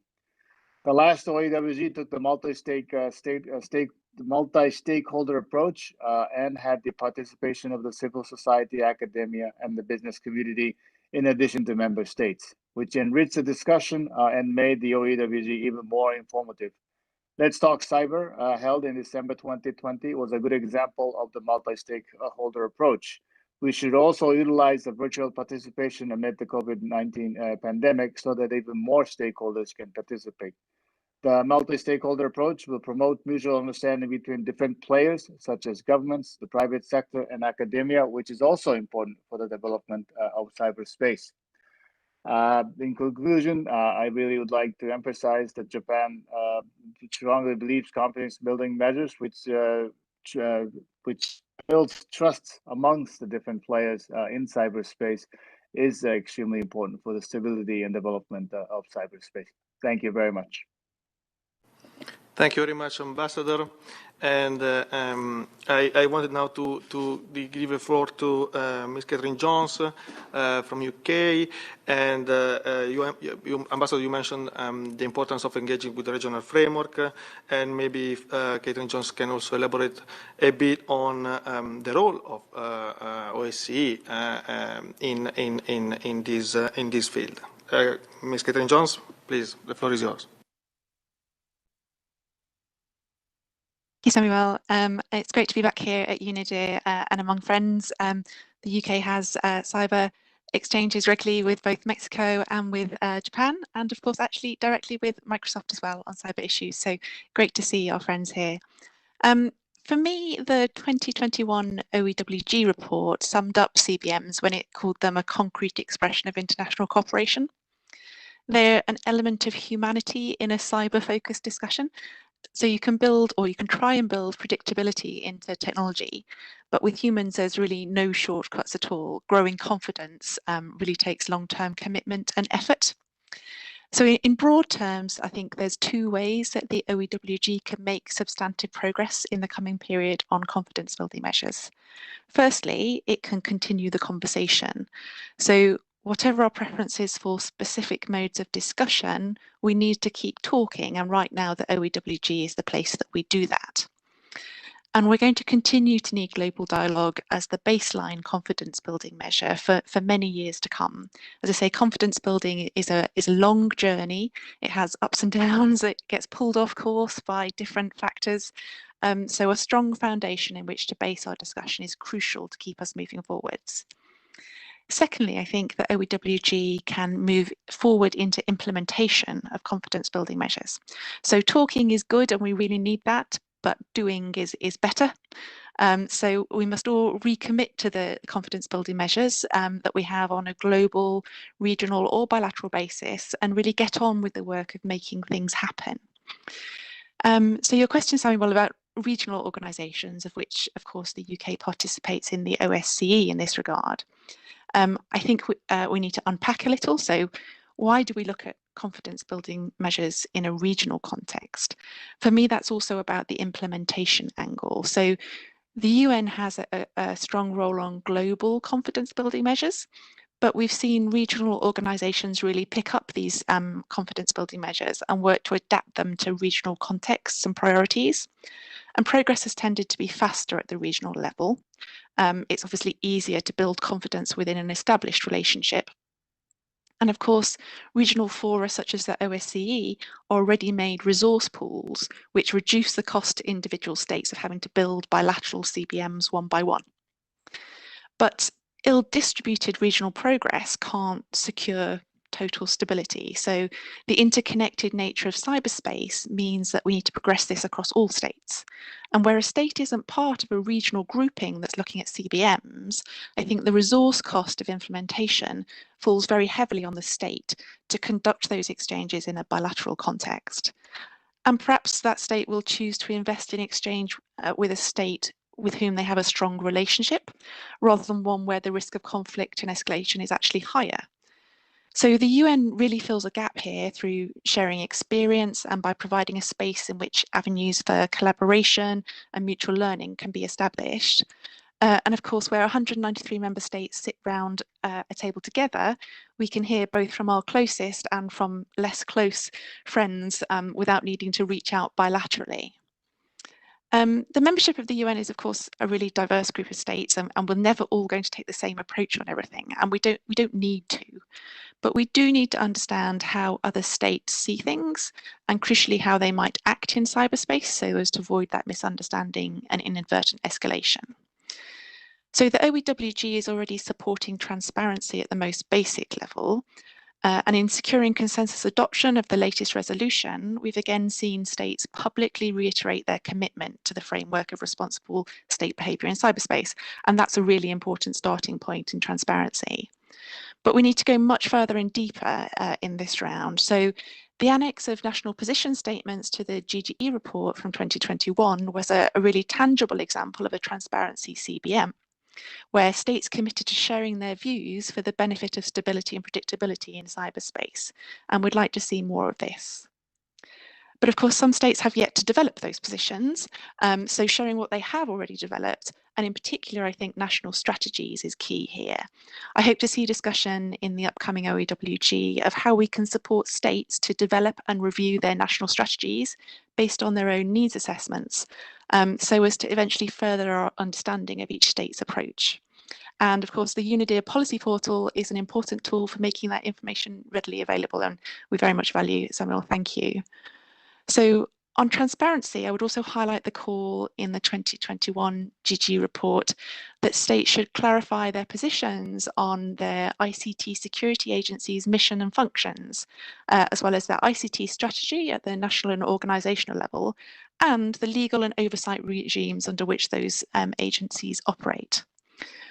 This because whether we like what a state is doing or not, if we understand those broader patterns of behaviour, we can more easily mitigate risks to international peace and stability. And so that's why the UK has been very upfront about its intention to develop certain capabilities, as well as the legislative framework that underpins those capabilities to ensure they can only be used in accordance with obligations under international law and in line with the framework. And of course, we'd welcome others taking the opportunity to be transparent and open about their intentions in this regard. And finally, Samuel, I'm going to not directly address your question on stakeholders as a standalone question. In bringing initiatives to the table at the OEWG, the UK is aiming to move from talking about stakeholder inclusion to making it happen. So we aim to partner with or draw substantively on stakeholder-led work for much of our input. And I hope this will show a very tangible route to realising the contribution of stakeholders, both on confidence building measures and beyond. Thank you. Back to you. Thank you very much, Catherine. That was a very insightful intervention and comprehensive, and you touch upon different items, and you almost covered all the issues that we were trying to address with our opening question. And I would like now to give the floor to Isaac Morales and see his perspective, and also if he can elaborate a bit on how the OAS is developing and implementing the confidentiality measures in his organization.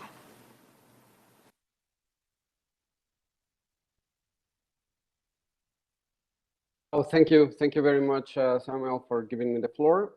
First, just let me express my gratitude and recognition to UNIDIR for organizing such a timely discussion, as we have, we will face in less than 2 weeks the first initial substantive session of the open-ended working group. And thanks also for giving me the opportunity to join such a great panel with friends and colleagues. I hope sincerely next time I'll see you in person. Thanks, Samuel, also for introducing the topic in a very clear way and for the initial questions, as it is key to me to emphasize the importance of the UN processes,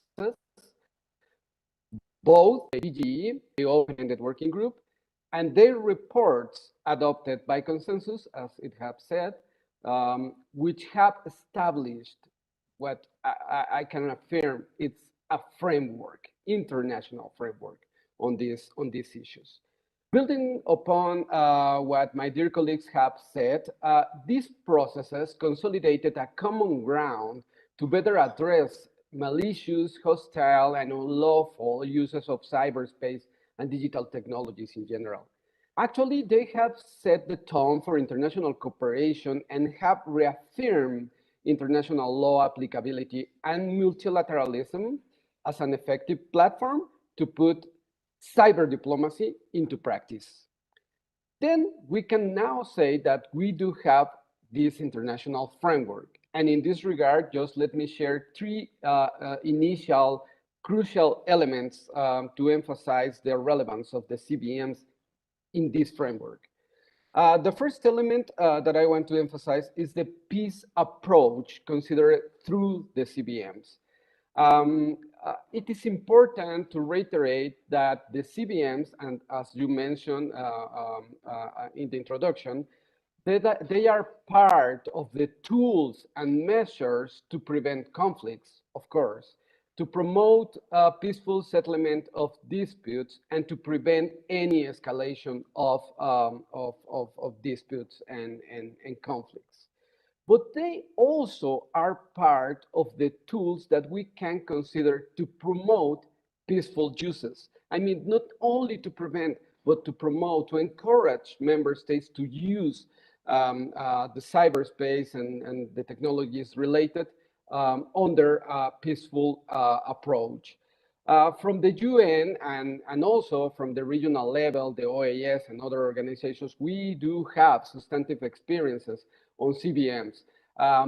Many good experiences, other perhaps that some experiences that they have just not worked, something like that. But in different fields of international security, we have now this substantive experience. And now that we have CBMs also to cyberspace issues, it will be important to take always into account those experiences to advance or decide to advance further on CBMs in the cyberspace realm. The second element I want to emphasize in general is integrality. The CBMs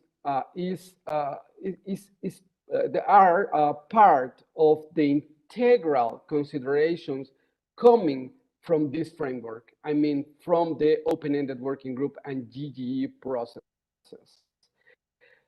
The implementation of the non-binding norms, the reaffirmation of the applicability of international law in cyberspace are also linked to the implementation of the CBMs. Actually, CBMs are very, very linked to the identification and dealing with threats and challenges, and also on the comprehensive commitments to encourage more cooperation and capacity building programs. To put into practice CBMs, for instance, it is necessary to encourage more detailed and more concrete cooperation and capacity building programs. That is why I just want to reaffirm this integrality where the CBMs are a key part of the whole framework. And the third element, also important to emphasize the importance of the CBMs, is that they are somehow, the CBMs, a clear expression of the tools driving the states to action. These CBMs and these tools, if we can refer as tools, are encouraging us, all of us, at the internal level, at the national level, at the regional level, and the international level, to put into practice something. I mean, to go to action. And as you know from its 2010 report, the GGE recommended further steps for the development of confidence building measures. And of course, with the recent reports, we have more concrete elements to put into practice. Then the call made by my colleagues on implementation, it is crucial. We do need to implement what we have now as a framework. Cyber confidence building measures defined so far by the GGE reports and the open-ended working group could be, of course, considered precursors of political will and commitment to the collective endorsement and implementation of the voluntary norms, for instance, of responsible state behavior in cyberspace. And taking into account of this element, just let me briefly refer that step by step in the Americas, a more formal and continuous dialogue on cyberspace has been consolidated, particularly due to the work of the OAS, we have seen an increasing relevance of discussions related to cybersecurity, the applicability of the international law, and cyberspace governance in general. And taking into account these recommendations coming from the international framework, from the UN, and addressing the need to increase cooperation, transparency, predictability, and stability, member states of the OAS decided from 2017 to create a working group on cooperation and confidence building measures in cyberspace. It's interesting because it's linking the name, it's linking both the cooperation and confidence building measures from the very beginning, from the very establishment of this working group. These all within the framework of the Inter-American Committee Against Terrorism.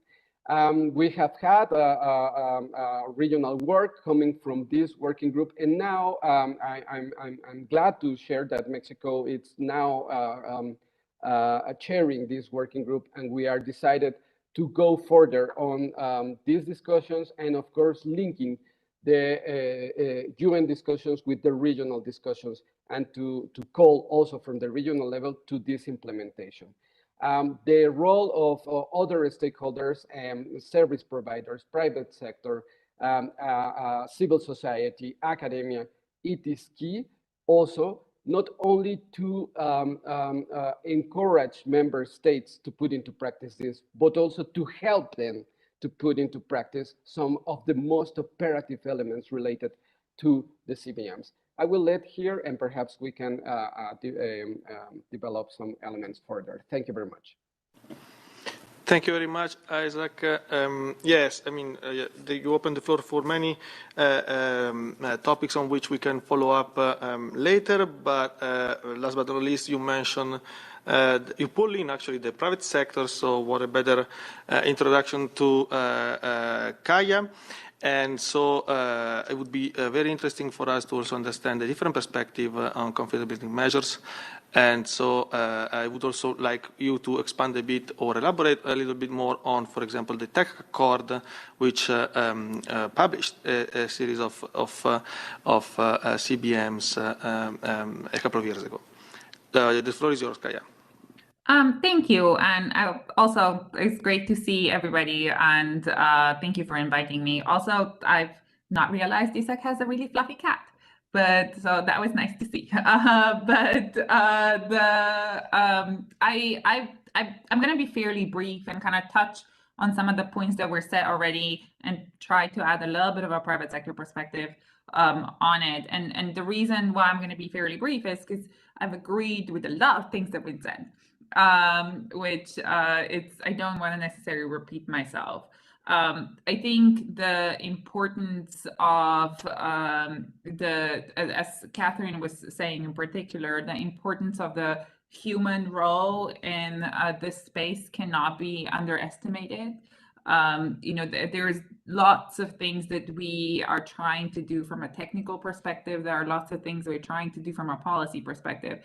But at the end of the day, like she said, we are all humans, and I think the trust that we have in each other, whether it is in civil society, private sector, or in governments, and irrespective of where in the world, I think it's the thing that will drive our ability to use and leverage the online environment to sort of society's benefit. In terms of what we would like to see in the Open and the Working Group going forward is continued focus on this space. I think the importance of having regular conversations, including with groups that are not necessarily close to you, I think is incredibly important. And it's also very important in that regard that the conversations do not necessarily stay at the very theoretical level, but that they are perhaps supplemented by things like exercises. I know not necessarily in the formal Open and the Working Group discussions, but sort of in addition, that demonstrate what a real life situation where you would need to cooperate with your counterparts in different countries and in different sectors would actually be an added bonus. As it would explain, it just, in our experience, makes it much more real. And with that in mind, I would also encourage the open-ended working group to, in particular in this regard, to rely on outside non-state perspectives. Private sector specifically has, private sector and technical communities specifically have an important role to play when it comes to response and preventing escalation. And are often called in and at a national level, and when something happens. I think it is important that we work together to ensure that there is a cross-sectoral conversation going on, cross-sectoral and cross-country conversation going on around sort of incidents in particular. I would say not necessarily just from a peace perspective, although clearly this is a guiding principle in the open-ended working group's discussions, but also from a just security perspective. Oftentimes where something happens, we don't necessarily immediately know what the cause is, who the perpetrator is, but there is a need to work together to solve the problem. So with that in mind, I would think about also not just looking at confidence building measures that look at the diplomatic community or the policy community as it was discussed, but also particularly at the technical community. We see first the organization bringing together certs around the world as a very effective measure of this, and I think initiatives like that, an initiative that support capacity building in certs and capacity building that involves confidence building measures for certs, I think is something that we should not necessarily forget. You also mentioned the Cybersecurity Tech Accord. Agreed. I think there are things that companies can do to build trust amongst each other. Some of it is a work that is done through various ISACs, information sharing organizations, where companies exchange information, share threat intelligence with each other, and then potentially also with governments and others, to ensure that we can get a better picture of what is going on in a particular point in time. So there are these formal structures that we'd encourage countries to look at, and then there's also informal relationships. I think the example that's just about a year old right now, I think I would say, is the SolarWinds hack, which happened, I think, literally, or was discovered literally a year ago.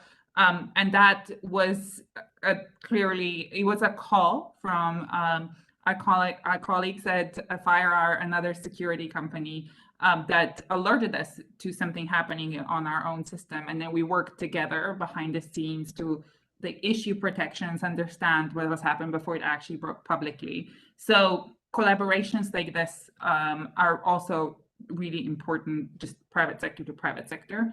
And then there are principles like the ones issued through the Cybersecurity Tech Accord that look to demonstrate not just up to others in the industry, but others in the civil society, others in the governments, that what certain private sector participants are ready or not ready to do, and what are they on security issues, or could be security, could be privacy, could be the use of particular technologies like facial recognition, which are also important, I think, markers when it comes to discussions on broader discussions on peace and security.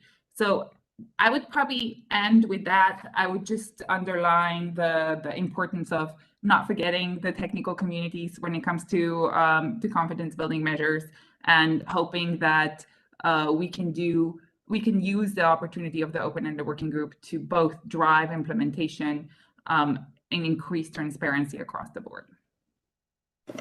Thank you very much, Kaya.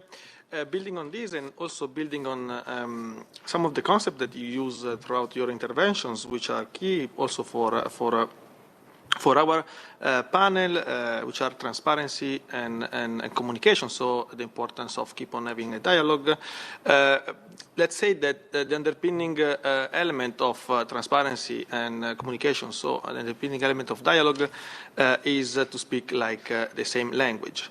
And so on this, I would like you to ask to what extent the next open-ended working group can actually help to identify a common terminology, a common understanding of concepts. And I'm also referring to the summary, the chair conclusions of the previous OAWG. So what are your perspective on this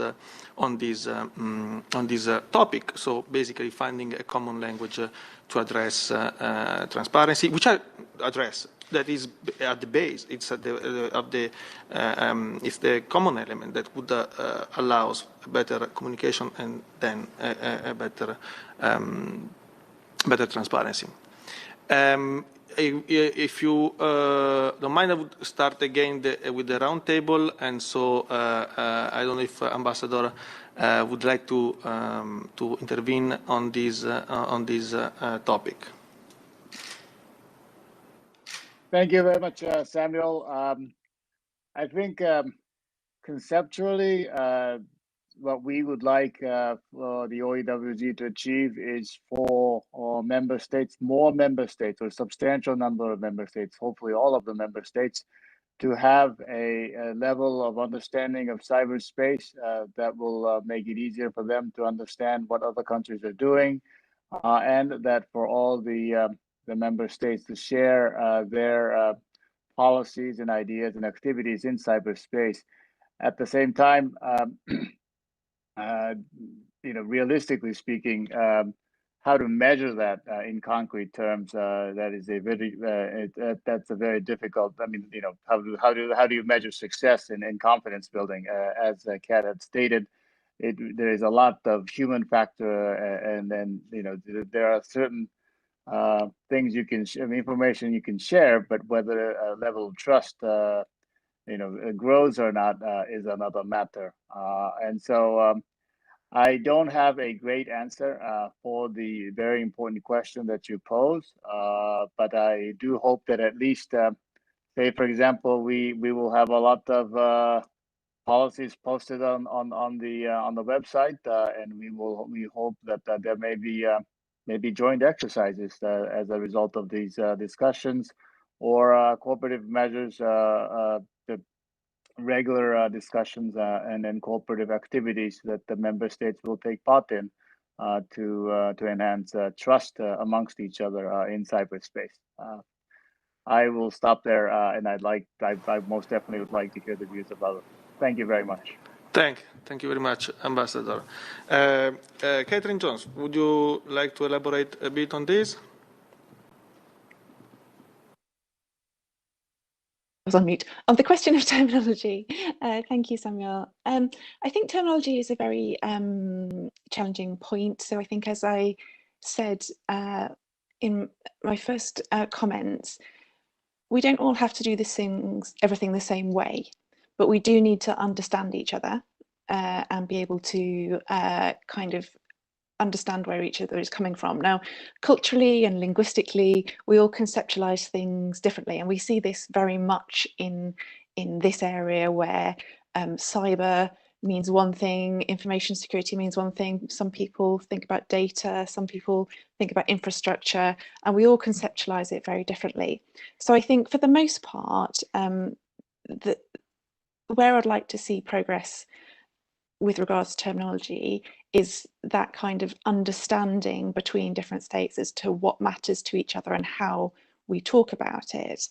There's a further step about using the same terminology, which as each other, which I think we have done some in the UN in terms of we've agreed language that we use in our reports from the GGEs and the OEWG, and we all know what that means between us, whether or not that's the language we might actually use in our home nations or not. We understand what it points to. But I think beyond that, it's quite difficult to align all these different conceptual frameworks into one clear set of terminology that we could all agree on. Of course, the place where that is different is when you are negotiating legally binding agreements, where you do all need to have the same terminology for the same constructs, so that you are very clear between yourselves as what you are agreeing to. But in the first committee, obviously, in the OEWG, we're not in that situation at the moment. So I think we still have that building of understanding is our main challenge here. Thank you very much, Catherine. Isaac, would you add something, some of your thoughts on this topic? Thanks.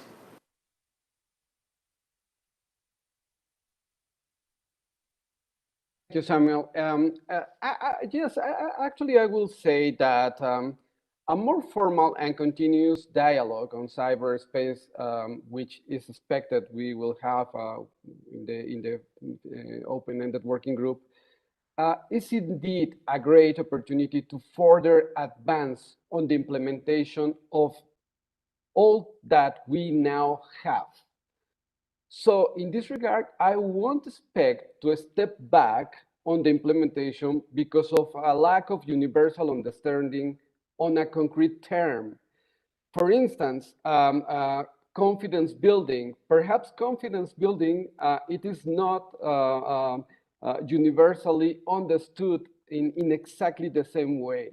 But we do need to increase the confidence building, and then we do need more measures, and then we do need to commit ourselves to implement that we have.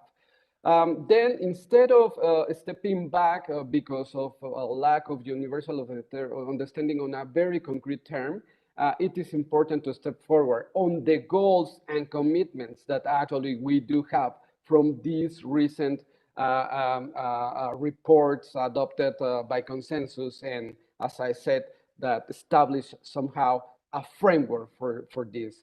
Then calling to the implementation and calling to somehow standardizing interactions in cyberspace under this framework, it will be important from my point of view to avoid any very detailed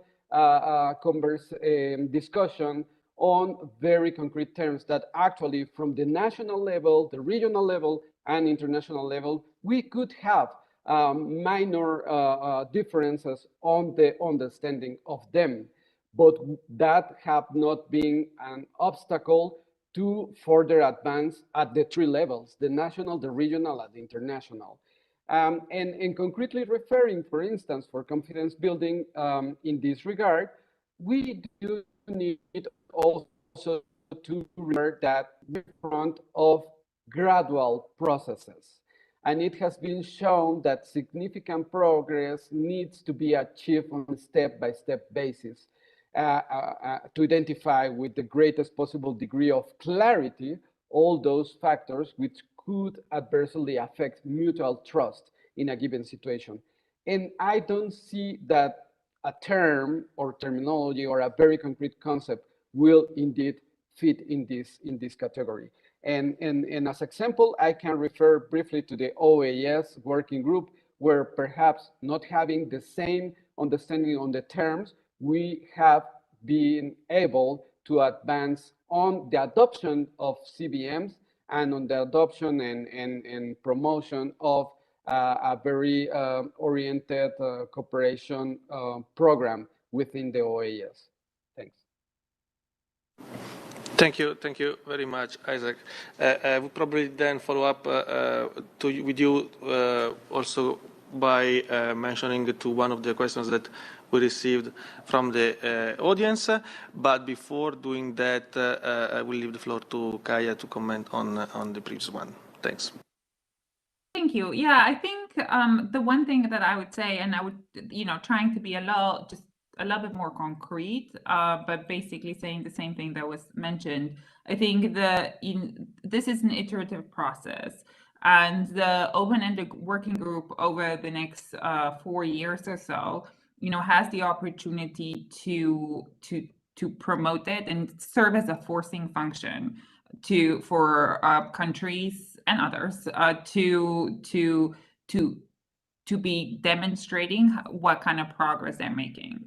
I'm not saying that necessarily, they're clearly not all countries will submit progress reports or something like that, but I think there is an opportunity for the chair to potentially collect, information on points of contact, the one that everybody is, is the most, I think, acceptable confidence building measure, or even on, on sort of just the information on how different countries see their cyber command, or if they have a cyber command. There's different ways that effectively implementation of the norms can be used as a confidence building measure. And perhaps that is something that is collected at the end of every year as we go through the open-ended working group and sort of collected as an annex, uploaded on the UNIDIR portal,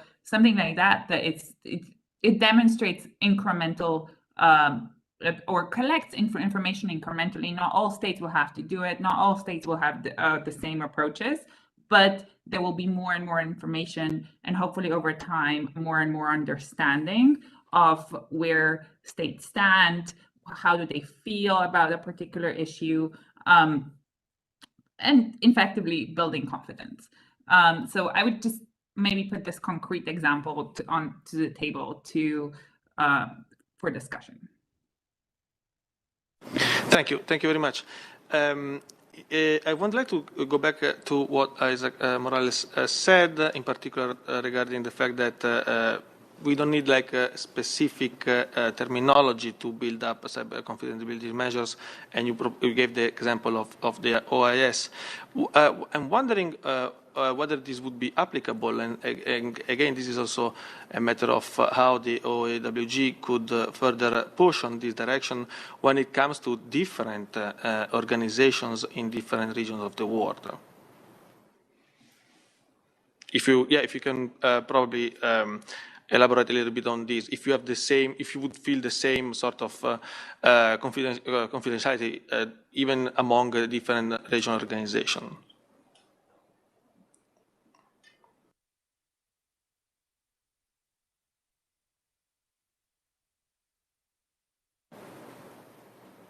Yeah, over to you, Isaac. Thank you very much. Something happened. I couldn't activate now. Can you hear me? Yes, yes, indeed. Yeah, thank you for going back to these key questions. I do believe that the more inter-regional conversations, the better for the international level discussion. I mean, for the open-ended working group and the UN level discussion. Even when we the starting point is the national level. At the national level, we do have different authorities and different mandates, etc. And each of them have some understandings, concrete understanding and concrete concerns and priorities. So the building of confidence starts at the national level. Once having this consolidated view at the national level, at the regional level, it is important because you share most of the concerns and you share most of the elements to advance on cyberspace with the region.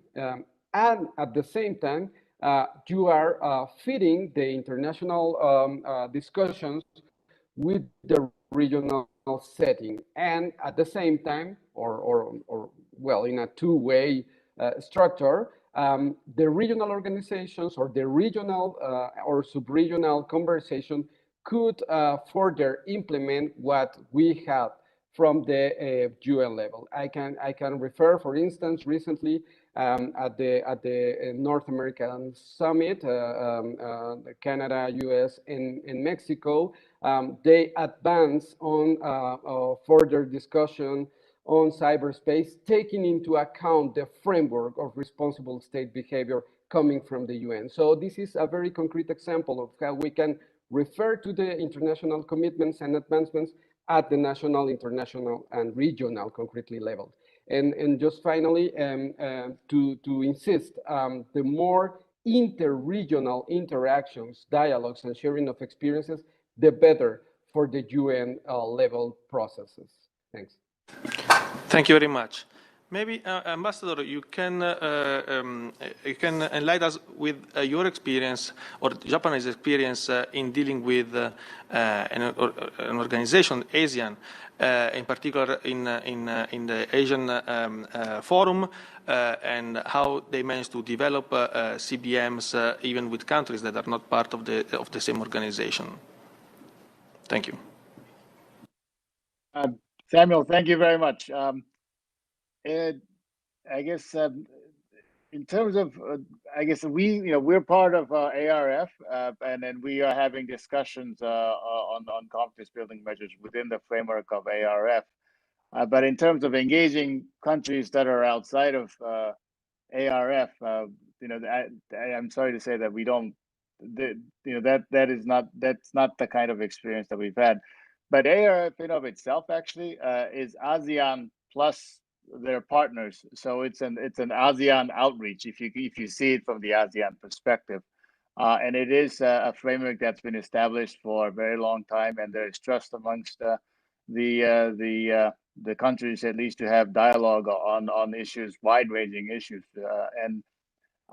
so I would say that from the I'm not seeing it from the regional organization's perspective, but if I looking at it from a partner that is engaging in regional organizations, we would appreciate the regional organizations reaching out to countries like us to have dialogue, and we actually have a bilateral Japan-ASEAN dialogue as well, and we would hope that we'll be able to exchange views, information, and build a stronger confidence in cyberspace. I also do have to caution that even within an organization, the level of understanding on these issues vary widely, and that you have to take into account that just because they are part of an organization doesn't necessarily or doesn't mean that everyone in that organization has the same level of understanding when you have dialogue. So I wasn't quite able to specifically answer your question, but I hope I give you some context as to how dialogue with regional organizations and individual countries occur. Thank you. Yes, indeed. Thank you very much. Catherine, do you have any thoughts on how to increase interregional dialogue within the CBM's context? Thanks, Samuel, and it's really good to build on Isaac and Ambassador Rima's comments there. I think there's some very concrete things that we can do as individual states in terms of working with where we are members of a regional organisation, working with the Secretariat of the cyber track within that organisation. First, to ensure that they are following the discussions and have a full awareness of CBMs and the discussion at the global level, but then also to work with that Secretariat to apply those global CBMs to the regional level. So I think there's a real onus on member states to work with the Secretariat in that regard. And once that's been done, I think then there's also for the Secretariat, but it comes from member states to say, yes, we'd like to expand this conversation out to more people. So for instance, the OSCE, we have dialogue with additional non-OSCE member states where they come in and we talk about confidence building measures. And that's come through member states saying to the Secretariat, yes, we'd like to expand this conversation and have some additional partners in the room to follow these discussions very much in the way that Ambassador Rima was just saying about the ARF. So I think whilst there's an ask of coordination on the secretariats of the regional organisations, I think it has to come obviously from member states to drive that demand. And I think there's also then that question about we're still quite immature in some of that engagement, and as we go further and more regional organisations perhaps have a track discussing cyber CBMs and looking to implement those, how we do more together than just the talking about our CBMs and your CBMs, but perhaps move into a more exercising the points of contacts between the different regional organisations, or whatever the kind of implementation phase of that looks like, and whether we want to start to try to do that between two regional organisations who are well established, or whether in this regard, or whether we do it a regional organisation and some partners, or how we make that happen, and eventually how we make that happen, you know, in a more global context, because obviously there are states who either aren't in regional organisations that have a cyber CBMs track, or just aren't really have access to a regional organisation in this context at all. So we do need to broaden and widen those opportunities for engagement there. Thank you. Thank you very much. I would like to have a look at the questions that at the further questions that came up to this for this panel, and maybe I can pick one which is quite provocative, which says that one of the biggest challenges of CBM is the state's ability and history of fulfilling promises of commitments. What measures could be taken to for accountability regarding this? I don't know, Catherine, you're already there. Would you like to elaborate on this, and then we go for another tour of the table? Thanks. Of course. I mean, this is obviously a real challenge, and we see it. I said in my first intervention, these discussions go through ups and downs, and different factors outside of the negotiations have a lot of sway in how the negotiations are going, and that really does kind of reflect back on how one state perceives another state to be acting, and what that does more broadly to their interpretation of their relationship with that state. So I think it's quite easy to talk about confidence building measures, and cyber confidence building measures obviously are really important to put your focus into, but it's also about the wider action and how a state presents itself beyond those conversations. So is a state generally perceived as acting responsibly? Are they trying to be transparent and cooperative, or are they regularly choosing to be confrontational, or to be seen to be saying one thing and doing another? Outside of even the cyber context is a major factor in that regard. So I think there's certainly an element of talking the talk, but then there very much has to be an element of walking the walk as well. Are you behaving responsibly? And I think that's where this conversation is really crucial, because we have to be clear between states, and this is what the framework does, what is responsible behaviour. And it's really by showing that you are adhering to the framework that we have all agreed, that you build that confidence. So the dialogues themselves are a crucial expression of that, a willingness to engage and understand each other. But if a state is clearly not adhering to the framework, then it can be very hard to build that confidence, even if you are having a dialogue. So I think there's a broader issue there. Thank you very much. Ambassador, would you like to add some thoughts on these questions about accountability? The floor is yours. Thanks. Thank you very much, Samuel. Catherine had mentioned this as well, but I think it is this is a very difficult issue. I guess first we have to agree on obviously the norms of responsible state behavior, which we have in a way with the DGE and the OEWG report. But you're asking, trust but verify kind of a question, and in cyberspace. In many cases, because of the technical nature of cyber itself, unless your country is extremely capable, has extremely well qualified, capable people in that regard, you will not be able to verify that behavior. And if there's a malicious activity, if that is coming from a country that claims to be,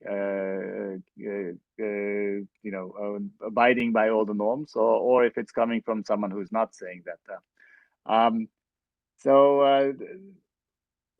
Accountability is extremely important if we are going to have norms, and the norms ought to be followed.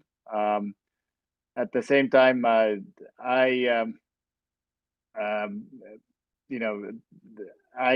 beyond, as I said, if you have the technical capabilities, you may be able to, but verification or accountability, I guess it ultimately goes to how much you trust the other side about what they are saying.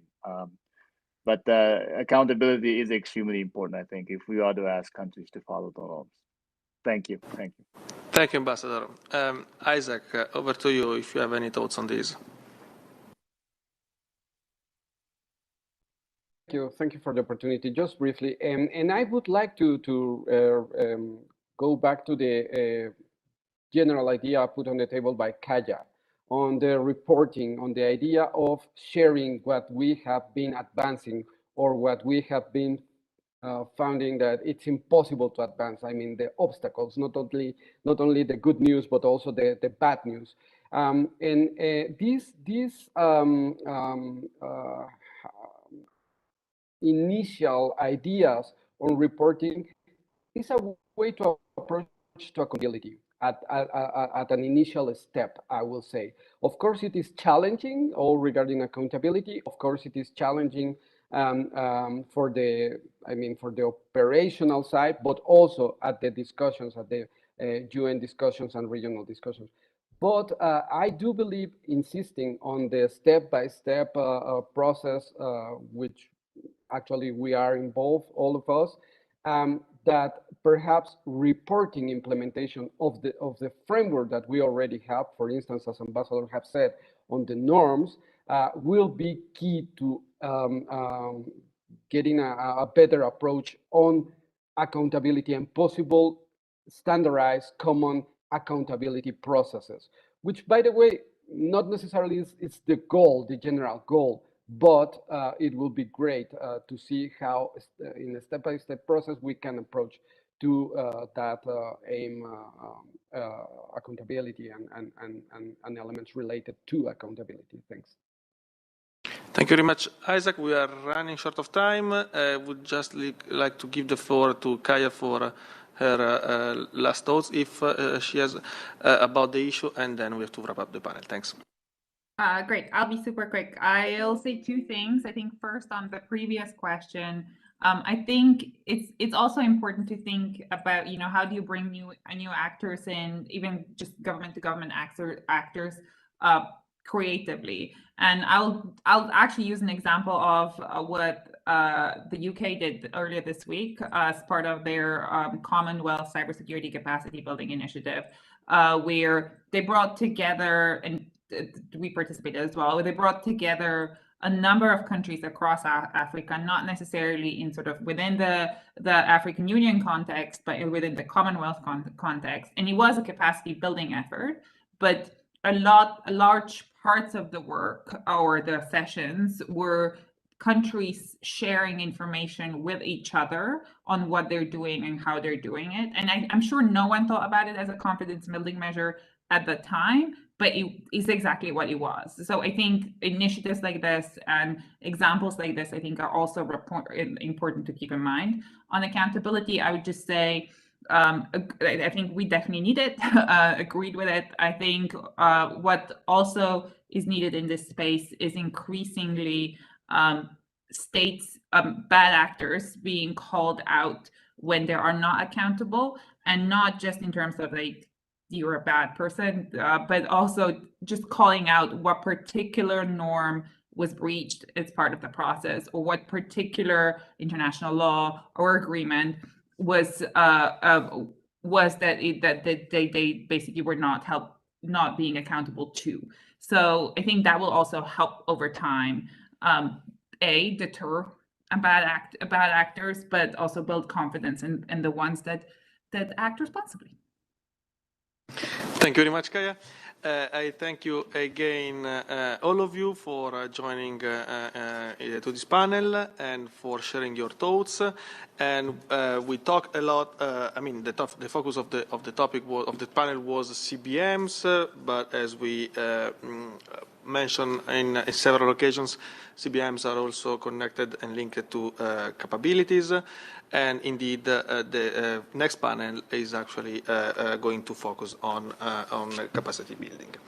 Thank you very much, all of you. A quick break, and we're back with the next panel.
Oh, hi, Patrick. Hi, how are you? Fine. So I'm glad that we could connect even a few minutes before the panel. Yes, I'm hoping as well that it's not being broadcasted in the meeting room. Hi, Molly. It is broadcasted in the meeting room, but it was the case for the other panels, so don't as well. Okay, great. feel bad about it. Where are you now, Sharif? Are you back in Egypt or are you still in the US? I am in the US. I have been You're for in the the last US. 2.5 years. I'm now in Virginia, very close to Washington, D.C. Okay, so that's a new home? Yes, I'm now teaching at George Mason University. I'm yeah, okay. enjoying, the liberty of focusing on academic and professional life other than, rather than the previous jobs with government and, consultation, which was great then, but now it's, a different phase. It's a good experience to have, so. Yes. Molieri, hello, and everybody else. Popelin, I also see is already in the.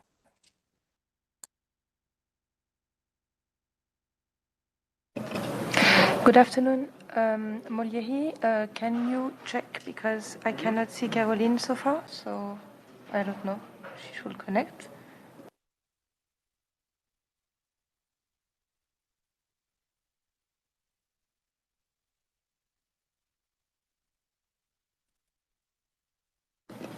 And let me know if you want to test your microphone.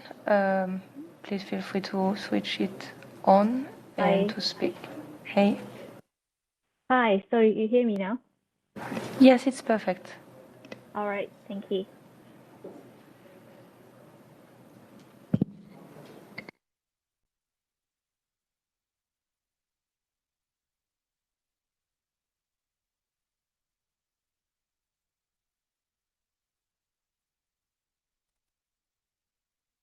So it is quite interesting to be in the final panel before the closing session.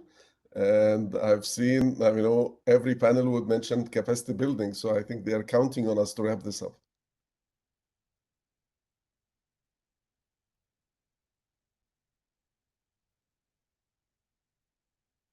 Yes, I'm sure we will deliver. Molia here is a great chair, so she knows what to do to make us make it exciting.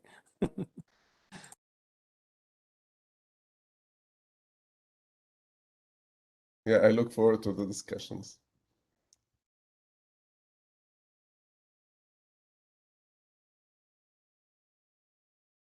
By the way, is the conference recorded, and will the recording be available afterwards?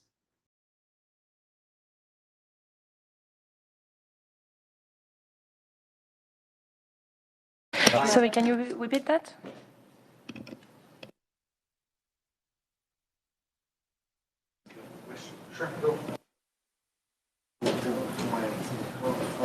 Was it a question? The question was, is the session recorded and the other sessions also recorded to be available afterwards? Yes, indeed. So, like right now, we are on live on YouTube and everything is recorded. We will edit the video afterwards, but it will still be available on YouTube and then posted panel by panel. Excellent, excellent. Thank you very much. Sure thing. Thank you.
A quick message for the organizers. I think Moliehi has rejoined and she's still listed as attendee and not the panelist. So if you could move her to the panelist, that would be great.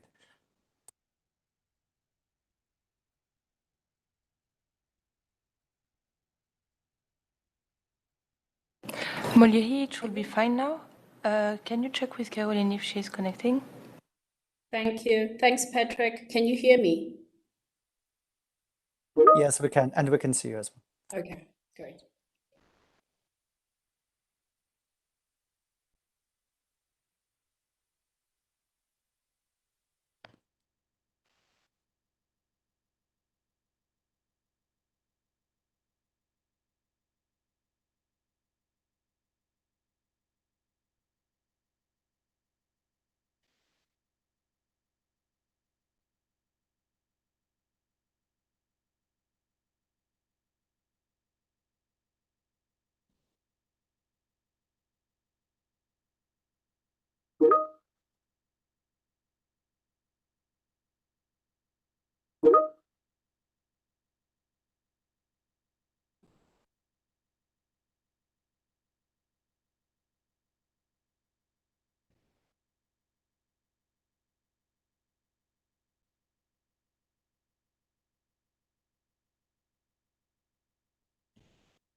We're just going to check with Carolyn and see how far she is, then we can start.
Okay.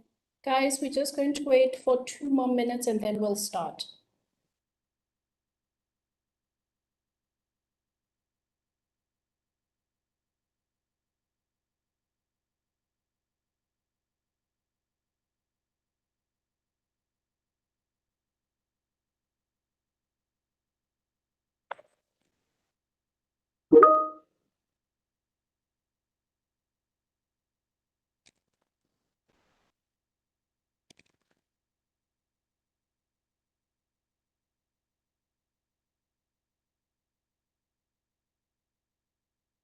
Carolyn, can you hear me? Yes, I can hear you. Can you hear me? I can hear you very well, thanks.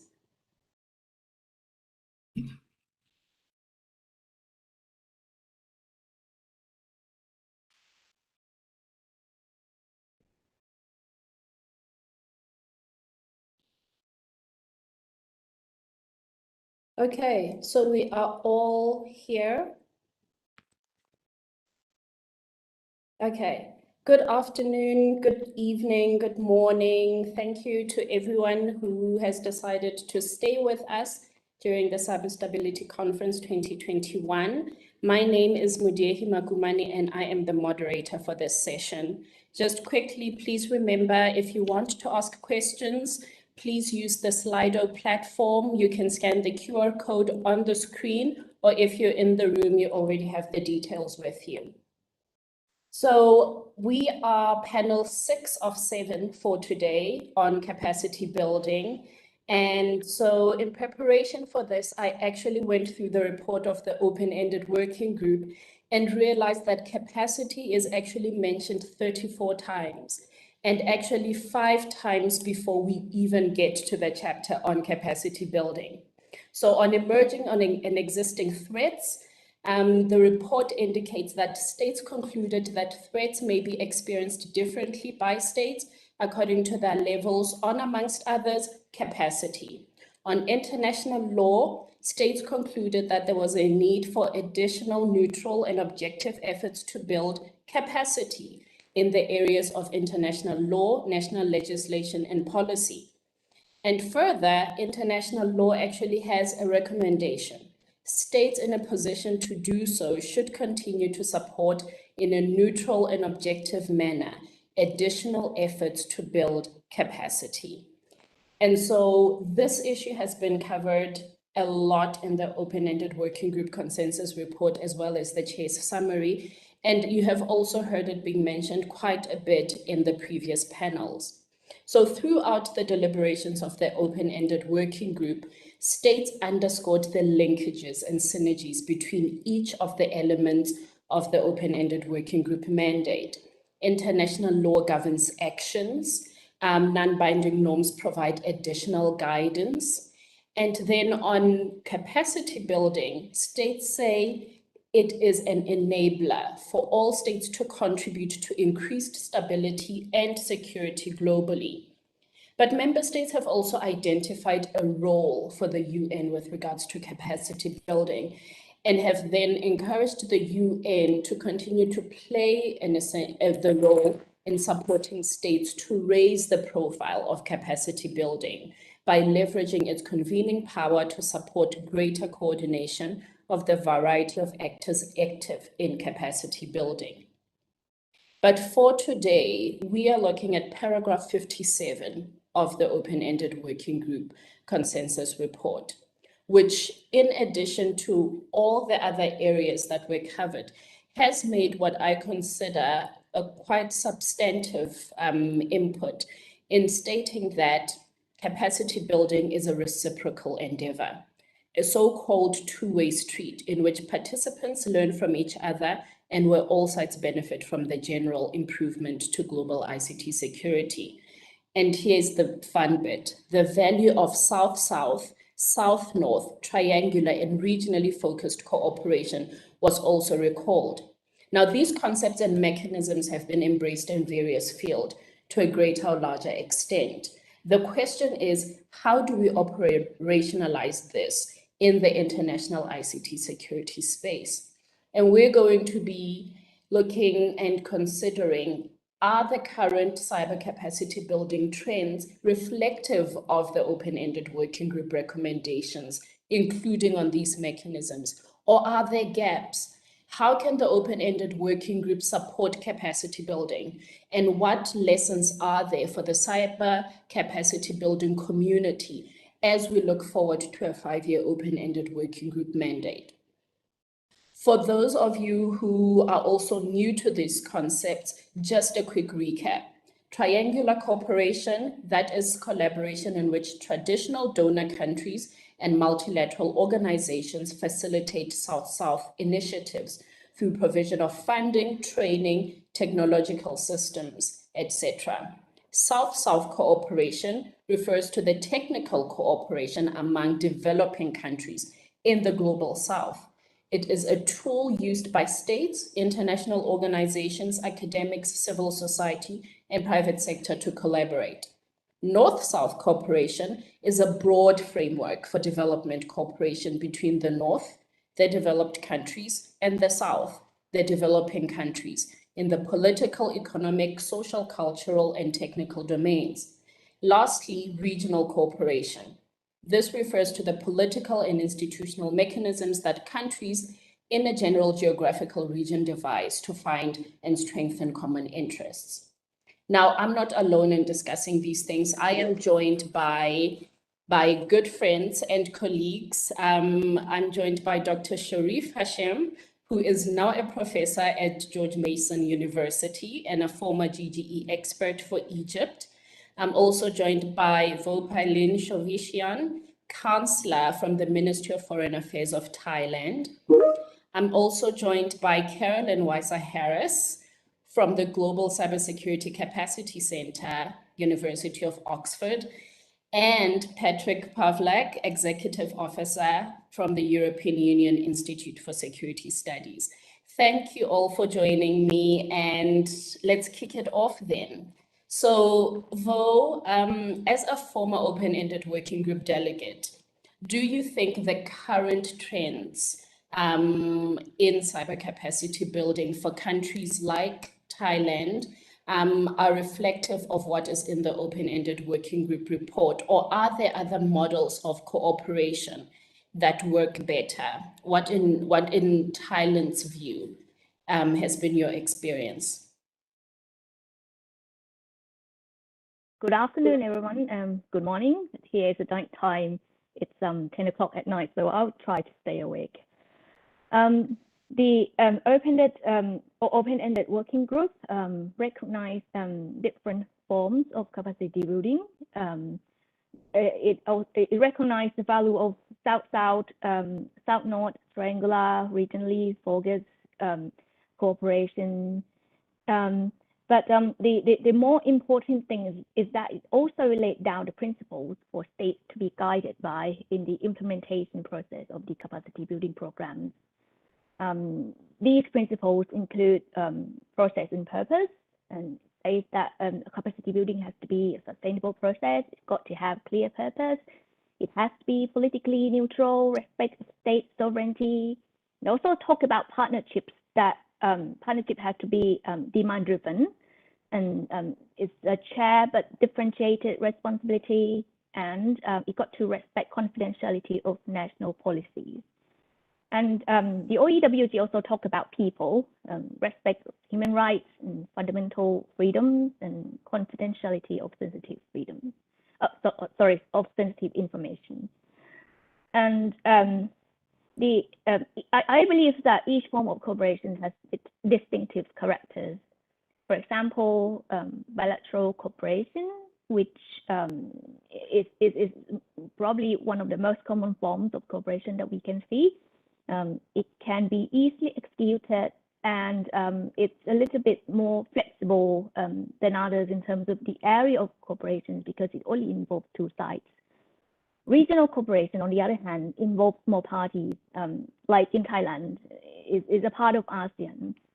It can be utilized in terms of experience and practice sharing, because it's got several parties in it. And especially in the global south, which has got similar sort of experience. And regional cooperation can also be utilized in forming consensus on some form of issues, such as understanding and implementation of norms responsible for state behaviors. And it also serves as a confidence building measure in the region. For Thailand, we have bilateral cooperation with several countries, and we also work in the framework of ASEAN as well as ASEAN plus dialogue partners, which includes Japan, China, the US, India, Australia, and Russia, and also the ASEAN Regional Forum, which has 27 parties, including the EU as well, and Russia and the US and others. I like to think that these regionally focused cooperative framework generally adheres to the guiding principles that are laid down by the OEWG has clear purposes as laid out in the ASEAN Cybersecurity Cooperation Strategy, and it's demand-driven because it originated from our own region and politically neutral. And we also receive additional funding from our dialogue partners as well, which contribute to sustainability of the capacity building program. For example, here in Bangkok, we have the ASEAN-Japan Cybersecurity Capacity Building Center, which receives funding from Japan, of course, through the Japan ASEAN Integration Fund.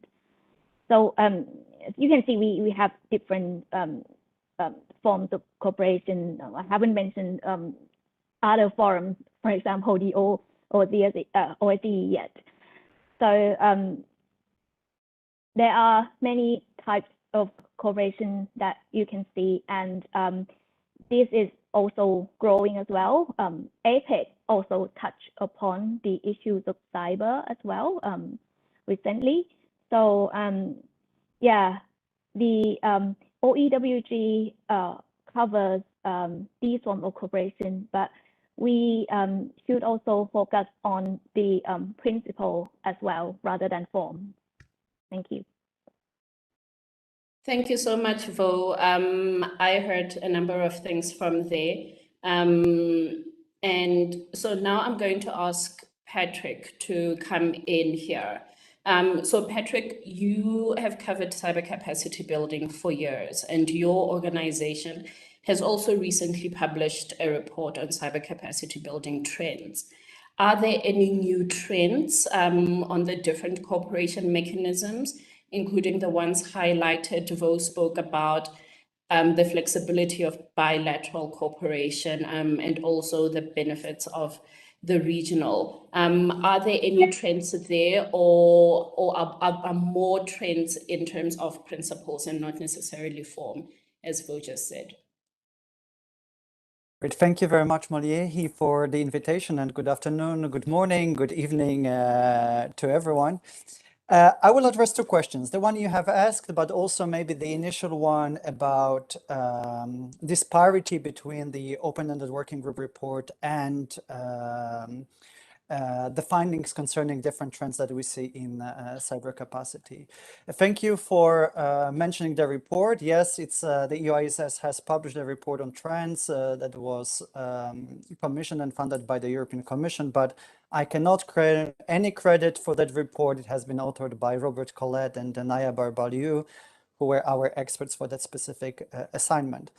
Now, with regards to your question, is there anything new that we see? There is one specific aspect that I found particularly interesting when it comes to the direction in which the cyber capacity building is going, and that's the professionalization of capacity building, but specifically linked really to project design. And the report mentions really several examples of that.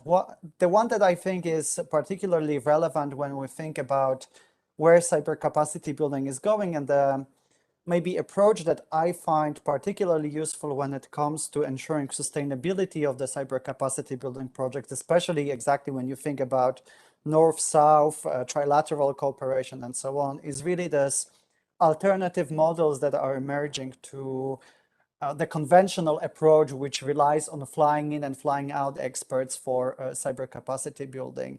So right now we see that actually more and more donors are approaching cyber capacity building from the perspective of deploying experts in the partner countries for longer periods.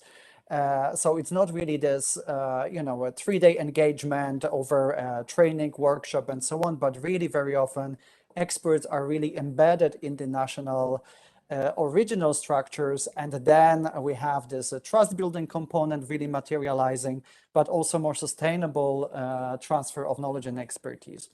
And just to give a few examples from the report itself, Japan's International Cooperation Agency, for instance, regularly uses a combination of Japanese experts who live in the project country for the duration of the project and work in the small teams with hired experts. So it's really not just relying on the expertise of Japan, but making sure that that expertise is sort of integrated with the local expertise. The World Bank, for instance, for the loan mechanisms in Ghana, has contracted Israeli company to deploy experts into their national incident response teams who worked as part of the unit, for instance, and as trainers at the same time. So they're again contributing to this sort of a more permanent transfer of knowledge. Another useful example is, for instance, New Zealand, that has pioneered using secondments and reverse secondments between national sorts of New Zealand and their counterparts teams in the Pacific partner countries. And finally, also let me bring the example from the EU that has, for instance, established the Latin American and the Caribbean Cyber Competence Center that's called LAC4. That will be hosted by the Dominican Republic with the aim really to serve as a hub for sharing collective expertise with the countries in the region. So again, we see this more permanent presence in the region rather than flying in and out. Now, let me maybe touch upon the point that you have flagged initially, this divergence maybe between what's in the report and the trends. And I think Vopelin has also mentioned this idea of principles. And I think, unfortunately, when I read the Open-Ended Working Group report, I see really a lot of interesting concepts. But when I think about them critically, I'm not necessarily sure that we're really following the principles and the ideas that we all ourselves put on the paper. So, for instance, the Open-Ended Working Group report talks about capacity building activities as being evidence-based, politically neutral, transparent, accountable, and without conditions. Now, if you really look at reality, I think we are quite far from where we are. So if you think about politically neutral, for instance, I think that we can all agree that in the current geopolitical competition context, capacity building is really very often used as well as a political tool. So this political neutrality is really quite far from being achieved. When we talk about evidence-based, and I am pretty sure Caroline can cover that quite extensively, you know, we see very little countries sharing the information about what they do. So that also links to the transparency, which makes capacity building very difficult in terms of being evidence-based. And Robert and Naya in their report make that point very clearly. Now, they have done almost impossible thing with the annex to the report, which sort of collects a lot of empirical data on what specific countries are doing. Fun fact, again, that is very much northern based, right? So a lot of the information that we have comes from the north, but also from the traditional donors. So, and we always really rely on the countries that are willing to share the information. And I really hope Caroline can really talk about that, because the civil portal that they're running has provided the big body of data actually that was used for the report. But we also understood very clearly by looking at the report what some of the shortcomings still are that need to be addressed. Transparency, I have really mentioned, you know, there's very little reporting on the funding, for instance, that the countries provide. And then accountability principle that's also mentioned in this in the specific point of the OEWG report. But accountability for what?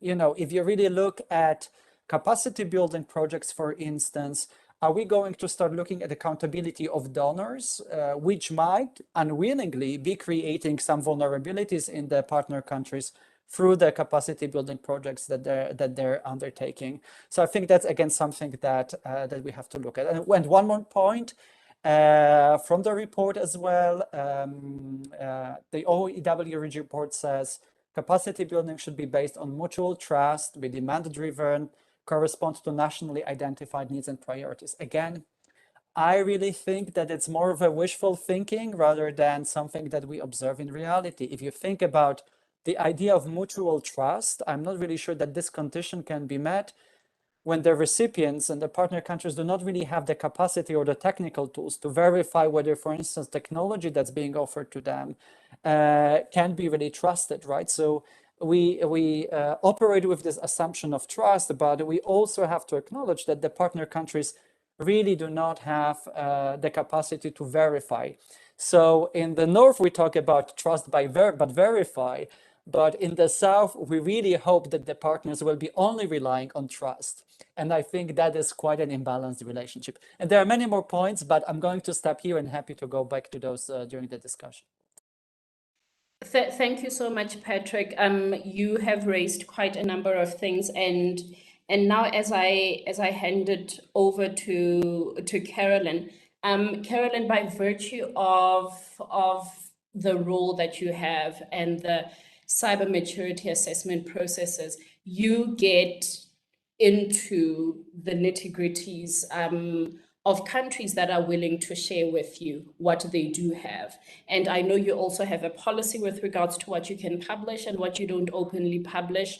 But all of that then brings in some of the things that Patrick discussed around transparency and trust and all these things. But I'm also going to ask you the same question I asked Patrick. From what you do on the CMM side, what are some of the trends that you have seen, and how do you think that the recommendations of the open-ended working group are playing out in reality?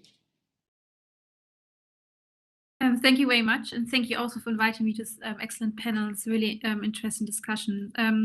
So first of all, it's a general trend, and I think that's also that I think this more regional focus, I see really there's some kind of momentum, awareness growing, and already seeing like kind of action that capacity building is more regional focus, which is, I think, is a good sign. So Patrick just referred to this new centers. The GFC has regional centers. We have established a global constellation of research centers. We have a center in partner center in Melbourne, which looks at the Oceania region. Since last year, we have a partner center in Cape Town. Both of those centers build this kind of locally capacity for doing this research and doing these assessments, but also developing a regional informed body of research and regional informed body of evidence, which is so very important. And you just you outlined like how important it is also in the report, that there are still a lot of countries which the community is still working on assumptions and sometimes even anecdotal knowledge to do capacity building, and there's still a lack of getting actually evidence, doing this kind of assessments. I think when it comes to trust, I think we have shown with the implementation of the CMM in more than 86 countries around the world that governments trust the process and they really value the process. It's a multi-stakeholder process. The process is owned by the country. It's a multi-stakeholder process because you speak to all the experts in the country from different groups, and the report is very detailed. But, and that's you're right, the problem is that these reports, because the countries give this trust in the research team, and the research teams in Melbourne and Cape Town and in us, they appreciate the findings and maybe share with the project partner for this assessment, for which maybe often the assessment is part of one project, but then they don't share the results with other partners. So there's clearly a gap because that's probably stops. I think there's I don't know, some of you know there was a report launched by the GFC 2 days ago about how linking the cybersecurity capacity building community with the development community. And also there's this lack of like sharing this evidence, and there's a lack of transparency, and there's also lack of like enabling collaboration, enabling better coordination, cooperation, because this evidence is then kind of like restricted to a team in the government, and it's not shared broadly. So saying that the trust unfortunately stops at a certain point, and that often hinders cooperation and coordination among those different efforts, because we still think there's evidence required. I think there's still a lot of things which are still not known. And even if I think the EU ISS report also shows that if there's no evidence. Also, there might be no incentives for funders to go into this field, because as funding is also always has to be accountable, people have to be accountable, like funders also require some kind of like, does it actually make sense to do this investment? But if there's no kind of clear indicators what was successful, that's really a problem that can hinder funding. We do see a willingness to cooperate. I think there's a lot of demand to get support for capacity building, but I think it's also sometimes unclear, and I think it maybe has something to do with this different kind of communities, I think, which are outlined in both of the reports, the USISS report, but also in the GFC report, but also in all the different CMM reports, those which are public. That it sometimes depends on the community how cooperation can work. You know, sometimes it's an informal way, sometimes formal, sometimes it's really on a local level, sometimes it's really like backed by formal agreements. But I think there's still like, it's such a nice word and it's so important, but I think everyone understands something differently about it. So what is actually cooperation? So I just leave it by this for now and then hand over to back to you. Thank you. Thank you so much, Carolyn. I think from the three panelists, what we're hearing is to get capacity, you need capacity. To get the funding, you need to be willing to share certain things. And so those trust gaps are definitely something that need to be addressed. Dr. Sharif, I'm going to come to you now. And we're just going to take it back a bit. Clearly, a lot of progress has been done with regards to cyber capacity building. I don't imagine it was the same in 2012, 2013 when you were in the GGE. And so a lot has changed. But there's still this issue of what should the UN's role be, what should processes like the open-ended working group's role be, given what we've already heard before? And I'm interested to hear what you think we should be focusing on in this area. And good morning, good afternoon to everybody. It's a pleasure to be here, and really I'd like to thank the UNIDIR for organizing such a really very special event. Let me start, and I'm glad that you're taking us a bit back. What do we mean by capacity building in a basic sense? And when it comes to cybersecurity, what are the real issues? In terms of cyber affect everybody, regionally, nationally, and internationally. When I mean everybody, I'm talking about governments, NGOs, academia, industry, and the general public.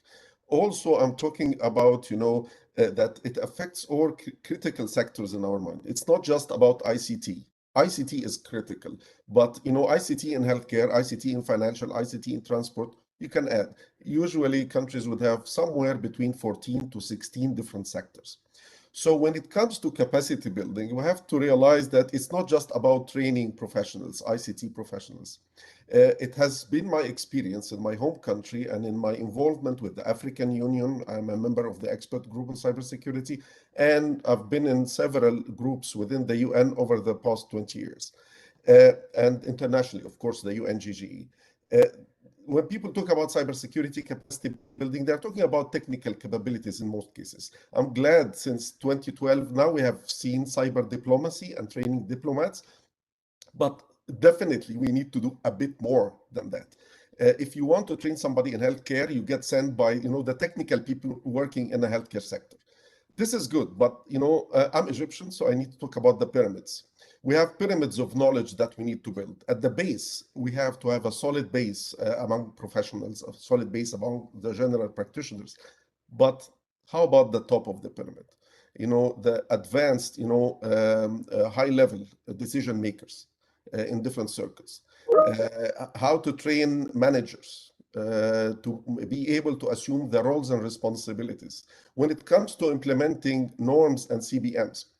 And I've been following the process for so long. And of course, we can always improve on them. There are lots of smart people working on this, I'm sure.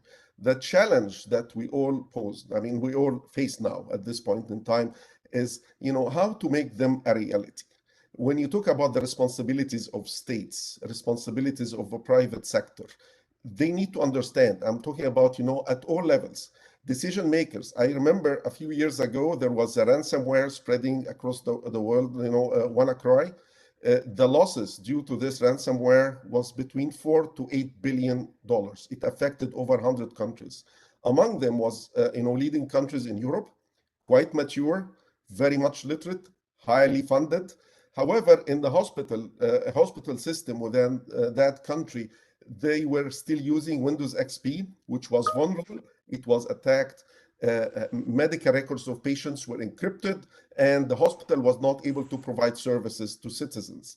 We're not talking about lack of medicines, lack of physicians, or lack of facilities. Everything was there except data was not there. We're talking about healthcare here. I just wanted to give this example to prepare for another point. So aside from pyramids, I need to also mention bridges. We need to bridge gaps and gaps of understanding between different professionals at all levels, starting from senior level, from the top down and bottom up, of course.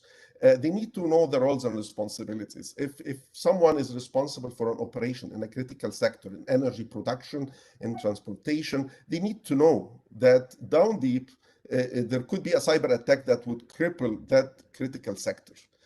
Decision makers at the level of a country, they need to know, while they, of course, need to channel funding for building infrastructure, which is really very much needed, security or cyber threats can undermine their efforts.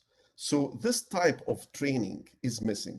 Unfortunately, the vast majority of our attention has gone, there is a valid reason for training professionals, how to deal with the technology, with the techniques, AI, different, emerging technologies, Internet of Things, and this needs to happen and to continue. However, very little has been done in terms of war room exercises and tabletop exercises for decision makers. Without this, we are, missing a big part of capacity building. We mentioned capacity building, and I've seen it mentioned in several, not just in the reports, several times today. However, I didn't see, export controls. When countries approach export control relating to the tools and the trainings used for cybersecurity, there are debates how to make sure that the technology doesn't fall in the wrong hands. Let me tell you, as a professional, now I'm not representing governments anymore, so as a professional, criminals have an easier way getting access to technology. The problem is we have to train to be able, in developing countries especially, to develop the local expertise in training and awareness raising. Without the tools, our hands are tied. Patrick mentioned reciprocity. Reciprocity is really key also. Building trust between developing countries and more developed countries requires reciprocity in information and knowledge exchange. We have done this. We are privileged in Egypt to have been supported by, Malaysia, US, South Korea, many, European countries, while developing our capacities 15 years ago. We also were privileged to be in a position to support Uganda, Tanzania, and many other African countries build their capacity. I come from a region of about 60 countries, Africa and the Middle East, and you can see a lot need to happen when it comes to capacity building beyond the trivial, approach of, having a training shop, here and there, or, bringing in an expert to fly them in and so forth. Endorsement of norms and CBMs is not just a checklist, it's a way of life. It's a way that we make this integrated across different sectors within the same country and across regions. I'd like to end my intervention here. I hope that they didn't cover too much, in terms of, the breadth of the topics, but really it is a broad topic and it's quite rich and quite central to having cyber stability. Thank you so much, Sharif. I'm going to come back to you with a follow-up.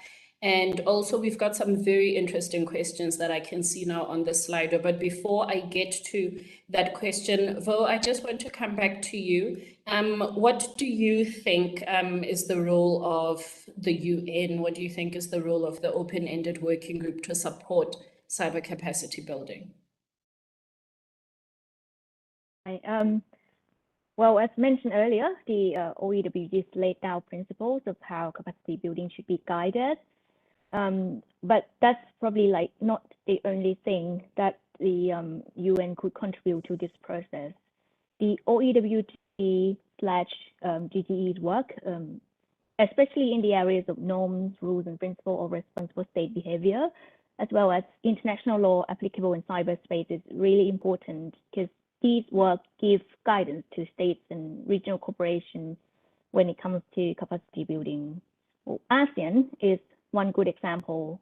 It's the first regional organization to subscribe in principle to the 11 voluntary non-binding norms as set out in the GGE report. The ASEAN has embarked on the process of developing a plan of action to implement these norms. And even though it's still on the pipeline, but I believe it's a good start that we start discussing about this. So we can see that the work done at the UN level has contributed to building trust within the regional framework. And I think it is a good example that other regions should also follow such practice as well. And the room is still open for future roles of the UN. It could have more roles in fostering capacity building between states and perhaps between regions as well. It could do in the areas of matchmaking, identifying needs and support, and it could provide platforms for these purposes. And it also could support cooperation between national stats or even, something like global stat, which is more or less similar to what is being on the pipeline of ASEAN, which is called ASEAN Stat, that helps or would help facilitate timely exchange of threats and cyber attack related information among ASEAN countries. And but these are the areas that need to be discussed further, and probably also it has to involve conversations on regular institutional dialogue as well, because regular institutional dialogue will help strengthen the role of the UN in these areas. Thank you. Thank you so much, Vo. Those were very practical type of solutions and inputs. Patrick, I'm going to circle back to you now. In the first bit, you provided a number of examples that are shifting us from the model of fly in, fly out, the expert. And now I want to know if you've got some examples of these different mechanisms of cooperation that the open-ended working group has put as a recommendation, and if you think any of those could be edified by more UN involvement. Yes, thank you, Molly. So I've been trying to figure out exactly whether we have any practical examples that we can put on the table. And I have come up with a few, not very original, I must admit, but those that I think are, for me, quite a useful examples also in terms of the impact that they have had. And one of the projects that also we have identified in my organization as what we have called the Good Cyber Story, which is the project we have launched exactly to make sure that we can pick up on the initiatives that have this potential to be multiplied across the world, was, for instance, Glassy Plus. And Glassy Plus, for those who are not familiar, is the cybercrime capacity building oriented project, which is implemented by the Council of Europe with the funding of the EU.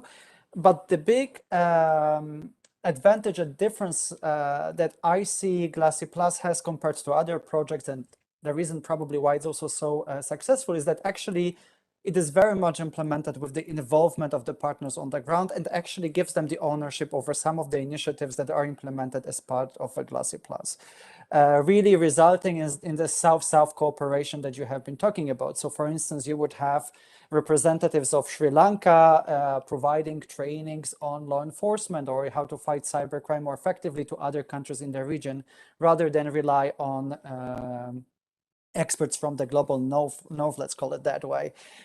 Similarly, in the Pacific region, you would have countries from the region, again, providing a similar trainings and expertise, sharing expertise with their counterparts there. So I think this, for me, was is quite an interesting illustration how that could be done, even though when you have there's a bigger overarching framework, that's being provided maybe or umbrella by the donors from the global north, still there are mechanisms to ensure that the implementation can be done with a proper ownership by the partner countries in the global south that also stimulate cooperation among them. And I think that's something that we can be definitely looking into.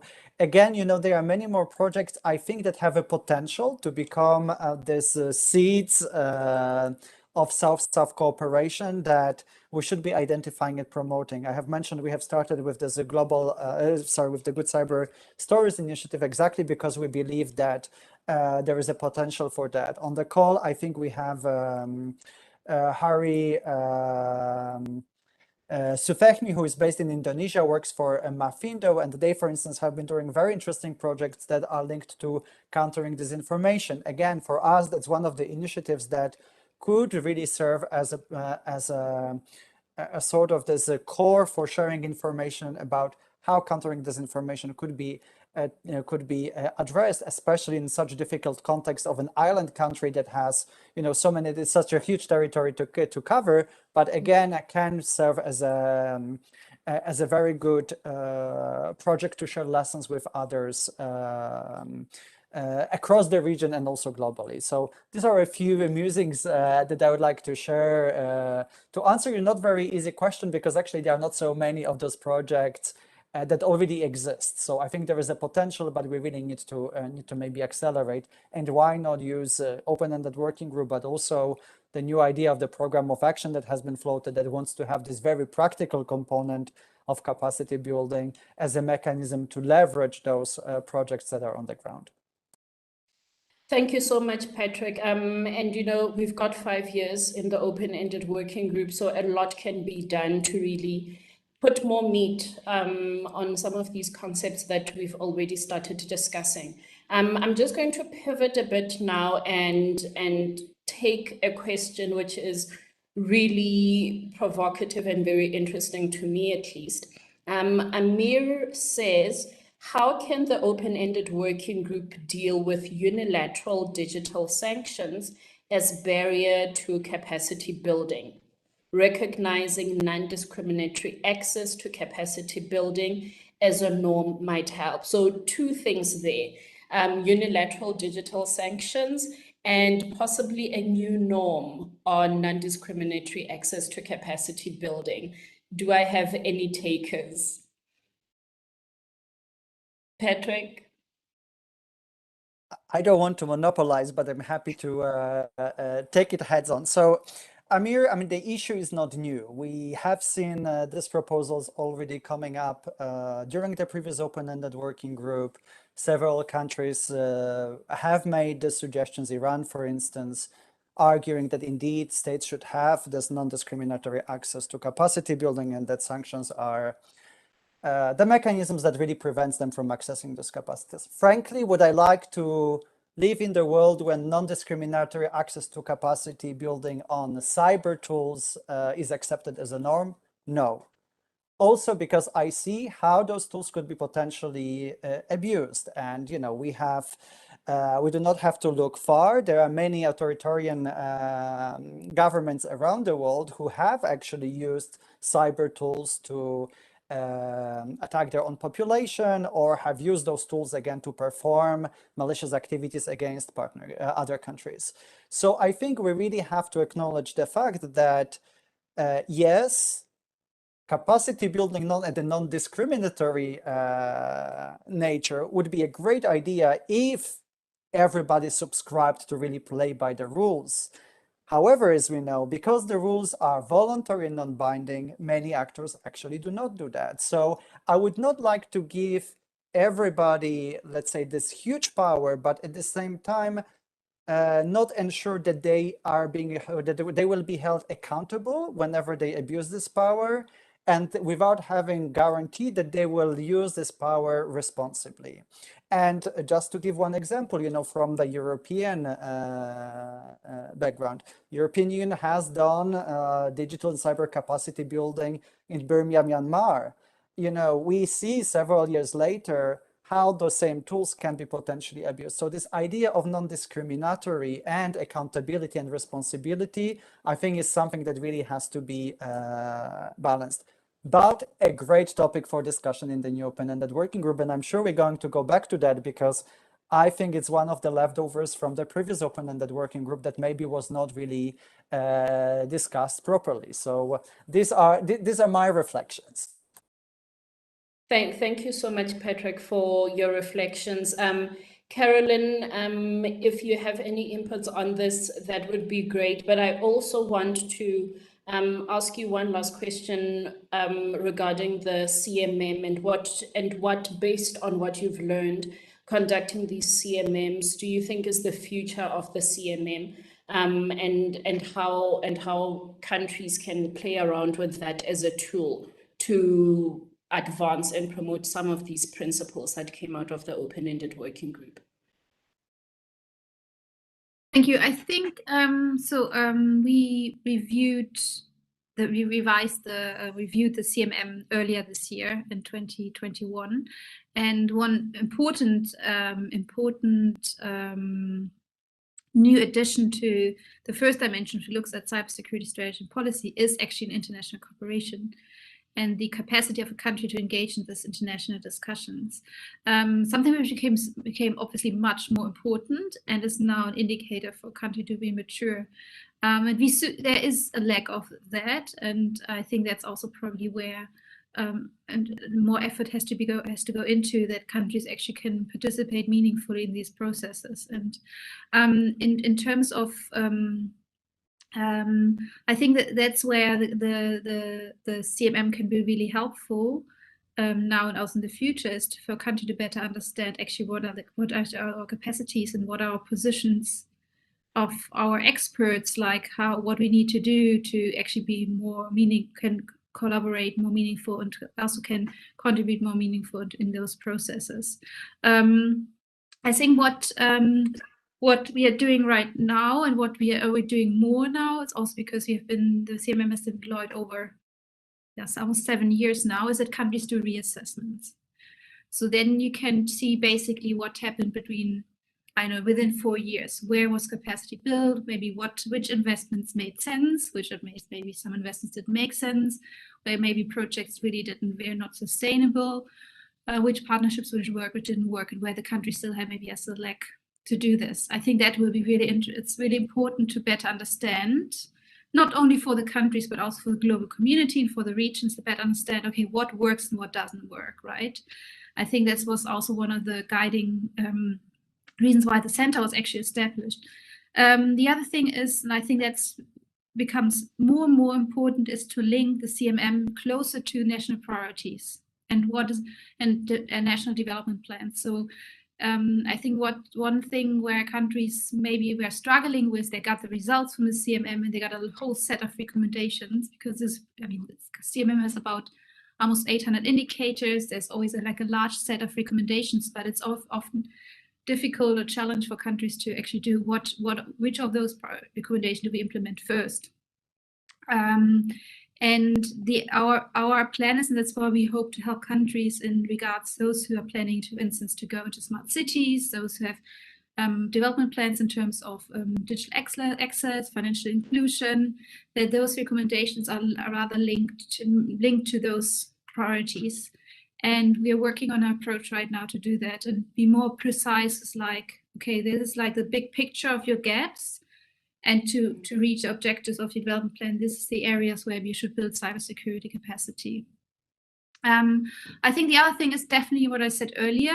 We really want to build this regional capacity and local capacity of researchers. People can conduct assessments, can interpret assessments, can do capacity buildings, and really make it more like a build this regional body of evidence. And I think that will be very helpful for the countries, for the region. So the World Bank is going to launch a report very soon from the Western Balkans based on all the CMMs. I think it will really inform regional capacity building on the Western Balkans. All the CMMs were done by the World Bank and by us. So this will be a regional report basically combining these efforts. And the same as the center in Cape Town doing, they're just finalizing a regional study for the SADC region based on the CMM and the GCI, the Global Cybersecurity Index by the ITU. So really give recommendations also for like regional organizations, and the Organization of American States is preparing the third iteration of their regional report. So we hope through this, like, more publications, because these regional reports will definitely be published, that this also informs governments and regional organizations and funders and implementers, like to better build projects and implement projects and spend funds more efficiently. Thank you. Thank you so much, Carolyn. And one last round, we're running out of time, unfortunately. But I think one of the things that we've learned from this panel, myself at least, is sometimes it's the kind of questions that we are asking when we look at the open-ended working report, than just taking it at face value. And one of those questions that has consistently come up is around funding. For instance, we've already discussed that. We've discussed issues of transparency and trust. But Dr. Sharif, I want to ask you now this question. Are there areas in cyber capacity building discussions in the open-ended working group that we haven't given enough attention to, that we need to focus on in the next 5 years? And borrowing from your experience, AU Cyber Security Expert Group, as well as your current role and previous roles, do you have any things that you think we need to be considering a bit more? Actually, we have globally witnessed the rapid digital transformation due to the COVID pandemic. We have seen a lot of countries now trying to race to catch up with economic development. Again, I'll go back to Africa and the Middle East region. Many countries suffered dramatic setbacks in the developmental plans, and they didn't have enough infrastructure to cater for this. So I think it's really important to look for models and issues that are related to economic development empowerment through cyber stability to add value, because addressing cybersecurity on its own is seen as, either a financial obligation or operational obligation. But the way cybersecurity avail digital transformation that in turn empower economies is the way to really advertise for this and really raise awareness, build capacity when it comes to decision makers in various sectors while they are facing hardship, how to adopt, models that would be based on the norms and the accepted CBMs and so forth, would be globally accepted, also regionally accepted, to empower their community and to reach better, safety and security. I talked in my earlier intervention about building bridges. I am a board member of FIRST. We have seen the chairman of the board speaking earlier today. We organize regional events, including a regional symposia for Africa and the Middle East, where we share experiences. I'd like to invite you all to join us on the 7th of December. And we have special training program for managers and operators, technical people, for 2 days, from the 7th to the 9th of December. This is organized for the 6th year in a row for that region. 60 countries. We have participants from over 60 countries, including African, Arab, and international participants as well, to try to bring people together, to build bridges across different disciplines. We have support from regional organizations, the African Union, the ITU, being a UN agency, global, GFCE. They are also with us. We have all the friends of the development in Africa and the Middle East. So partnership is key, and multi-stakeholderism is key. We have private sector, very strong participation from governments, from academia. The point about research, many of the issues need to be researched further. To build capacity means all of this. So I really appreciate the opportunity to speak to all of you, and I look forward to the next steps moving forward. Thank you. Thank you so much, Sharif. Patrick, I'm going to ask you the same question. What aren't we discussing, or what aren't we discussing enough of? Yeah, I think there's one more leftover that I see in the report that I think would be interesting maybe to address in the ongoing round. And that's this idea that a few countries, including Egypt, have put in their submissions, which is that of a common but differentiated responsibility when we talk about capacity building. He said at the beginning that capacity building is mentioned in all sections of the report when it comes to norms, international law, and confidence building measures. So what I would like to maybe hear more of in the deliberations is, what do states mean when they say that they would like to see common but differentiated responsibility? Does that mean that they want to be, they want to have less responsibility when it comes to compliance with norms, international law, or confidence building measures? What is it really that we're talking about?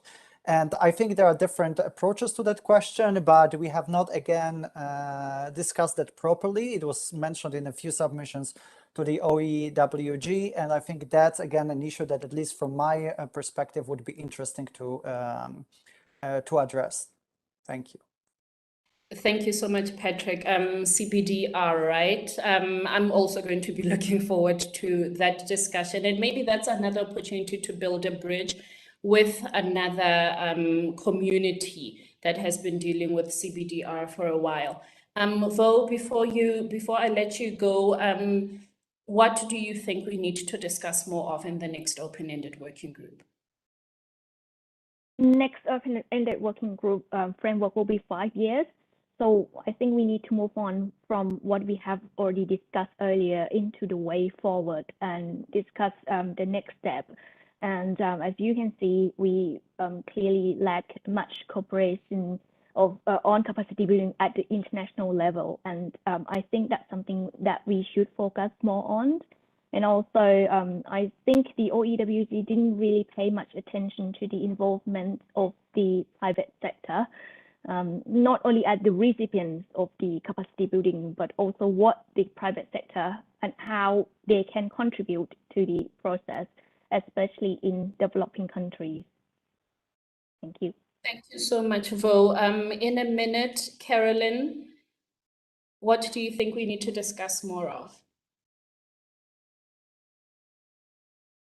I think we have to really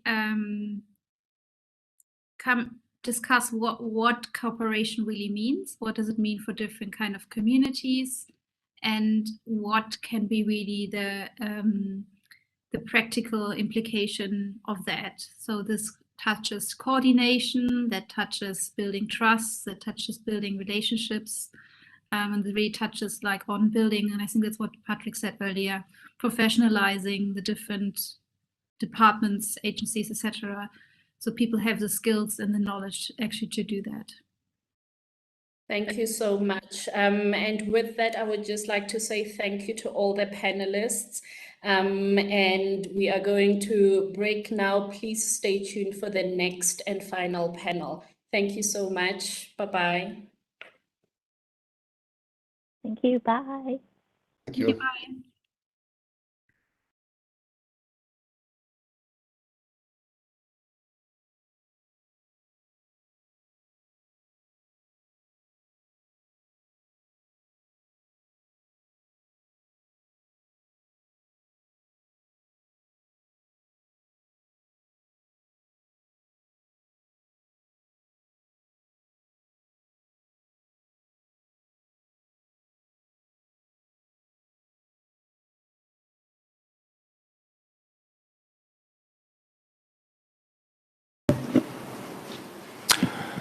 So, good evening, everyone in Geneva. Good morning, good afternoon, if you're in other places in the world. And we're now starting the final and concluding panel of the day. If you recall now, in the morning, we started the conference by reiterating how 2021 has been a pivotal year for cyber diplomacy. The GGE and the open-ended working group both came to a successful conclusion and made meaningful progress on previously agreed concepts and principles. Now, a new resolution co-sponsored by the Russian Federation and the United States during this year's UN General Assembly First Committee stressed that it is in the interest of all states to promote the use of all information and communication technologies for peaceful purposes and to prevent conflicts arising from their use. Now, it's a very timely statement also if you consider that increasingly we're seeing cybersecurity having an impact on global strategic stability. Now, this resolution prepared the ground very nicely for the new open-ended working group by recognizing the efforts made by previous processes, by reaffirming the leading role of the United Nations that should continue in promoting dialogue, and by calling upon member states to be guided in their use of ICTs by the two reports produced earlier this year. Now, over the course of the day, we've heard a series of deep dives into the specific elements of the framework of responsible state behavior, and we've heard ideas and perspectives from different stakeholders about how to maximize returns from this new open-ended working group. In the final panel of the day, we now want to take a step back and have more of a bird's eye perspective on both the past and the future of these intergovernmental processes at the UN relating to cyber. And I'm delighted to say that we have two speakers who will help us to do exactly that, deliver this bird's eye perspective. Honored and delighted that we're joined by two speakers who really don't need much introduction in front of a cyber audience of cyber experts. Delighted that Michelle Markov is joining us. She's the acting coordinator for cyber issues at the United States Department of State. And Ambassador, I don't see him yet on screen, but I think Ambassador Andrei Kruschik, Director of the Department of International Information Security of the Russian Foreign Ministry. Welcome to both of our speakers. And maybe we can start off with a short and simple question just now. Well, I'm not sure simple, but a short question. And maybe Michelle Markov, you can kick things off and we look into the past. What lessons can we learn from past experiences relating to the intergovernmental processes on cyber at the United Nations? Michelle Markov, over to you, please.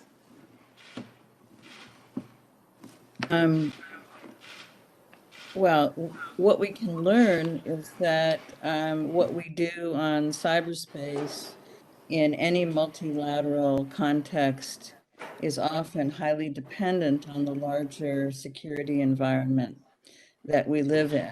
And these things are all part of a larger fabric of peacemaking or conflict prevention, however you want to talk about it. And often it is the success of our efforts has been subject to the vagaries of the international environment. Certainly what happened this year, which was the culmination of over 12 years of activities, was, I would say, serendipity. It turned out very well, but I think that all of us who were involved were not necessarily predicting such a positive outcome. But, you know, it requires the confluence of a variety of interests, and in this case, quite extraordinarily, we had the interests of 193 member states in the OEWG, and then the 25 GGE participants all coming to a similar conclusion. And that conclusion is that we need a standard of conduct for states against which we can measure states' behavior and provide a quality understanding of how to preserve stability in cyberspace. Thank you so much. And over to Ambassador Kruschik. What lessons can we learn from past experiences? Distinguished Chair, Mr. Geis, dear Michelle, it's a pleasure to see you. I'm here to represent Ambassador Kruschik. Let me introduce myself. My name is Vladimir Shin. I'm Deputy Director of this Department of International Information Security of the Russia's MFA. For me, it's first time to speak at the UNIDIR, and I'm glad to have this opportunity of an informal exchange with my colleagues, with whom we have achieved a genuine breakthrough this year. This year indeed is a remarkable one.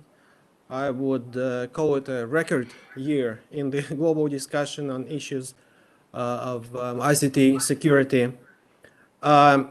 Despite all the challenges and restrictions caused by the ongoing COVID-19 pandemic, despite natural differences among states on very sensitive issues of ICT security, we succeeded in achieving very meaningful results. As Michelle already mentioned, in March we managed to adopt by consensus the final report of the first OEWG. In May, we replicated this success and concluded successfully the work of the group of governmental experts. And furthermore, as esteemed chair mentioned, on November 3rd this year, the first committee of the UN General Assembly adopted by consensus the joint Russia-US resolution developments in the field of information and telecommunications in the context of international security and advancing responsible state behavior in the use of ICTs. It was co-sponsored by an unprecedented number of 108 states. We consider this document as an important milestone, as it not only helps to maintain positive momentum of the UN cyber negotiations and creates constructive atmosphere, but also demonstrates ability of the world community to rise beyond differences and agree where agreement is possible. It is our important lesson. It's our common achievement, and it sets a certain landmark that we all should refer to in our future work. That's it. Thank you. Okay, yes, and thank you very much for joining us, Mr. Chin. So let's turn to the future then, and back to Michel Markov. How can the international community now make the best use of a 5-year mandate? And also, if I may add, how would you, define success? What would success look like in 2025 for the open-ended working group? Well, I think that the main point that I would make is that while we cannot rest on our laurels, that is, we can't assume that what we've done so far is insufficient for the long term in maintaining stability cyberspace. We need to look forward. Sorry, and excuse me, please. You were cut better. off for you were cut off for the past 20 seconds. If you could just go back by about 20 seconds. Sorry for that.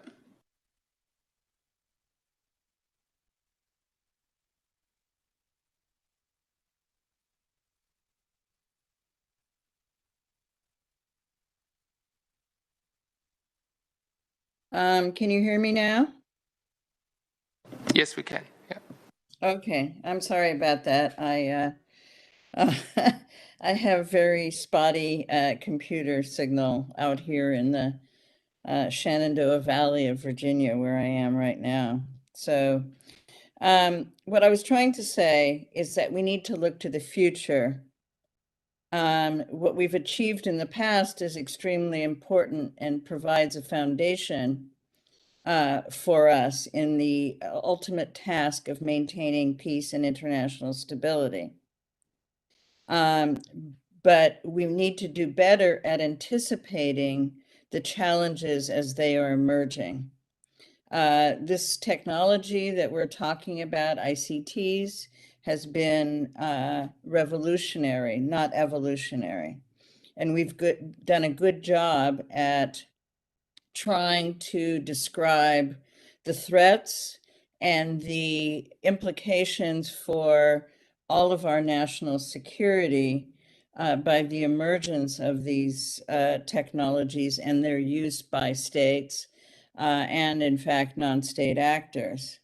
Looking how we might manage issues as they inevitably arise with emerging technology is going to be very important. And as a matter of fact, I think we, we've learned a lesson over the last 20 years of these discussions that we were slow to recognize the implications of this technology for international security.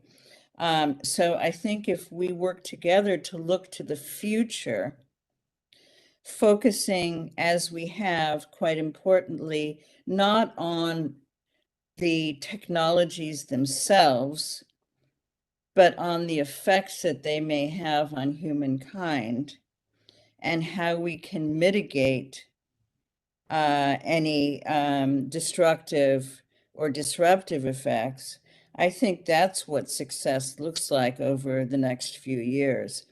A platform where states can continue the hard work of ensuring that the development of digitally connected technologies does not lead to inadvertent conflict.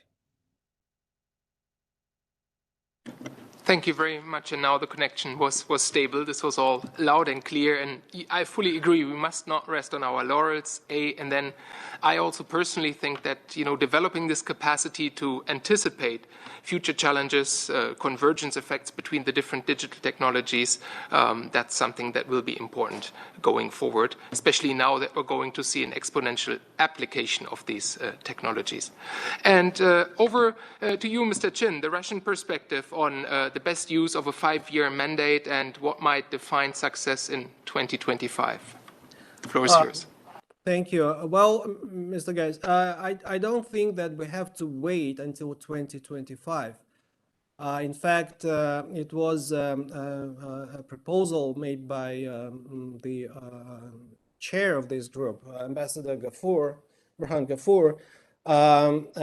He said that we don't have to wait for 5 years to reach any kind of agreement. We could, using that principle of an early harvest, we could fix the agreements as they appear. And we fully support that because that would, that would help this group to become not report-oriented, but rather result-oriented. And I fully agree with Michelle that we should not, rest on laurels and think that that atmosphere, that unique atmosphere that has been created, is for granted. We have to continuously put in our efforts to maintain and preserve that very, unique spirit of genuine cooperation and compromise. And it should be cherished and preserved by all parties concerned, because we all face the same challenges and threats. We must continue our interaction dialogue in a positive and constructive manner and should aim high for achieving very concrete results that are badly needed by everyone. We think that we're lucky to have this universal format, I mean the OEWG, because it's already proven its efficiency, since this is an inclusive and transparent mechanism. The OEWG process is based upon the principle of consensus, and that ensures that decisions are made while taking into account the interests of all the participants of this process. The starting point for the OEWG process is, set very clearly in the mandate, in the resolution. And, The resolution envisages the possibility of establishing thematic subgroups within the OEWG to facilitate a more thorough, more detailed discussion on very specific elements of its mandate. And we think that, this way of organizing its discussions is an effective one. And we should, go that way. We think that among those subgroups or thematic clusters or whatever you call it, the priority should be given to the subgroup on threats and rules of responsible behavior. There are also other groups, subgroups, that might be established, such as, a very important one on applicability of international law to the ICT sphere, or confidence building measures, or capacity building and regular institutional dialogue. Basically, we have already stated our position on this on many occasions, and we still stick to it. States may suggest establishing additional subgroups within the OEWG if they would think that it is necessary. For the sake of a better coordination of work, as well as to provide equal opportunities to all participants of the process, it would be rational to hold subgroup meetings in a consecutive order within each substantive OEWG session. At the same time, intersessional work, primarily virtual consultations, will be of great importance. And here I would like to touch upon one pending organizational issue of stakeholder participation in the group's work. Russia supports the chair in his intention to follow the precedents of the first OEWG and engage stakeholders, those who have consultative ECOSOC status, at informal meetings, as it seems to be the most appropriate and acceptable way forward.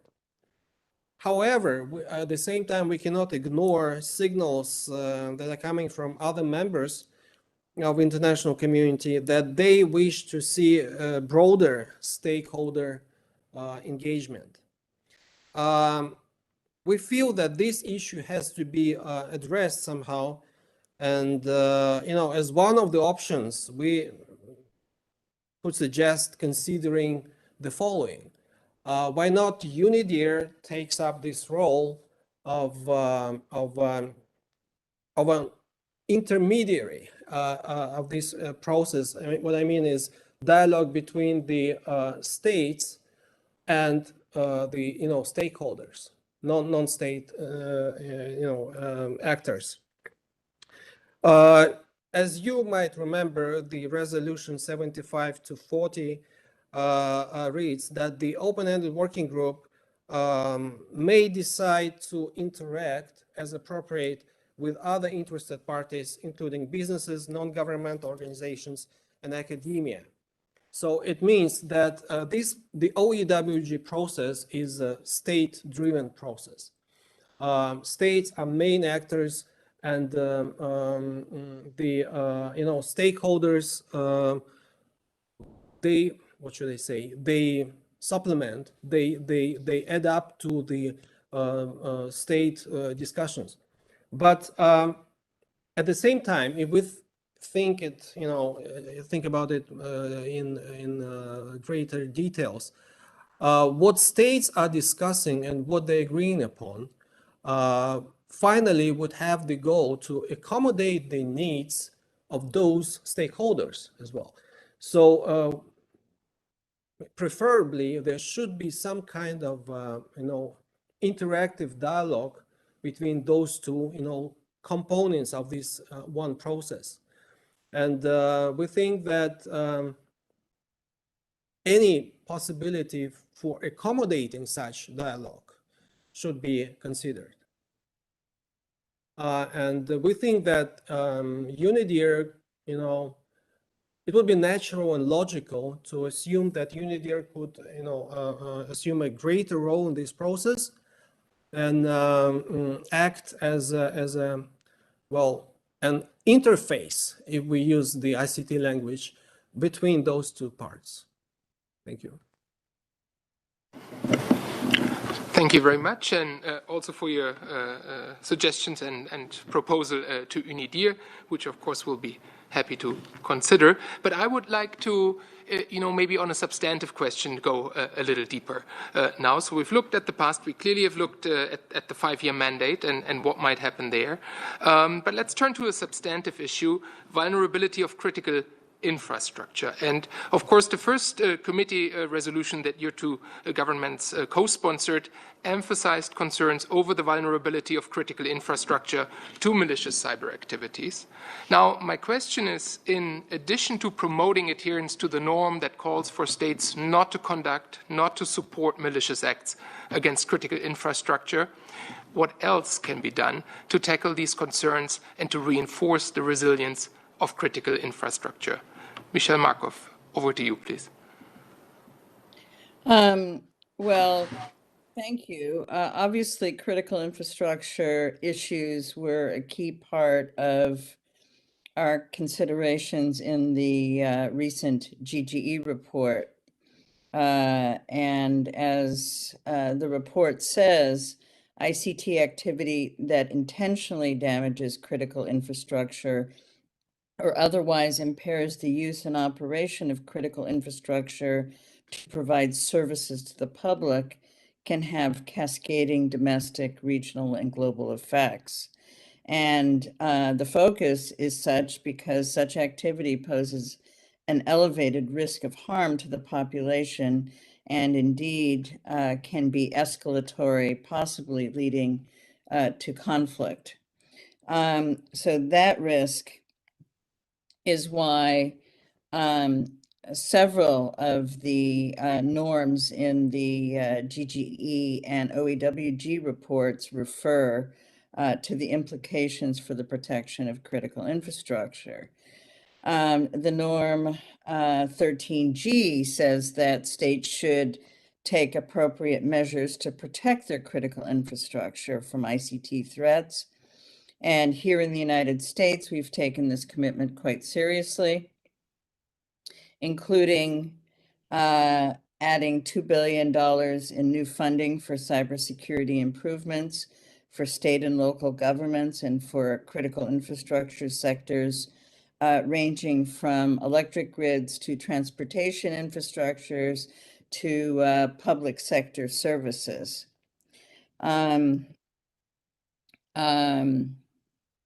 The US government has also issued new security directives for critical infrastructure operators and has launched an initiative for industrial control systems that increases the resilience of electric utilities, pipelines, and the water sector.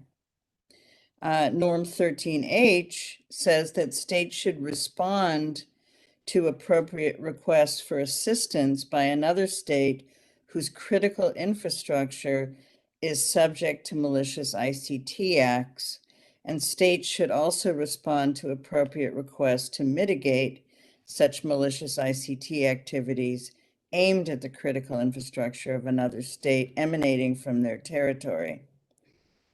These are important statements. Again, these are norms that are intended to be observed below the threshold of the use of force on a daily basis during peacetime. And we recommend that all states, as they look to implement the framework of responsible state behavior, consider how to increase and enhance the resilience of their own critical infrastructure. Thank you. And over to you, Vladimir Chin. What else can be done to tackle the concerns and to reinforce the resilience of critical infrastructure? Thank you, Mr. Geis. Well, as one of those who actually participated in the process of negotiating that final report, I can just, join Michelle in citing those norms. But in addition to that, I would just say that in my view, we still lack two things. First is we need to define what critical infrastructure is, because the view of that is different from country to country. As an example is, for example, I could cite the ongoing Russian-US dialogue that also, deals with those things, and it looks like the understanding of those concrete industries or spheres that critical infrastructure refers to is a bit different. I wouldn't say that it's totally differs, because there are some basic spheres areas where that critical infrastructure exists in most of the countries, right? We taking, for example, finance or banking or energy, or water supply, etc., right? But those lists, they're not, totally identical. So the first step would be to define what exactly we're referring to when we speak about critical infrastructure.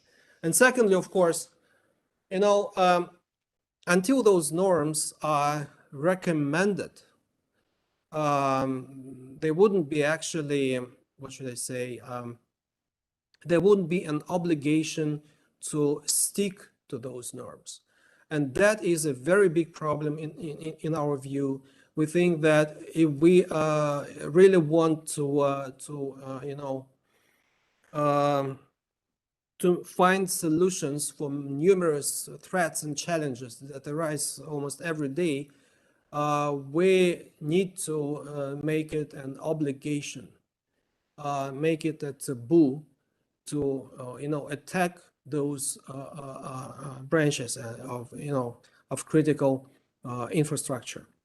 Of course, it's one of those issues where approaches of countries may differ.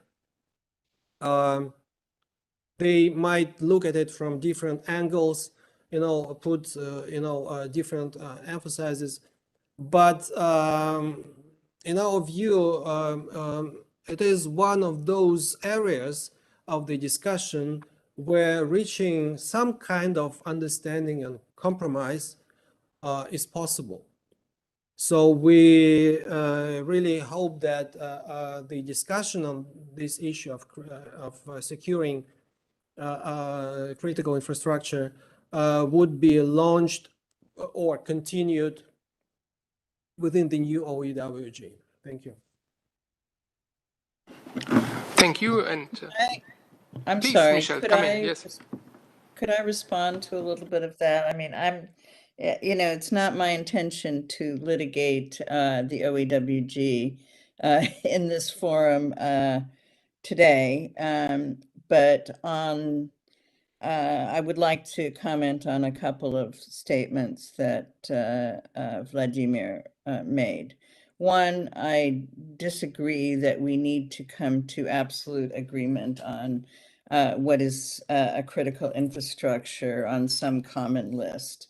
That is not necessary. In fact, we agreed a long time ago that the norms talking about critical infrastructure were written to be both generic and sufficiently flexible to accommodate what any country might deem to be its critical infrastructure.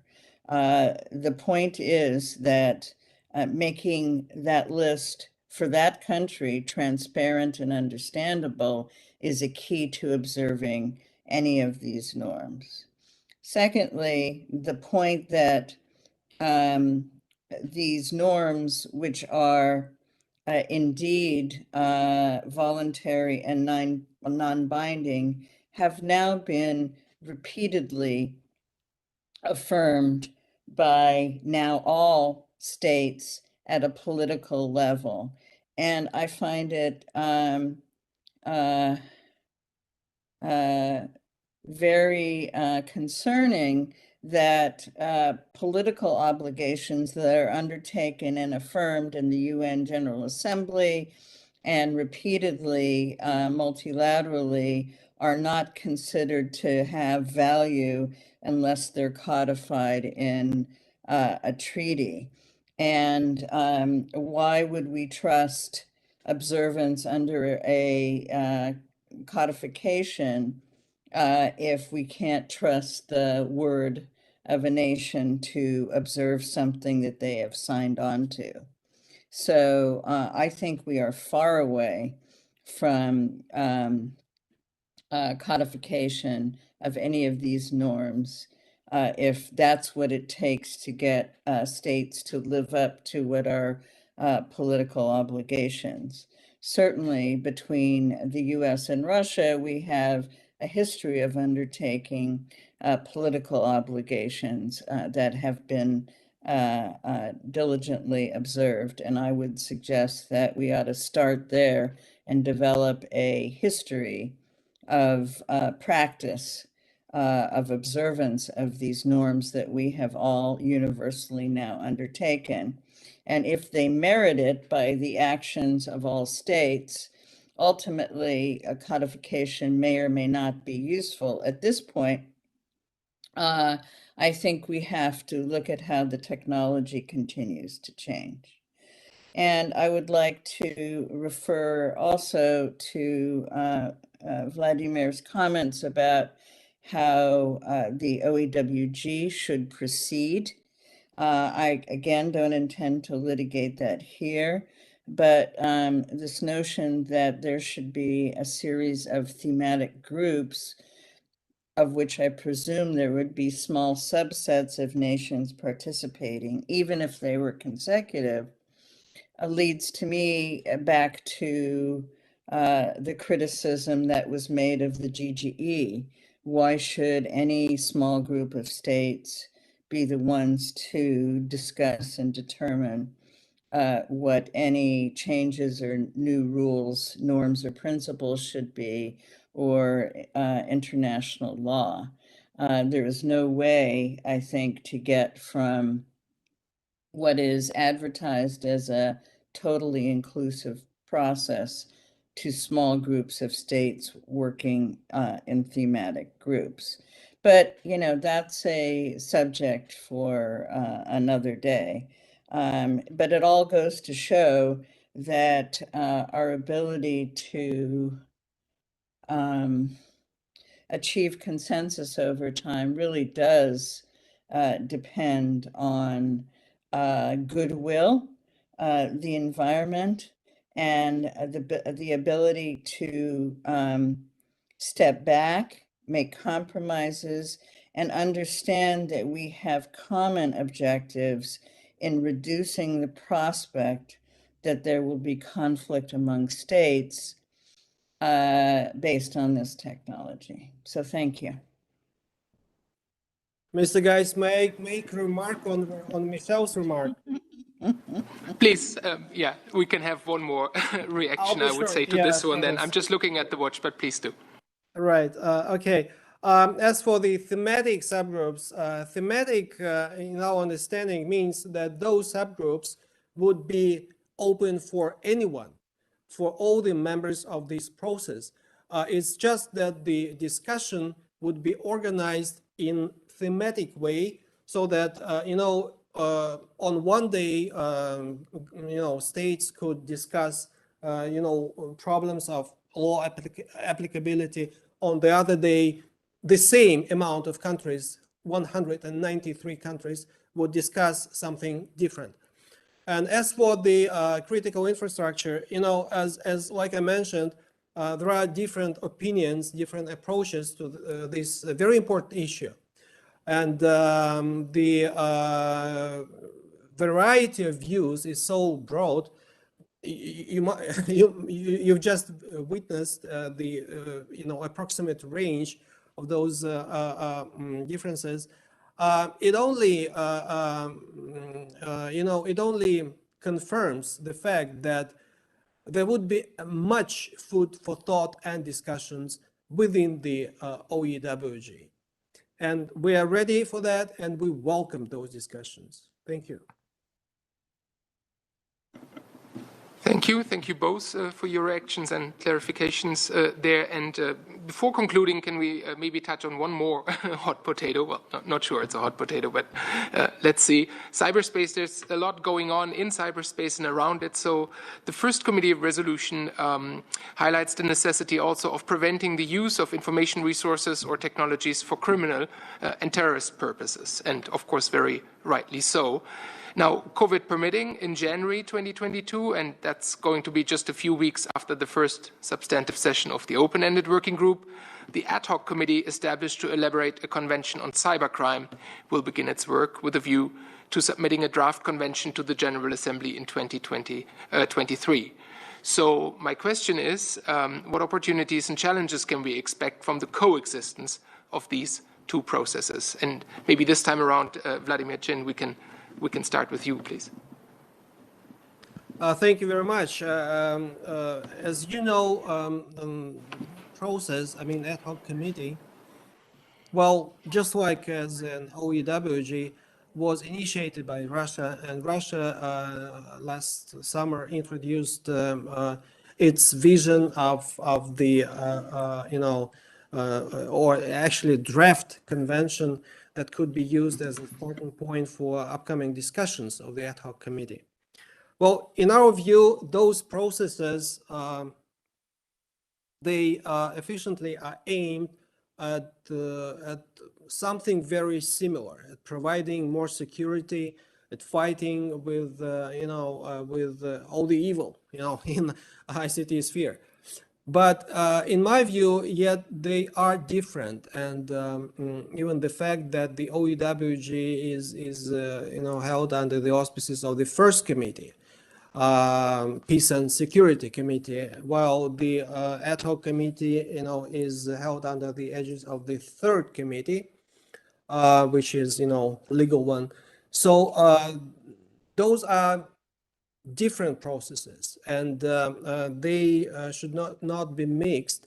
I would say like this, I would put it like this.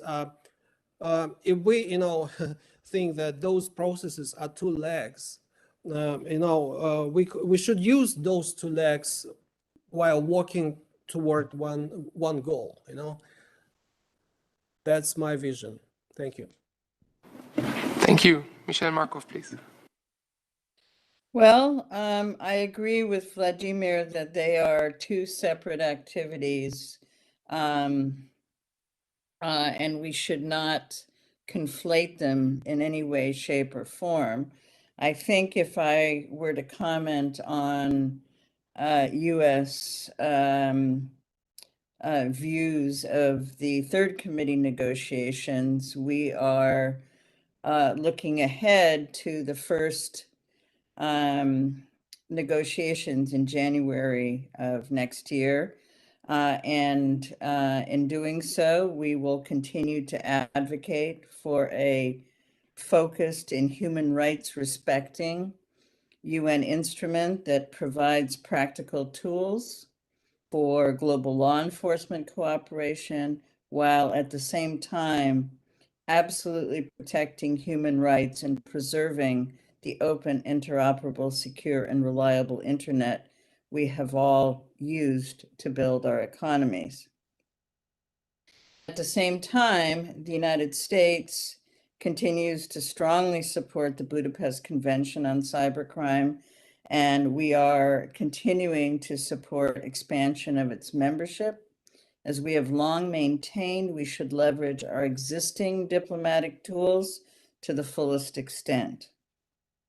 We know that China and some other states also want the new OEWG to develop new legal obligations, and the United States firmly opposes this.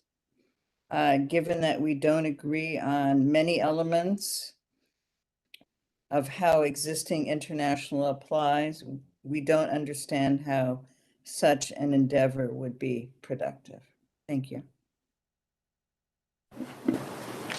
Thank you very much, and that brings us to the end of this panel. Let me thank you both very much for sharing your insights and expertise on this occasion, and can I please ask the audience to join me in a round of virtual applause.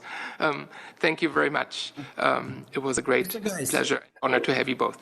And that also brings us to the end of this conference, and let me seize the occasion to thank once again our sponsors, France, Germany, the Netherlands, Norway, the Russian Federation, Switzerland, and Microsoft. Of course, we're most grateful to all of the speakers that we've seen throughout the day and who've facilitated these discussions so aptly and greatly. Warm thanks are due first and foremost to UNIDIR's security and technology team that so successfully organized this event with many last-minute COVID-related changes. Thank you very much for being so dynamic. And then last but certainly not least, I would like to thank the audience for your engagement throughout the day. And can you please do us a favor and just take 30 seconds to fill in the feedback form that's linked through the code on your screen, or if you're in the room, by filling in the paper version. We greatly appreciate and value your feedback and certainly take it into consideration for planning of any futures event. And absolutely, we hope and expect to see you at upcoming events of UNIDIR. Thanks very much for joining us today. Have a nice evening.